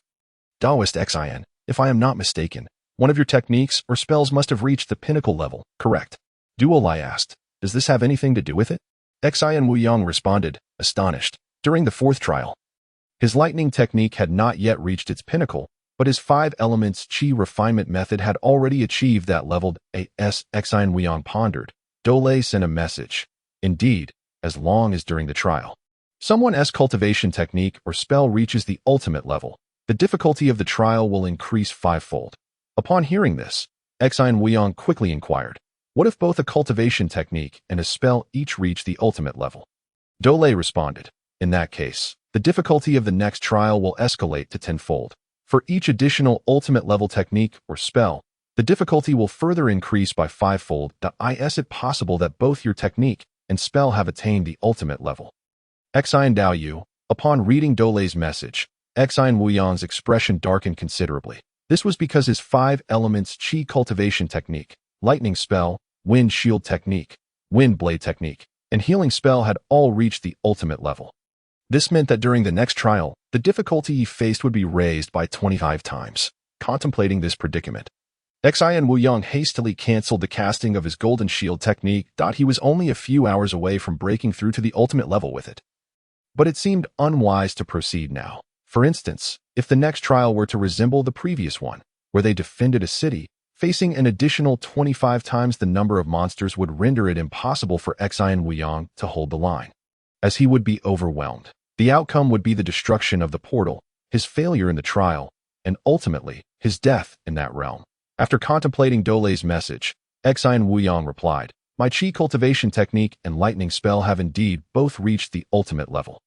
I wonder if you, Dole Daoyu, know why such a rule exists in the Heavenly Tao trials. Because in the Qi cultivation phase trials, those who can elevate their techniques or spells to the ultimate level are considered extraordinarily gifted geniuses. And this is a reward from the Heavenly Tao for such super talents. A reward? Not necessarily, as most of what one acquires in the trial is of little use to me, Xin Wuyang responded. Although he had garnered a wealth of resources in the last trial, they proved largely irrelevant to him. He had accumulated enough spirit stones and the material essence, aside from increasing the diameter of his home planet by over 200 meters. Had little other benefit. Upon reading Xin Wuyang's message, Dole quickly replied, "You must have obtained a technique or spell in the last trial, right? I can assure you that none of us, apart from you, received anything." Surprised by Dole's message, Xin Wuyang asked, "Why is that?" Simultaneously, he sent a message to Wang Yibao. "Captain, did the Heavenly Tao reward you with a technique or spell after the last trial?" Soon, Wang Yibao replied, "No. Why? What about the third trial?" Xin Wuyang inquired again. During the third trial, the Heavenly Tao had rewarded Xin Wuyang with a 5 elements body refinement technique. There was no reward in the third trial either. "Did you perhaps receive a technique from the Heavenly Tao?" "It's nothing. I was just curious." Xin Wuyang had not anticipated that Wang Yibao had also received no technique, and that there had been no reward since the third trial. He had assumed that everyone had received a technique as a reward. At that moment, Dole's message arrived. "Xin Daoyu, this is the reward from the Heavenly Tao for super geniuses. Although the difficulty of the trial has increased, the rewards are still quite substantial. Just one technique. Can that really be considered a substantial reward? You may not realize that techniques acquired during the Qi cultivation phase can later be elevated to divine abilities, whereas techniques rewarded post-foundation establishment cannot be improved, elevated to divine abilities. Isn't the ultimate level the final realm?" Xin Wuyang asked in astonishment. He was certain that his techniques had not gained any experience after reaching the ultimate level. The ultimate level of techniques is merely the pinnacle of the Qi cultivation phase. Once you advance to the foundation establishment stage and develop spiritual consciousness, the ultimate level can transcend to the transcendent realm, further progressing to the God transformation stage, where spiritual consciousness metamorphoses into divine consciousness, allows techniques to elevate to the minor divine ability realm. When cultivation reaches the great ascension stage, minor divine abilities can transform into true divine abilities. It is said that above divine abilities lie greater divine abilities, and beyond those are the laws. Only by mastering the laws can one aspire to attain immortality. From what I know, the more types of laws one masters, the greater the chance of achieving immortality. Thus, if one can acquire more techniques during the Qi cultivation phase trials, it may enable them to grasp more laws in the future. Upon reading Dole's message, Xin Wuyang quickly asked, "So, does this imply that in the Heavenly Tao trials, comprehension is more advantageous than spiritual root talent?" "Indeed, this is the case. In the realm of cultivation, spiritual root talent determines the speed of your cultivation, while comprehension dictates whether you can achieve immortality. Without the Heavenly Tao trials, spiritual root talent would surpass comprehension, as possessing good spiritual roots allows for rapid advancement in the early stages, leading to a significant increase in lifespan. With ample lifespan, even if one's comprehension is lacking, there remains a chance to master the laws. Conversely, if one lacks a good spiritual root and only possesses comprehension, they may struggle to even break through to foundation establishment in the early stages, leading to an inevitable demise. Before Xin Wuyang could respond, Dole sent another message. Of course, spiritual root talent remains crucial during the trials. Those with spiritual roots cultivate faster, allowing them to dedicate more time to understanding techniques. In the Heavenly Tao trials, not only is the cultivation speed magnified hundreds or thousands of times compared to the outside world, but the speed at which one comprehends techniques is similarly accelerated. Chapter 54. Clarifications. Upon receiving Dole's message, Xin Wuyang felt elated, as he had gleaned much about the Heavenly Tao trials. After a moment's reflection, he asked Dole, "Daoyu, since the Heavenly Tao trials increased the difficulty for super geniuses as a form of reward, wouldn't it be unfortunate for others matched against them to receive no rewards?" Dole replied to Xin Wuyang's message. "Indeed, those matched against super geniuses are at a disadvantage. However, it is not entirely without reward. As long as one is matched with a super genius and completes the trial, their comprehension can increase 5-fold for the next 10 days, greatly enhancing their chances of improving their technique levels for the next trial." "I see." Xin Wuyang understood at once. This meant that going forward, both Wang Yibao and Li Ziwei's comprehension would increase 5-fold. "Dole Daoyu, you must have participated in trials before. Why have you only joined now at your age?" Xin Wuyang inquired of Dole. After sending his message, Dole replied promptly, "The reason is that I had not cultivated until now. To be chosen by the heavenly Tao as an elect. One must possess a spiritual root and must not have engaged in any cultivation. Even a moment of cultivation disqualifies you from the heavenly Tao trials. The heavenly Tao trials are held once a year, but being chosen also depends on luck. I have missed over 30 selections since turning 18 until this year, when I was finally selected. Moreover, if I were not chosen this time, my age would be too advanced, and I would have to slowly cultivate in my hometown outside the trials." Upon reading Dole's message, Xin Wuyong had more questions about the heavenly Tao trials. Dole Dao Yu. Does the heavenly Tao selection only choose individuals aged 18 and above? To be precise, it selects those between the ages of 18 and 50. Those under 18 are not selected, nor are those over 50. I am currently 48, and if I miss the opportunity in 2 years, I will no longer be able to participate in the trials. Fortunately, I have been lucky. After reading Dole's message, Xin Wuyong gained further insight into the heavenly Tao trials that he learned that the selection occurs annually and that candidates must be between 18 and 50 years old. Dole Dao Yu, thank you for sharing so much information. Subsequently, Xin Wuyong continued to chat with Dole for a while before concluding their conversation. From Dole, he also learned about the next trial's details. The upcoming trial would involve 10-person teams, whereby the heavenly Tao would deploy 100 teams to clear a mountain of monsters. Only when all the monsters within the mountain were eliminated would they be deemed to have completed the trial. Xin Wuyong thought that this type of trial should be relatively easy to accomplish, provided there was enough time, especially since it differed from the previous trial where monsters destroyed the portal, resulting in failure. For Xin Wuyong, the upcoming trial seemed to be a blessing.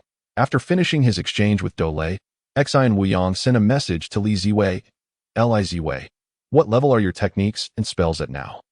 Almost immediately after sending his message, Li Ziwei's reply came through. She directly copied her character panel. Name, Li Ziwei. Lifespan, 2096. Talent, low-grade water spiritual root. Cultivation level, Qi cultivation, 12th layer. Technique, Qi cultivation method, ultimate. Spell, splitting water arrow technique, perfect. Water shield technique, minor success. Water blade technique, minor success. Items, low-grade spirit stones 123680. Pills for absorbing food energy 526. Qi gathering pills 496. Water 989. 12th tier monster, meat 243. Oxygen 687. Upon viewing Li Ziwei's character panel, Xin Wuyong realized that her technique was different from his.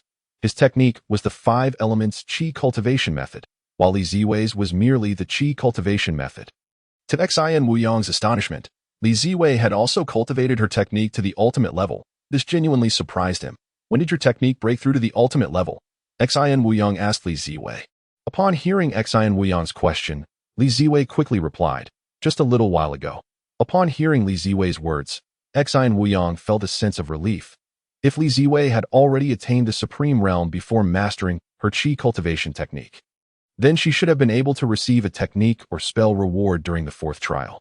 This led Xin Wuyong to conclude that Li Ziwei must possess a remarkably high level of comprehension. He realized he had underestimated her. Brother Xin, the reason I was able to break through to the supreme realm with my Qi cultivation technique is that when the 3rd trial concluded, I suddenly discovered that my comprehension seemed to have multiplied several times over, at least 5-fold. This allowed me to rapidly elevate my technique to the supreme realm, Li Ziwei conveyed. Upon reading Li Ziwei's message, Xin Wuyong was taken aback. Could it be that the difficulty of the 3rd trial had indeed increased 5-fold? He recalled that during the 3rd trial, the heavenly Tao rewarded him with the 5 elements body refinement technique, while Wang Bao and Li Ziwei did not receive similar rewards. However, he noted that his 5 elements Qi cultivation technique had not broken through to the supreme realm at that time. After some contemplation, Xin Wuyong sent a message to Duolai inquiring, "Friend Duolai, you mentioned that only those whose techniques break through to the supreme realm receive rewards from the heavenly Tao. Yet it seems I did not achieve such breakthroughs during my 3rd trial." Duolai promptly replied, "The 3rd trial is considered a primary trial of the Qi cultivation stage, requiring only a technique or spell to reach the pinnacle of perfection to earn rewards. The 4th through 6th trials are intermediate trials, necessitating at least one technique or spell to break through to the supreme realm for rewards. The 7th through 9th trials are advanced trials of the Qi cultivation stage, requiring 2 techniques or spells to reach the supreme realm to qualify for rewards. As for the 10th trial, it is a boundary-breaking trial, demanding 3 techniques or spells to achieve the supreme realm to receive rewards. Understanding dawned upon him. Thank you for clarifying. Exine Wuyong expressed his gratitude. After concluding his conversation with Duolai, he quickly messaged Wang Yibao. Captain, what realm have your techniques and spells attained? Wang Yibao replied. My Qi cultivation technique and the splitting fireball technique are both at the pinnacle realm. The splitting fireball technique? Wasn't your spell previously just the fireball technique?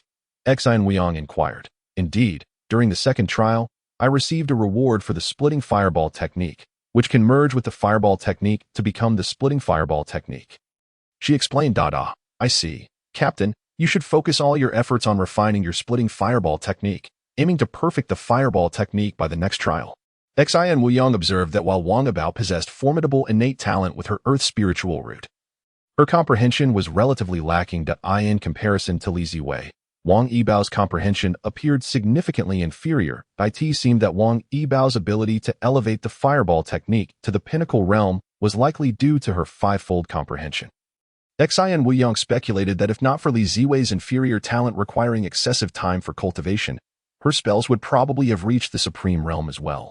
Thus, Li Ziwei truly embodied the kind of extraordinary genius that Duolai spoke of. While he, Exine Wuyong, was merely a false genius, his current accomplishments were entirely attributable to that white orb. Chapter 55. The 8th layer of restrictions. The orb had the power to transform someone with poor innate talent and comprehension into a genius surpassing even the extraordinary ones, illustrating just how formidable that white orb truly was. After concluding his communications with Li Ziwei and Wang Yibao, Exine Wuyong found himself at a loss for what to do next. Duolai had mentioned that the more techniques and spells one had at the supreme realm, the greater the trial's difficulty would be.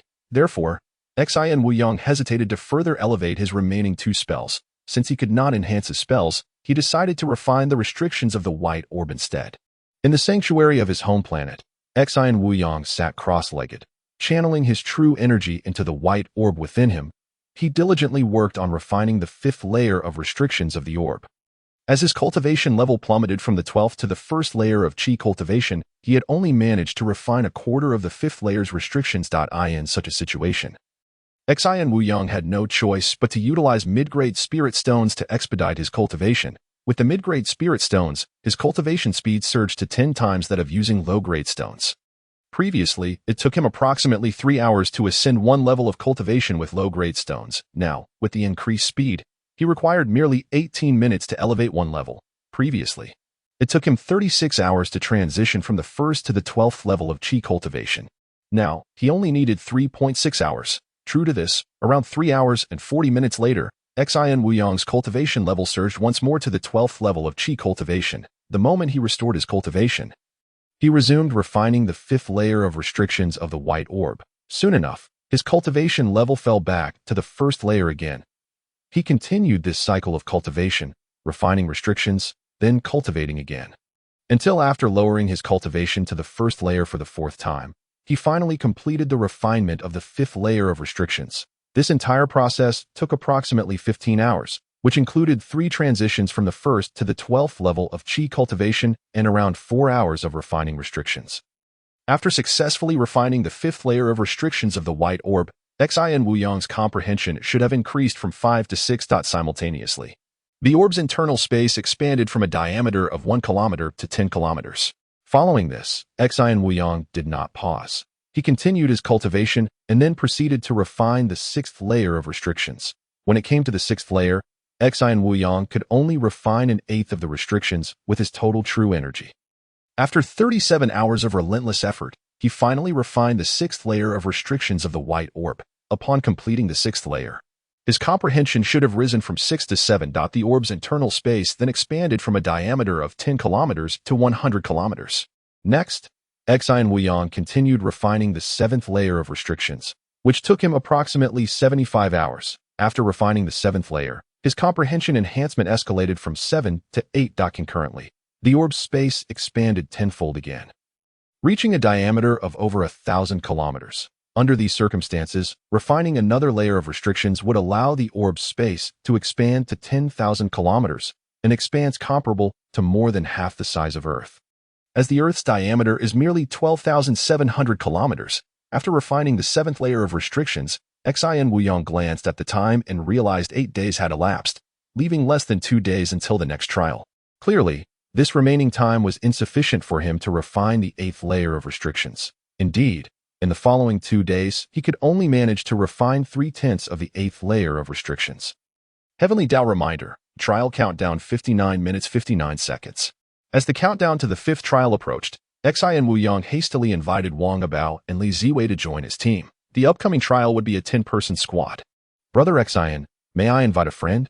Li Ziwei inquired. Is it someone from your group? Xin Wuyong asked. Yes, she is the most talented person in our group and also possesses an earth spiritual root.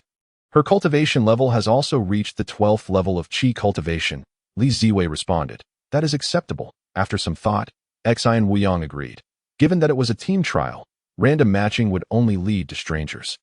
Inviting someone familiar to Li Ziwei seemed the better choice. Wuyong Ge, shall we also bring Lu Qingping along? At that moment, Wang Abao chimed in through the team chat. Lu Qingping? Yes, Lu Qingping. Although her cultivation level hasn't reached the 12th level, her techniques and spells have already attained the pinnacle realm, Wang Abao informed Xin Wuyong. Upon reading Wang Abao's message, Xin Wuyong was astonished. Lu Qingping's techniques and spells had both reached the pinnacle realm? Did this not imply that her comprehension was exceptionally high? Could it be that Lu Qingping was indeed the one with the highest comprehension in their group? It was worth noting that Wang Abao, having accompanied Xin Wuyong through 2 trials, had gained 20 days of 5-fold comprehension, yet it had taken her until recently to elevate her techniques and spells to the pinnacle realm. 20 days of 5-fold comprehension equated to having practiced for 80 days more than Lu Qingping. In such circumstances, if Wang Abao could only achieve the same level as Lu Qingping, then who could possibly be the one with the highest comprehension? Li Ziwei, what is the current realm of your attack spells? Xin Wuyong inquired. After 10 days of cultivation, my splitting water arrow technique has reached a progress of 68 in perfection, and I should soon break through to the supreme realm, Li Ziwei replied. Upon reading Li Ziwei's message, Xin Wuyong finally confirmed that she was indeed the extraordinary genius Duo Lai had mentioned, possessing an incomprehensible level of comprehension. What? Li Ziwei, your spell level is on the verge of reaching the supreme realm. How did you manage that? Wang Yibao expressed her surprise at Li Ziwei's message. By simply dedicating myself to continuous cultivation, Li Ziwei replied matter-of-factly. All right, please invite your friends over. Once everyone is gathered, I will initiate the matching process.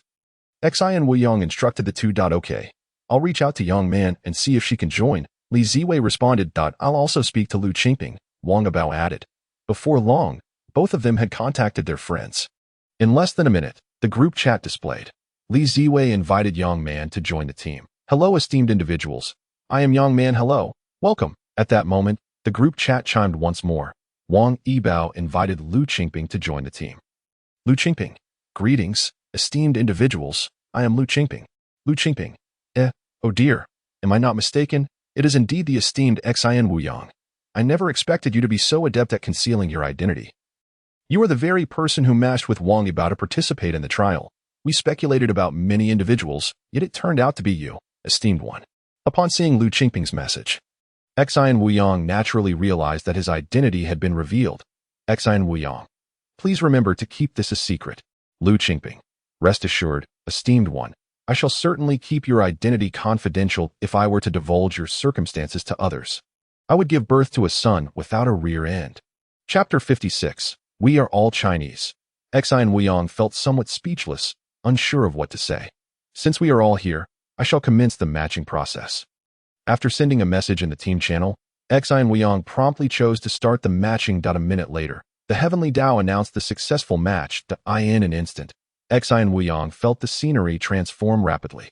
The next moment, he found himself standing on a vast plain. On one side of the plain lay a mountain range, where, according to Dole, the demonic beast should reside. As Xin Wuyong materialized on the plain, he noticed a group of individuals nearby, each adorned with various shields. Brother Xin. A melodious voice rang out. Xin Wuyong turned to see Li Ziwei waving at him. Brother Wuyong. This voice was unmistakable. It was Wang Yibao. Ziwei. Another voice chimed in. Xin Wuyong turned to see a girl dressed in casual attire. The outfits in the Heavenly Tao trial could take on any appearance, and this girl was evidently Young Man. A friend of Li Ziwei, esteemed Xin Wuyong, a youthful voice called out. Xn Wuyong turned to behold a graceful maiden clad in flowing white garments, standing elegantly before him. In the next moment, the ethereal figure swiftly stepped forward, extending her hand to grasp Xin Wuyong's. "You must be the esteemed Xin Wuyong. It is a pleasure to finally meet you. I am Lu Qingping. Surely, you have heard of me? You have concealed yourself so well. Had it not been for Wang Yibao revealing your identity, we would have never known such an esteemed individual was among us. Hello." Xin Wuyong, feeling somewhat awkward, exerted a slight effort to withdraw his hand from Lu Qingping's grasp. Lu Qingping, her clear voice resonated. Hearing her voice, Lu Qingping turned and hurriedly approached, seizing Wang Yibao's hand. "You must be the esteemed Wang Yibao? It is an honor to finally see you. Oh my, you are truly beautiful." As Lu Qingping exchanged pleasantries with Wang Yibao, Li Ziwei and Yang Man approached. "Brother Xian, allow me to introduce you. This is my friend, Yang Man," Li Ziwei said, gesturing towards her. "Greetings." Xin Wuyong extended his hand. "Hello, Brother Xian." Yang Man shook his hand, mimicking Li Ziwei's form of address. "Esteemed Wang Yibao, may I inquire about these two?" At this moment, Lu Qingping shifted her attention to Li Ziwei and Yang Man, directing her question towards Wang Yibao. "This is Li Ziwei, and this should be Yang Man," Wang Yibao indicated. "Indeed, I am Yang Man." Yang Man nodded. At that juncture, a booming voice resonated, capturing everyone's attention. "Greetings, everyone." A middle-aged man, appearing to be in his 50s, addressed the group. "You all must be Chinese, correct?" The middle-aged man inquired. "Go. How fortunate to encounter compatriots from Huaxia." Wang Yibao expressed her astonishment, since Xin Wuyong had broken through to the 12th level of qi refinement. This was the first time he had matched with fellow Chinese individuals. "I am from Beijing." Someone responded. "I am from Guo." "I am from Xinjiang." "I hail from Guangxi." Lu Qingping represented the four of them, affirming, "It seems we are all Chinese. This is truly wonderful." The middle-aged man nodded with a smile. Among the group, aside from the middle-aged man, most individuals appeared to be in their 20s. Young Man seemed to be of a similar age to Xin Wuyong, while Lu Qingping appeared to be around Wang Yibao's age, resembling a high school student. "Since we are all Chinese, let us proceed with introductions. I am Huang Hai, 49 years old. Before participating in the Heavenly Dao trial, I was an officer in the People's Liberation Army and a member of the Communist Party." Noting that he was the eldest among the group, he expressed his desire to be elected as the team leader, promising to lead them through the trial with utmost dedication. Upon hearing this, everyone displayed goodwill towards Huang Hai. His status as an officer and party member naturally inspired immense trust among the people. From Huang Hai's commanding posture, it was evident that he possessed the aura of a soldier. Thus, before Xin Wuyong and the others could voice their opinions, the others directly cast their votes for Huang Hai. In such circumstances, Xin Wuyong could only cast his vote for Huang Hai as well. Subsequently, Wang Yibao and Lu Qingping, along with the others, also voted for Huang Hai, who promptly became the team leader. "Leader Huang, I hope the distribution of spoils can be based on contribution," Xin Wuyong suggested. "Certainly, it is only fair that spoils are distributed according to contribution," Huang Hai agreed, promptly setting the acquisition of spoils to be based on contribution. "Since everyone has chosen me as the leader, I expect you all to follow my commands. I assure you that I will do my utmost to lead everyone through this trial. During the trial, I will be the first to charge into battle, and when danger arises, I will remain behind to ensure your safety. I hope you can place your trust in me. Now that we are all teammates in this small team, let us introduce our respective root attributes and techniques to better prepare for this trial. I shall begin. A man in his 30s stepped forward. "I am Lon Yue. My root attribute is dual fire and wood. My attacking technique is a minor level of the splitting fireball technique, and my defensive technique is an advanced level of the wood shield. I am Chen Tiaming. My root attribute is water and fire. My attacking technique is the splitting ice arrow technique, also at a minor level, and my defensive technique is the water shield, only at a proficient level. I am point one after another. Individuals began to introduce themselves. Soon, it was Xin Wuyong's group's turn. Lu Qingping was the first to step forward. "I am Lu Qingping. With a single earth root attribute. My attacking technique is the perfected earth spike technique. My defensive technique is a minor level earth shield, and I also possess a proficient level of earth control technique." Upon hearing that Lu Qingping had a perfected attacking technique, many individuals displayed expressions of surprise. After Lu Qingping concluded her introduction, Wang Yibao followed suit. "Greetings, everyone. I am Wang Yibao, and my root attribute is fire. My attacking technique is the perfected splitting fireball technique. Upon hearing Wang Abao's words, others were equally astonished. They had not anticipated that this girl, appearing to be merely 17 or 18 years old, was also adept in perfected techniques. Next, Yang Man introduced herself, revealing her single gold root attribute, with her attacking technique only at a minor level. However, as Li Ziwei introduced herself, everyone was taken aback. Greetings, I am Li Ziwei. My root attribute is water, and my attacking technique is the great perfected splitting water arrow technique. Good heavens. A great perfected attacking technique. Is this real? In such a short time, someone has managed to cultivate their attacking technique to such a level. While some individuals express skepticism, it would be evident during combat whether it was true or not. Finally, it was Xian Wuyang's turn to introduce himself. I am Xian Wuyang. With a 5-element root attribute. I shall refrain from detailing my technique levels. You may observe my demonstration. With that, Xian Wuyang directed his energy towards a certain direction and unleashed a bolt of lightning technique. Chapter 57. Shocked and astounded. Oh my, oh my, oh my, oh my. As everyone witnessed Xian Wuyang's lightning technique, aside from Li Ziwei and Wang Abao, all present were left in stunned silence, their mouths agape. The previously mentioned young man in his 30s exclaimed repeatedly in disbelief. They all saw that, upon Xian Wuyang casting his attacking technique, a bolt of lightning shot forth instantaneously, striking a small tree, and then, centered around that tree, the lightning rapidly interconnected with over 300 other small trees. The lightning technique persisted for 3 seconds, and when it concluded, all the trees struck by the lightning were reduced to ashes. What kind of attacking technique is this, esteemed one? The young man inquired. Astonished. It is the lightning technique, Xian Wuyang replied with a smile.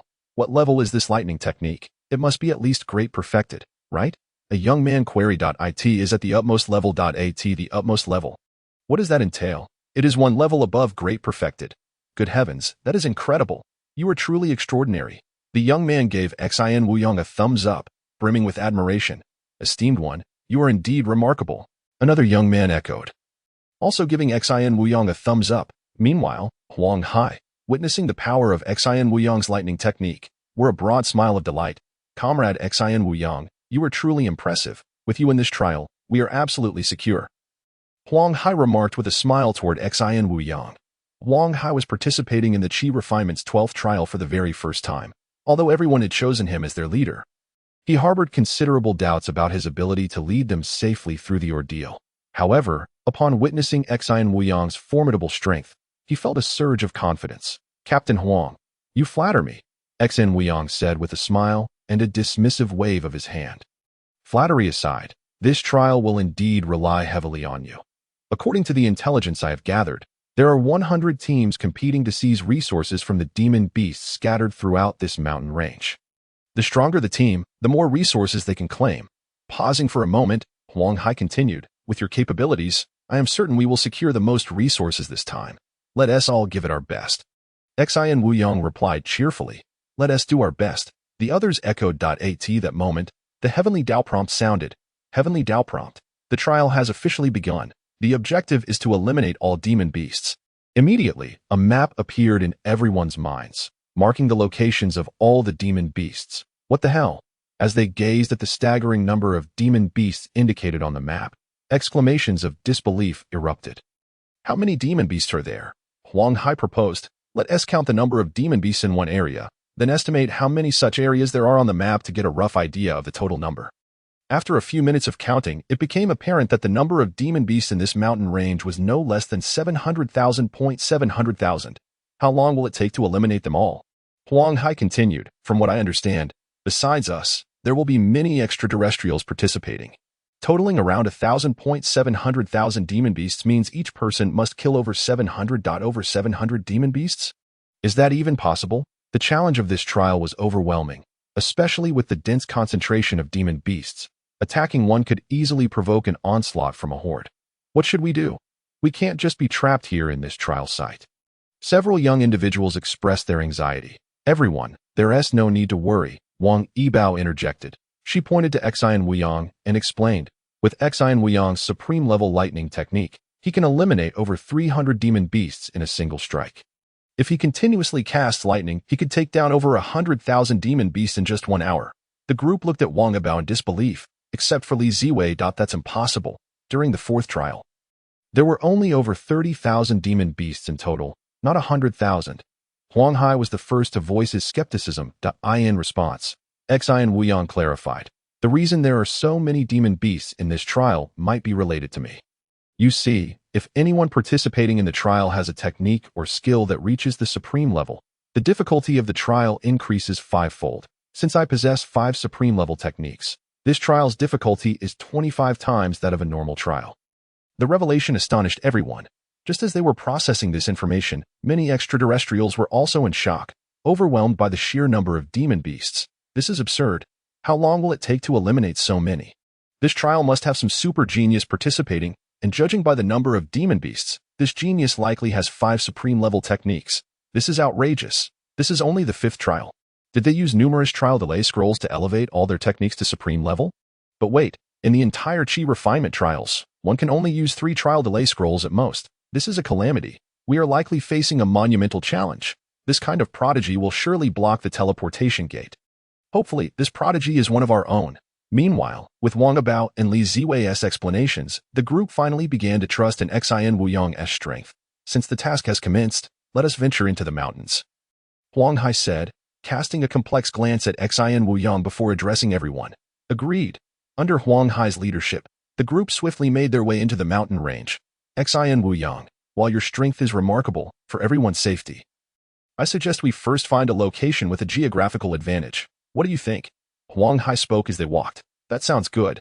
Captain Huang, you can make the arrangements. Xian Wuyang nodded in agreement. After all, resources would be allocated based on contributions, and with so many demon beasts, the other teams would struggle to secure much, so he was in no hurry. Moreover, he recognized Huang Hai's point. If too many demon beasts attacked simultaneously, even with his lightning technique capable of mass elimination, he could not guarantee his teammates' safety. As they examined the map, Huang Hai led everyone to a valley. We should traverse along the ridges on either side of the valley. It should be more advantageous. Soon, they reached the foot of the mountain, where the real ascent began. Once we enter the mountain for about 3 kilometers, we will encounter a swarm of demon beasts. Huang Hai informed the group. They proceeded along the right ridge of a valley and soon found themselves close to the demon beasts. Let us search the area to see if we can find a defensible position. Huang Hai suggested. I believe we could modify the terrain on this ridge to create a defensible stronghold. Xian Wuyang proposed. Oh, what do you mean? Huang Hai inquired. Everyone, look at the map. I'm indicating a direction. About 200 meters ahead, there's a steep cliff to the left. If we stay there, we won't have to worry about demon beasts attacking us from 2 sides. We can have Lu Qingping use her earth manipulation technique to create a 10-meter high platform. From there, we can attack the monsters from a superior position, Xian Wuyang explained. After considering Xian Wuyang's suggestion and comparing it with the map, Huang Hai nodded. This is indeed a good location. But what if the demon beasts don't come to attack us? The closest demon beasts are only a few hundred meters away. We can create some noise to attract them over, Xian Wuyang replied. All right, let us head over there. Before long, they arrived at the spot Xian Wuyang had suggested. This position is quite suitable. Lu Qingping, it's up to you now. Please use your earth manipulation technique to create a 10-meter high platform, measuring 5 by 5 meters, Xian Wuyang instructed. Understood, I'll give it a try. Lu Qingping nodded and began her work. With Lu Qingping's command of the earth, countless clumps of soil began to shift rapidly, piling up at the cliff's protrusion. Minutes later, a platform approximately half a meter high and 5 by 5 meters in area emerged. After that, Lu Qingping used her technique again, transforming the soil into solid stone. Following this, she continued to manipulate the surrounding earth, elevating the platform over the next several minutes to about 2 meters high. My spiritual energy is nearly depleted. I need to recover, Lu Qingping informed the group.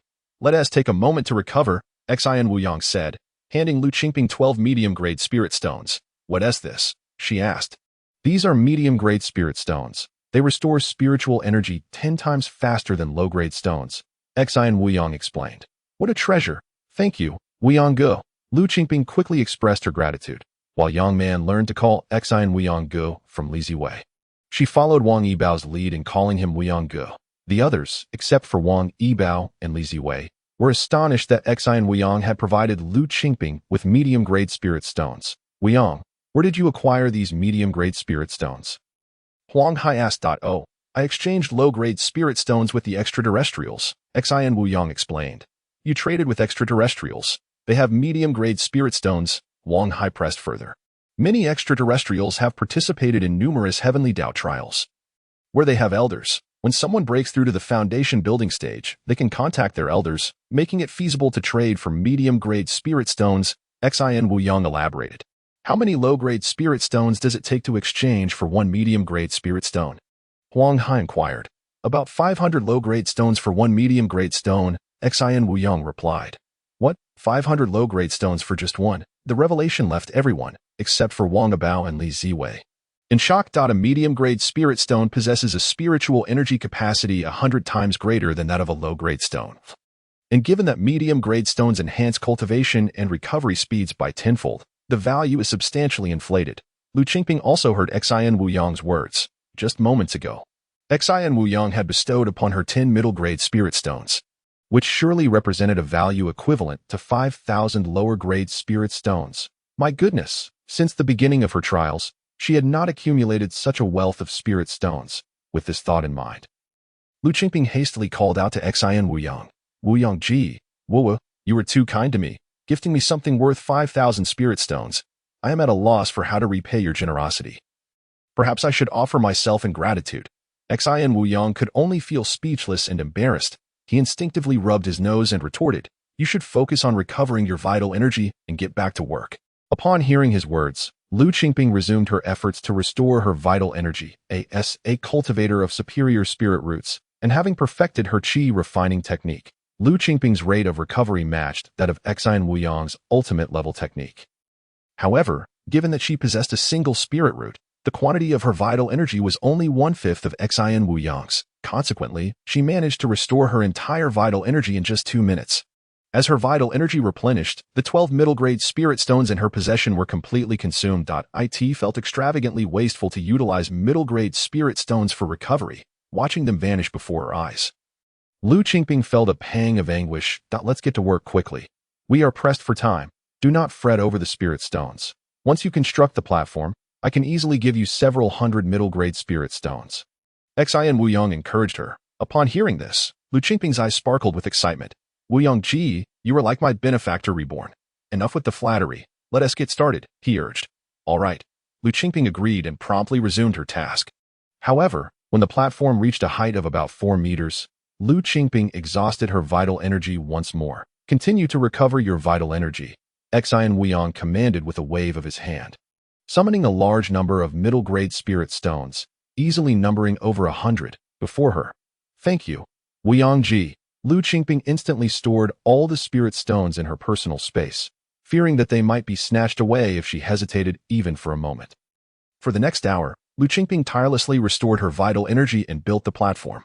Finally, after a little over an hour, the 10-meter-high platform that Xin Wuyang required was successfully erected by Lu Qingping. To facilitate easy access, she even constructed a spiral stone staircase around the platform. Soon, everyone stood atop the stone platform, granting them an unobstructed view of the surroundings.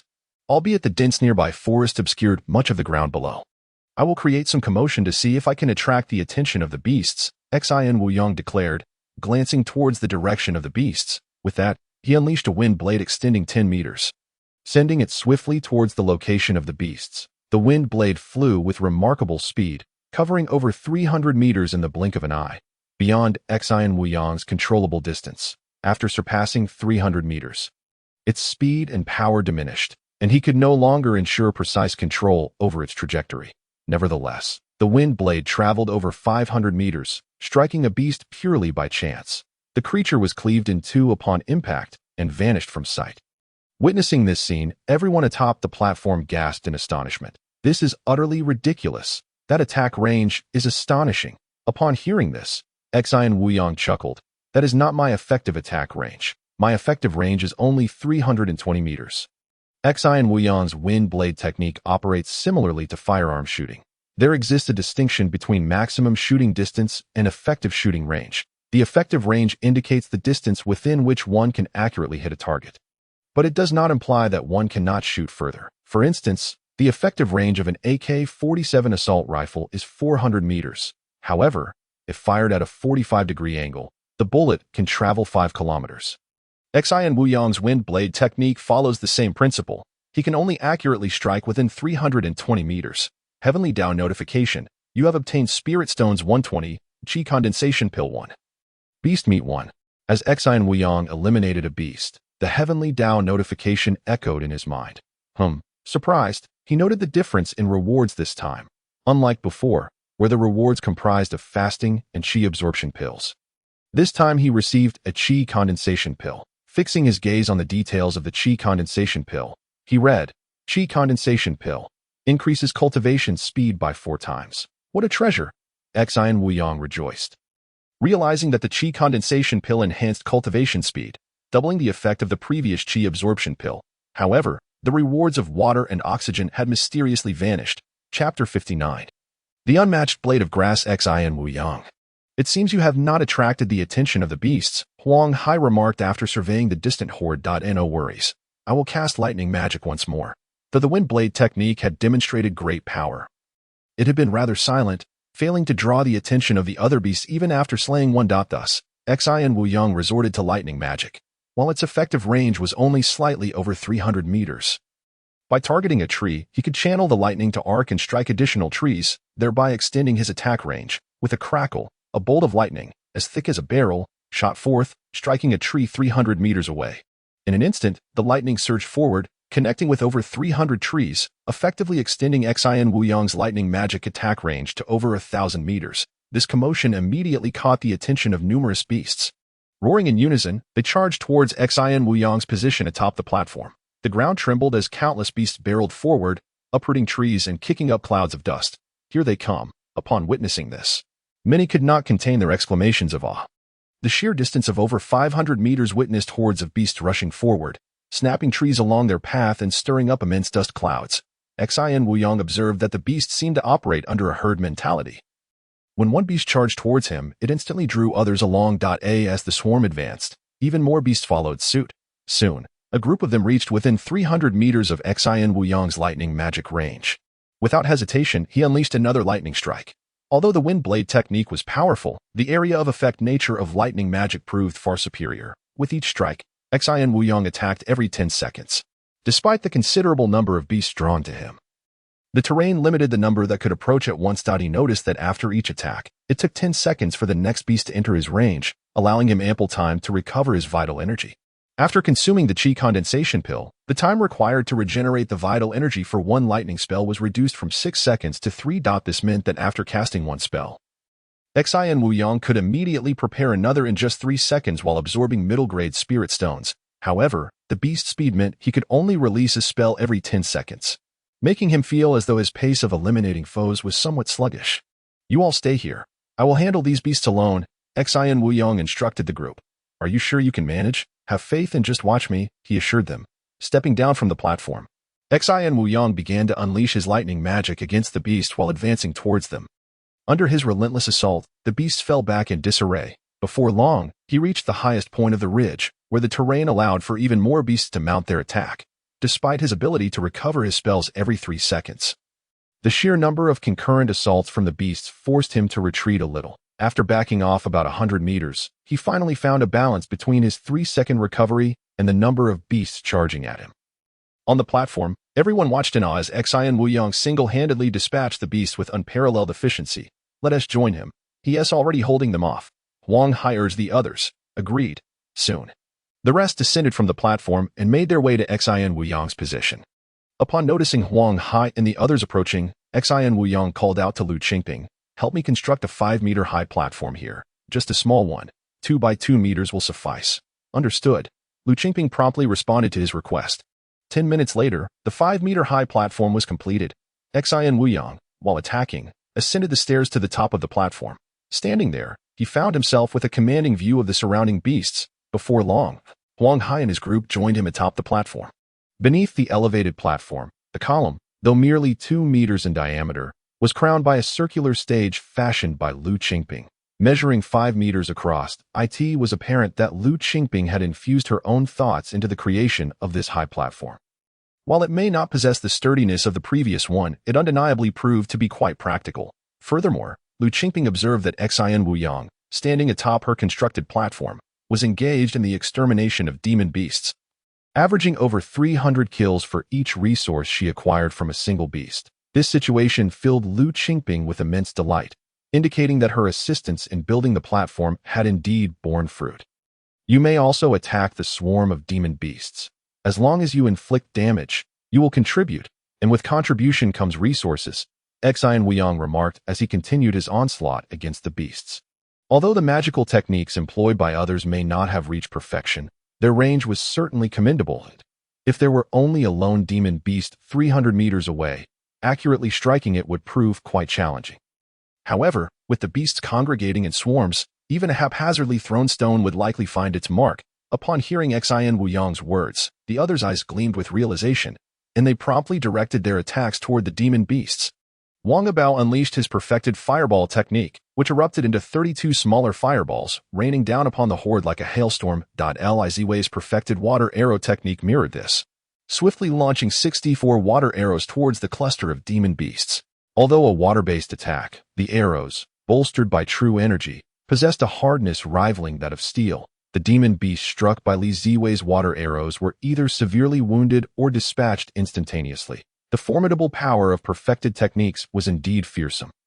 In addition to Wang Abao and Li Ziwei, others also unleashed a variety of attacks. Only Lu Qingping, proficient in the Earth Spike technique, found herself unable to engage the demon beasts. The others, even those wielding wood-based abilities, could employ wooden arrows to strike. This predicament left Lu Qingping feeling somewhat anxious that I'll move ahead to attack the demon beasts. Weiyang, could you protect me and ensure no beasts approach my vicinity? Lu Qingping inquired of Xian Weiyang. Certainly, Xian Weiyang nodded in affirmation that AS teammates are immune to harm. He was unperturbed by the possibility of his lightning technique inadvertently affecting Lu Qingping, that if a demon beast approached her, he could simply cast a lightning strike in her defense. Hearing Xian Weiyang's consent, Lu Qingping cheered. Thank you, Weiyang. After expressing her gratitude, she hurriedly descended the platform and dashed toward the direction of the demon beasts. Chapter 60. Refusal. While Xian Weiyang led a group in the slaughter of demon beasts, another extraterrestrial group encountered a swarm of beasts at the mountain's periphery. A squad of red-skinned aliens cautiously approached the horde. The demon beasts are far too densely packed. If we charge in recklessly, we will surely fall to them. I propose we construct a defensible wall nearby, allowing us to attack the beasts from its heights. I concur, replied another. Let us commence. An hour later, through the efforts of 3 Earth-based cultivators, a U-shaped fortress emerged a few hundred meters from the demon beasts. With a resounding thud, countless demon beasts became aware of the red-skinned individuals atop the wall. Roar! A multitude of beasts surged toward the alien squad, quickly closing in on the fortress. Attack! At the command of the squad leader, everyone directed their assaults at the demon beasts' Earth-based allies. Focus on repairing the damaged sections of the wall. The rest of us shall unleash our full-powered AS. The red-skinned squad engaged. One after another, the demon beasts fell. However, the relentless assault from the horde was rapidly dismantling the wall. The 3 Earth cultivators were left scrambling to mend the breaches. I can no longer sustain my true energy, one exclaimed. Mine is also depleted. Other cultivators could rest to recover their energy, but as the 3 Earth cultivators exhausted their true energy, the wall began to crumble. We cannot remain here any longer. Retreat. The squad leader urgently commanded. His words. Everyone leapt from the wall and fled toward the mountain's outskirts. However, the speed of the demon beasts was overwhelming, and they quickly caught up with the fleeing group. With cries of despair, within a minute, the entire red-skinned squad was annihilated, leaving only 10 bubbles of resources, which soon vanished upon contact with the demon beasts on the opposite side of the mountain. Another extraterrestrial squad approached the horde, opting for a strategy of luring a single demon beast or a few to attack, while retreating and drawing them away. However, when a cultivator successfully ambushed one beast, it provoked an overwhelming response from the entire horde. Run! Seeing the multitude of beasts charging toward them, the team fled without hesitation. Yet, how could 2 legs outrun the many-legged demon beasts? In less than a minute, the entire extraterrestrial squad was wiped out. Such occurrences transpired across various regions of the mountain. 3 squads, fortunate enough to converge, resolved to unite against the demon beasts. Yet, under the onslaught of the horde, they could not withstand even 5 minutes before being completely eradicated. Goodness, this trial is insufferably difficult. It is beyond human capability. Who on earth is responsible for elevating the difficulty of this trial? Many voiced their frustrations, cursing the circumstances. Some, having lost the majority of their comrades, managed to escape the demon beast's clutches, but all shared in the exclamations of discontent. The sheer number of demon beasts was not the issue. They could be dealt with gradually. The problem lay in their overwhelming density. Provoking one beast meant attracting a multitude. The sheer volume of beasts was simply beyond the capacity of a handful of individuals to confront. To the southeast, it appeared that some demon beasts were rapidly disappearing. Could it be that the extraordinary genius was clearing them out? Let us seek that individual in a trial of such difficulty. They are likely the only one capable of completing the task. Meanwhile, Xian Wuyong was relentlessly unleashing lightning strikes to vanquish the demon beasts before him. He racked up kills in the tens of thousands. Wang Abao alerted him. "Wuyong, someone is approaching." Xian Wuyong turned to see a squad of blue-skinned extraterrestrials slowly approaching his group. Soon, the blue squad witnessed the awe-inspiring sight of Xian Wuyong dispatching demon beasts from 300 meters away. Observing Xian Wuyong's prowess, the blue-skinned individuals halted at a distance of 300 meters. After a moment, one stepped forward and called out, "Greetings, fellow cultivators. I am Kiji Niels, representing my team that we wish to discuss the possibility of collaboration with you."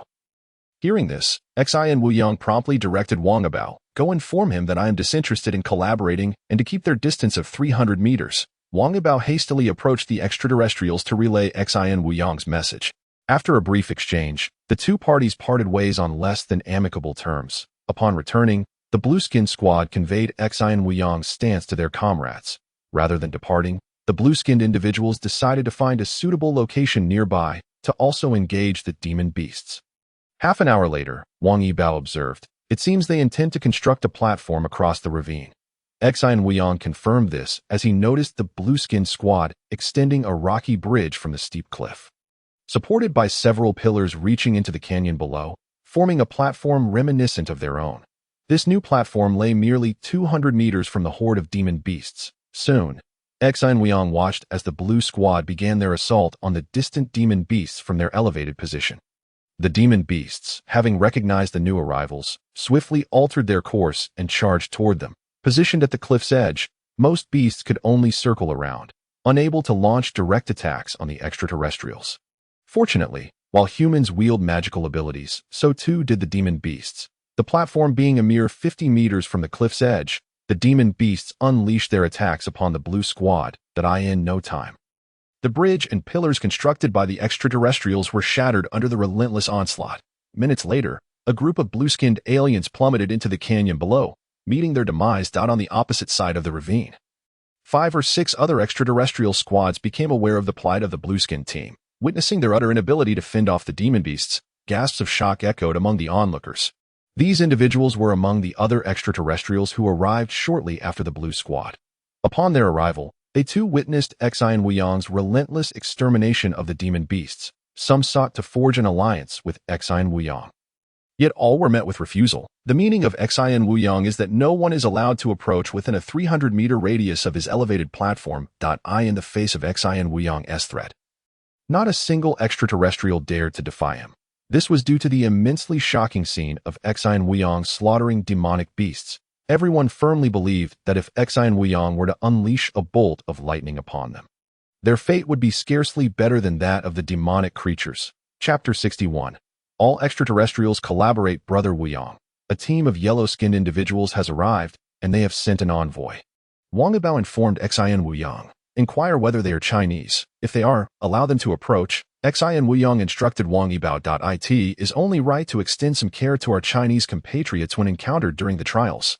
With the overwhelming number of demonic beasts here, although he could single-handedly eliminate them, he was certain that others would struggle to achieve much. Before long, Wang Abao went to communicate with the approaching yellow-skinned individuals. Moments later, he returned with a woman in her mid-20s. Brother Wuyong, they are indeed our fellow Chinese. This is Yu, and her teammates are all from China. Wang Yibao called out from below the platform. Have them construct a platform nearby to engage the demonic beasts. Xian Wuyong instructed Wang Yibao. Understood. Swiftly, the woman named Yu retreated, and shortly after, she returned with her entire team. Half an hour later, less than 20 meters from Xian Wuyong, A platform identical to theirs was erected by two Earth element cultivators. Subsequently, a group of individuals joined the fray against the demonic beasts. Among them, two Earth element cultivators attempted to approach the demonic beasts for direct engagement.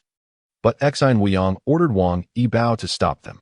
Xine Wuyang instructed Wang Yibao to inform this team that they were not permitted to approach the swarm of demonic beasts, nor were they allowed to attack in the direction of Lu Qingping. If Lu Qingping were to be harmed by their spells, it would mean certain death for them all.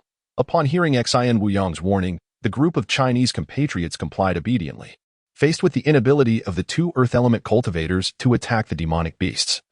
Their team leader promptly revised the resource acquisition rules to a system of equal distribution among all. The others had no objections, for the security to attack the demonic beasts without the fear of retaliation was a privilege granted by Xine Wuyang. However, the two Earth element cultivators did not remain idle. Their task was to reinforce the platform and set traps in front of it to ensure an escape route in case the demonic beasts breached their defenses. As time passed, an increasing number of extraterrestrial teams arrived in the vicinity, representing a myriad of skin tones, including yellow-skinned beings. Unfortunately, they were not from Earth, so Xine Wuyang forbade them from constructing platforms nearby to engage the demonic beasts.